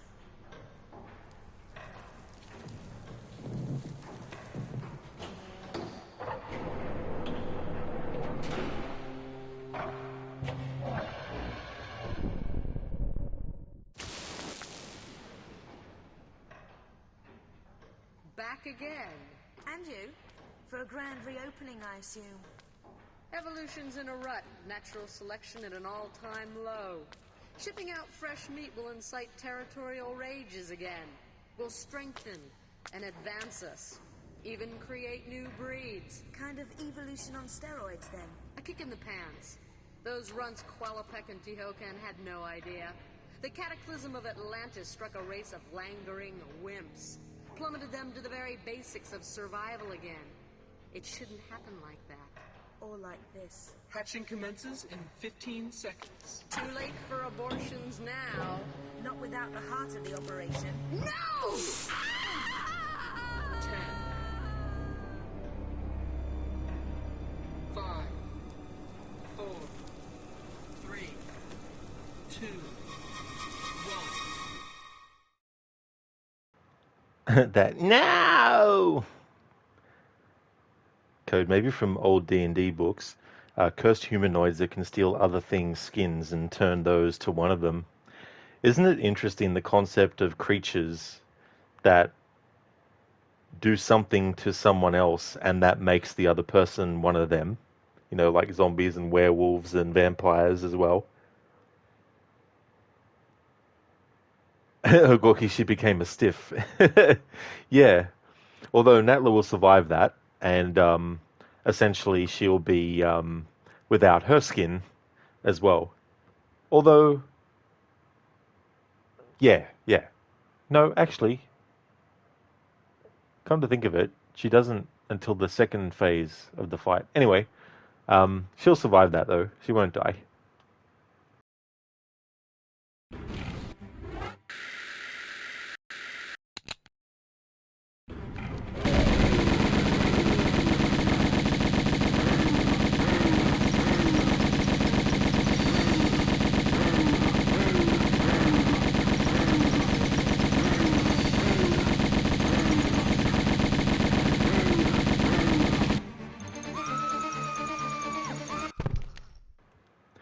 Welcome on in, Raiders, to seeing Lara die.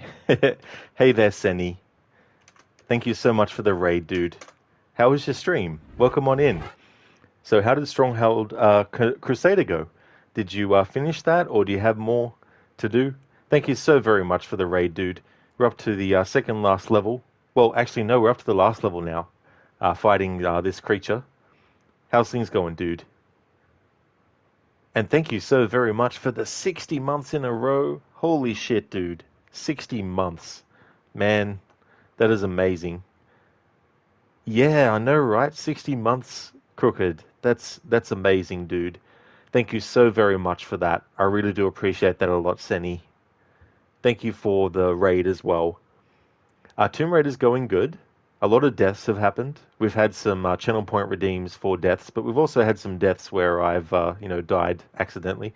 And in the remasters, you can actually change the outfits. You have to finish the game at least once before you do.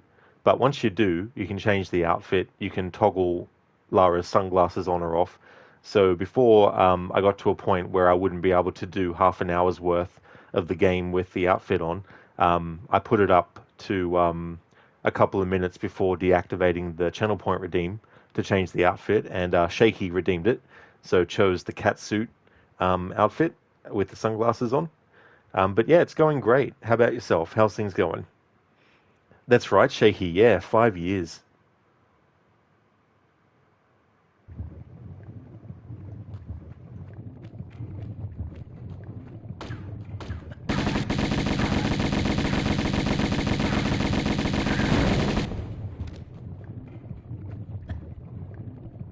I forgot to save it, so this save is before the end of the previous level to what I got up to.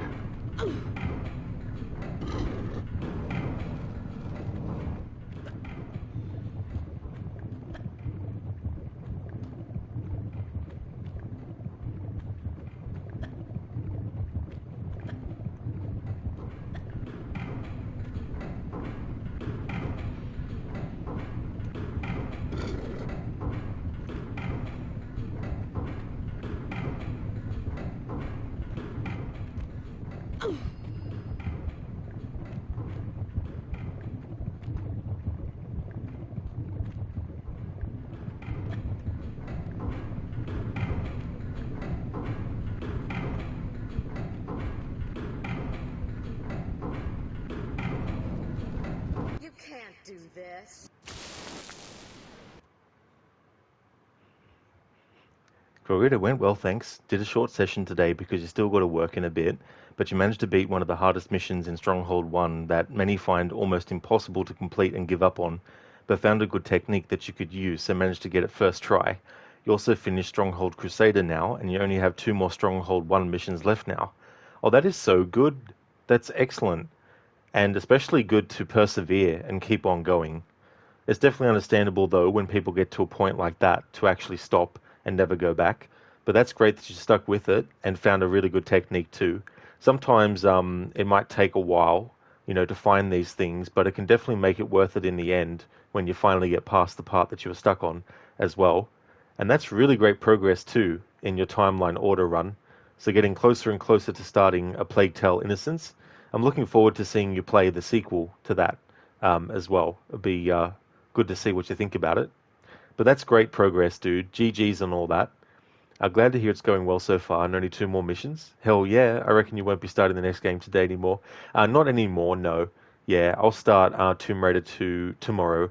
I've decided that I don't mind having like a long break between one stream of Tomb Raider 2 and then the next stream of it. So instead of, trying to rechange the schedule, what I'm going to do is tomorrow I'm going to stream Tomb Raider 2, and then Saturday and Sunday Rise of the Tomb Raider, and then I'm going to actually do a stream on Monday next week so I can do Tomb Raider 2, because next week on the 14th is when the remasters of 4, 5, and 6 come out. So I want to give myself plenty of time to get Tomb Raider 3 done before Tomb Raider 4, 5, and 6 remastered comes out. You too, there haven't been many games on the historical list you haven't played before, so it's nice when you come across one. Absolutely, and sequels can be, quite difficult, but I think they really did a good job with that sequel, and yeah. But that's great progress too, because you've got so many games that are still left, but you've definitely gone through a lot of games too. So Crooked, what he's doing on his channel, he's also doing other games outside of a timeline order, but he's also doing a big, massive project where he's playing all these different games, different genres, different franchises, but he's putting them in the order of what time period they're set in and doing a chronological order run. Even games where one event or a few events will take place across a couple of years, and then before doing the next part of that game's story, which might take place 3 years afterwards, he plays a game that fits in between those years where the other game sort of ends for one part of the story and then picks up a few years later. So he's actually doing that kind of stuff with the games too. So it's not just strictly play one game until it's finished and then jump to the next one. Sometimes it's like do this game and then do this other game, then do a little bit of that game, jump to another one, if it's set in some years that take place afterwards or in between different things and all that kind of stuff. So I think it's kind of really ambitious, and I don't know of many people who've done that kind of playthrough before. So yeah, definitely recommend checking out Crocodile's channel for that kind of content too. But he's also got a lot of funny channel point rewards that are related to audio files.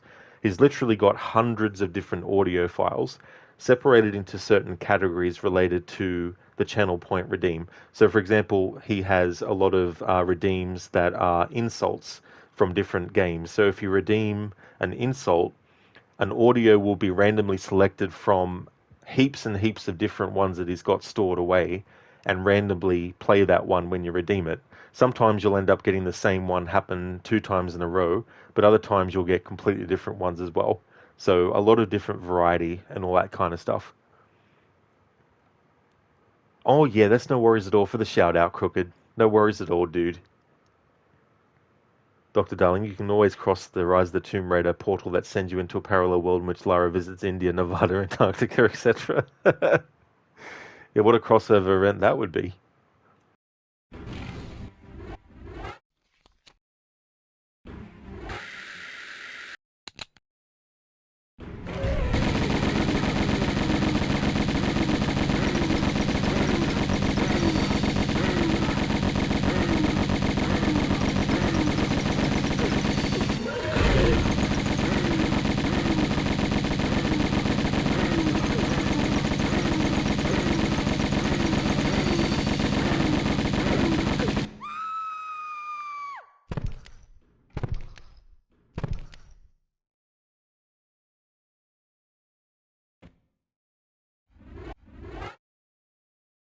Ouch.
Oh my god, Rod, why did I do a backflip? Crooked looks like a Dark Souls boss. Dark Souls. Dr. Darling carrying only 3,000 bullets. Lara's using a no equipment load mod. Just a few ammo.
Blood, gut, spit, and ass was everywhere, as Major Payne would say.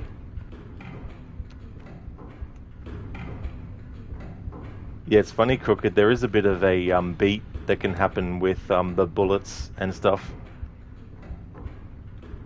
When you're using like the dual pistols, depending on how you face the enemy, you can do it where Lara is shooting with one pistol, but then if you time it right with moving her body to face front on to the enemy, you can then make a different beat with the sounds of the gunfire. So you can either do ba-boom, ba-boom, ba-boom, or you can do boom, boom, boom, boom, boom, boom, boom, boom, boom, or you can do boom, boom, boom, boom, boom, boom, boom, boom, boom, boom. You know, so it's really cool that you can do that kind of stuff.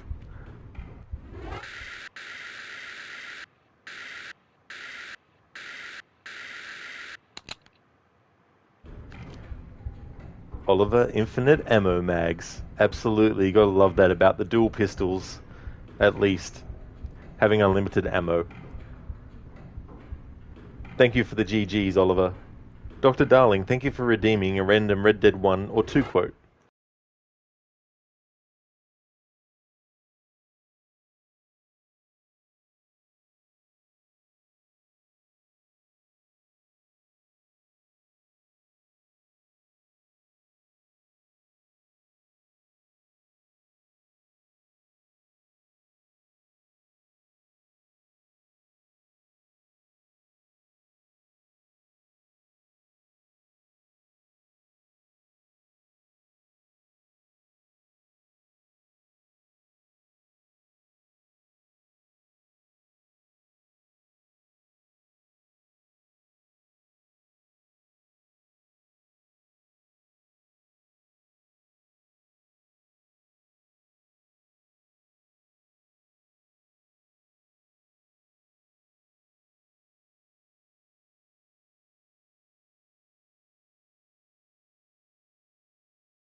Okay, so I've got one. So that was the famous Bonnie. That was her, all right. She's pretty. She's normal, like I said. Well, you always wanted to be a rancher. I'd have thought she'd be just your thing, the perfect rancher's wife, if I ever saw one. I already got a rancher's wife. I'm only teasing. I like her, and I'm glad she saved your life. Most of the time, anyways. The McFarlanes are good people. She did blush redder than a shepherd's sunset when she saw you, though. I have that effect on women. You clearly had one too many blows to the head. You ain't wrong about that, Mrs. Marston. That's quite a ranch they got there. That'll be us someday, soon as we get back on our feet. I don't know, John. How many times can we start again? An outlaw and a working girl? We ain't exactly farmers.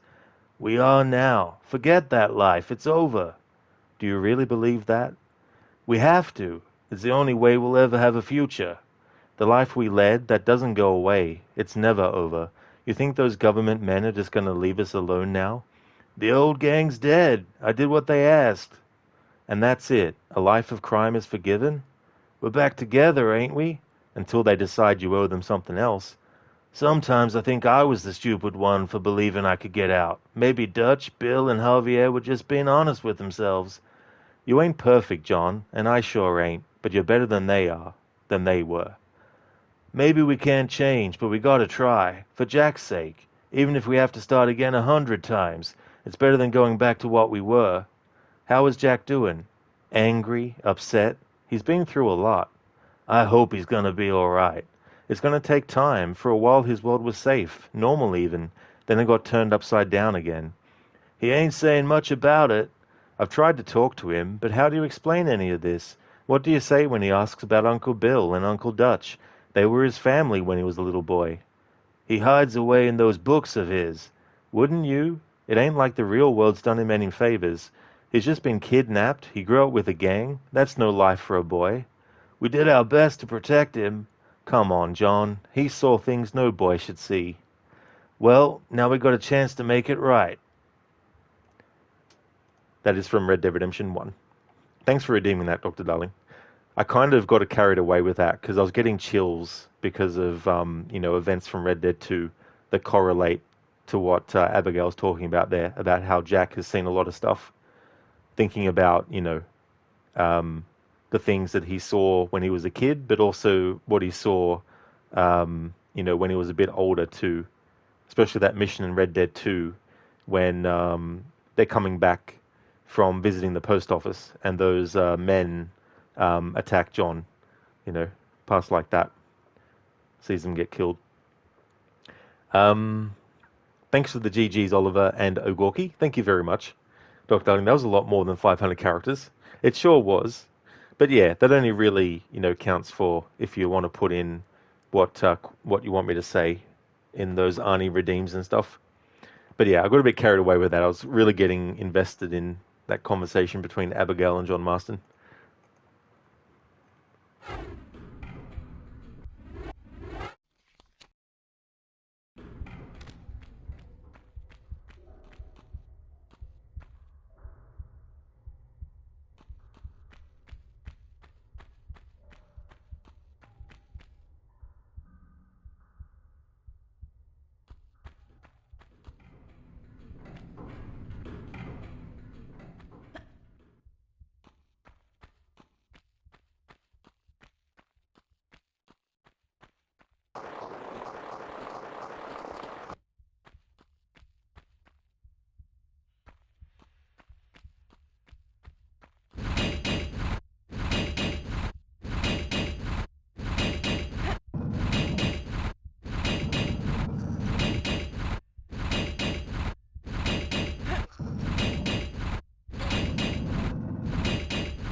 Whoops. I went the wrong way.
Thank you so very much, Crooked, for the lurking.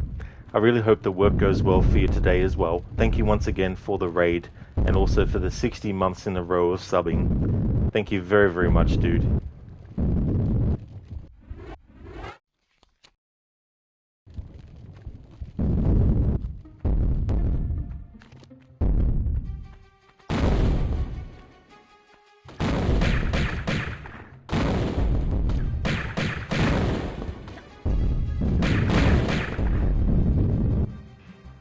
Oh, thank you very much, Crooked, and that's no worries at all.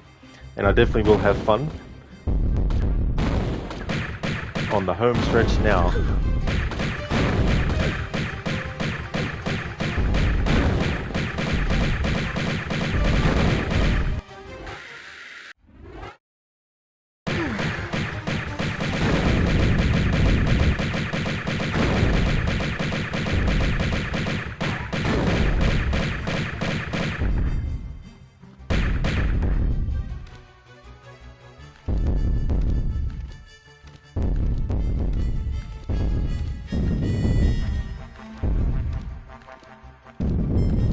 You can't bump off me and my brood so easy, Lara.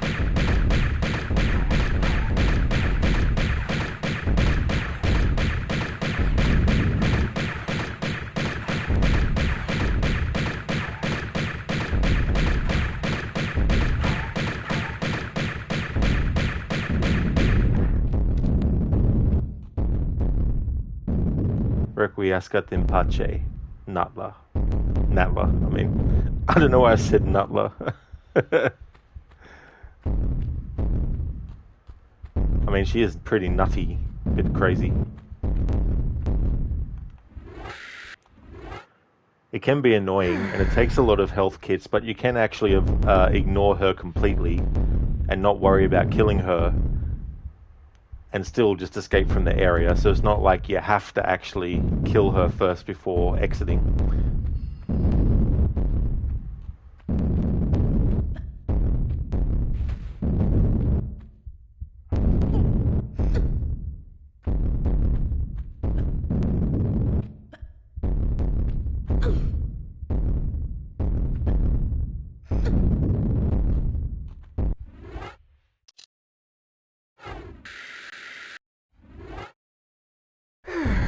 Doesn't matter that I used a large health kit because we're right at the end of the game.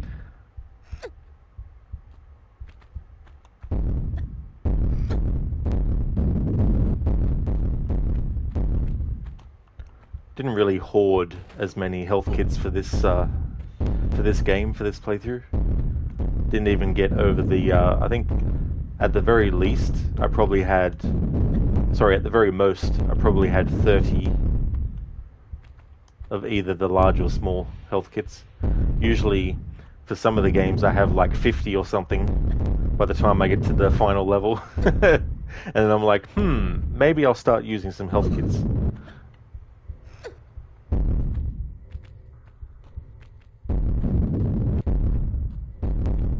What I'm going to do, I'm not going to have it for Tomb Raider 2 or 3 Remastered because I really need to get through them in time so that when the remasters of 4, 5, and 6 comes out, I can just jump straight into those.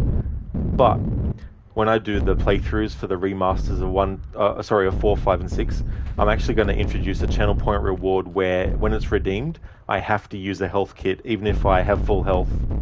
It's kind of a bit of a meme channel point reward to have.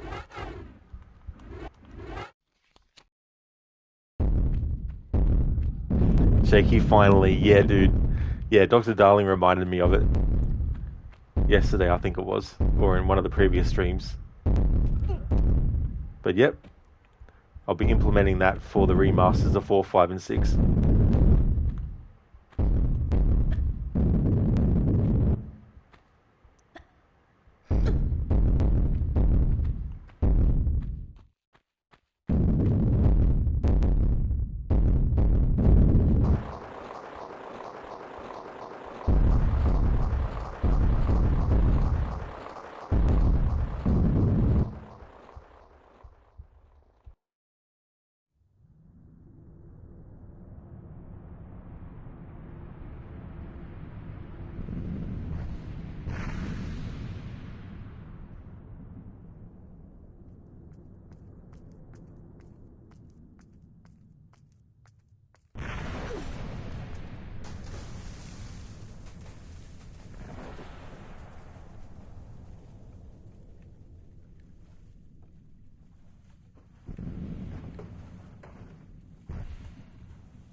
Thank you very much, Shaky, for the GGs. Thank you very much, dude.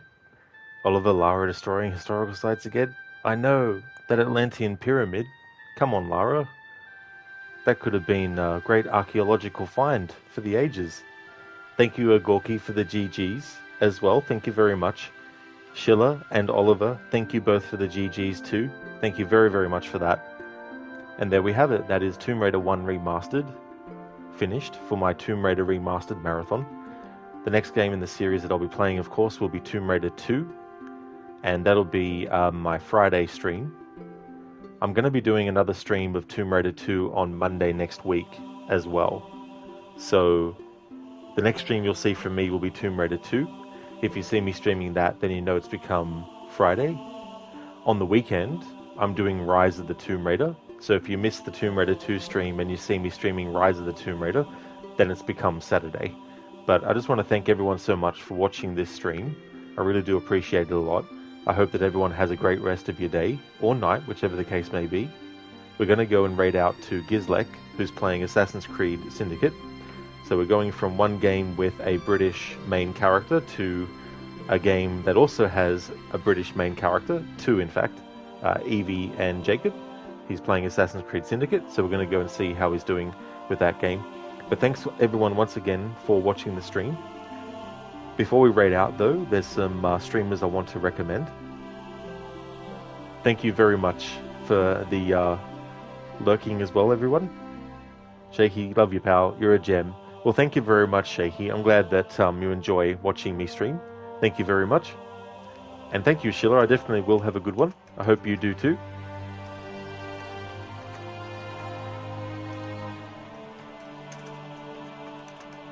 Oh yeah, that's no worries at all, Oliver. No problemo, dude.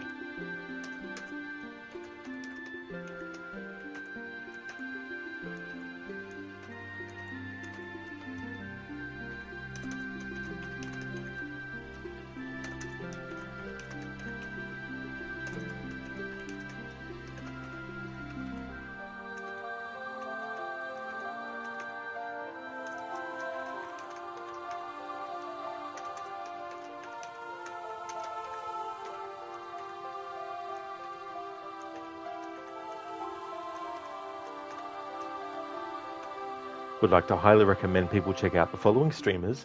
Dale Bastion, who's been doing a playthrough of the game Scalar. Enmita is doing a playthrough of Resident Evil 3 Remake. Crocodiles is doing a playthrough of the game Stronghold Crusader. Coming up on his channel soon is A Plague Tale Innocence. Lucinda is doing a Resident Evil marathon and is also doing games like Thief. Mr. Gote is streaming games like Bannister's Ghost of New Eden as well as Outlast. Shitterlock is doing a playthrough of Resident Evil Village. He's also a big fan of the Assassin's Creed series. And Shaky has been doing Far Cry 6. So definitely recommend those streamers if you haven't checked them out before. And that's no worries at all for the shout out, Schiller. No worries at all, dude. So final statistics, 9 hours and 25 minutes of game time. Wasn't worried about getting all the secrets, but there's 45 in total. There's 357 items to pick up, 256 kills, ammo used was 11,113, times I got hit, or no, actually times they got hit was 8,578, I think. Medipacks used, 27.5. Geez, that's pretty high for me, considering I hoard health kits. And distance travel, 53.996 kilometers.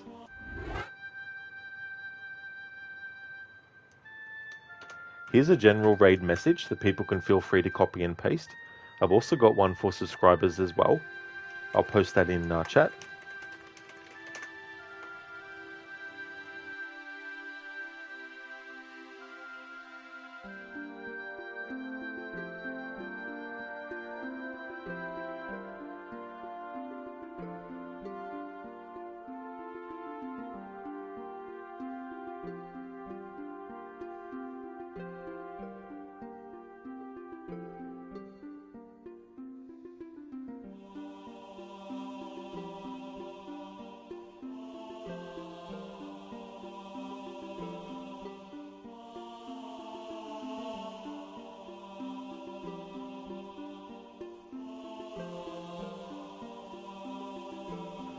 So there we go. And let's kick off the raid to Gizlek. Thanks again, everyone, for watching the stream. I was going to say thank you once again, everyone, for playing. Thanks for watching the stream, everyone. Have a great rest of your day.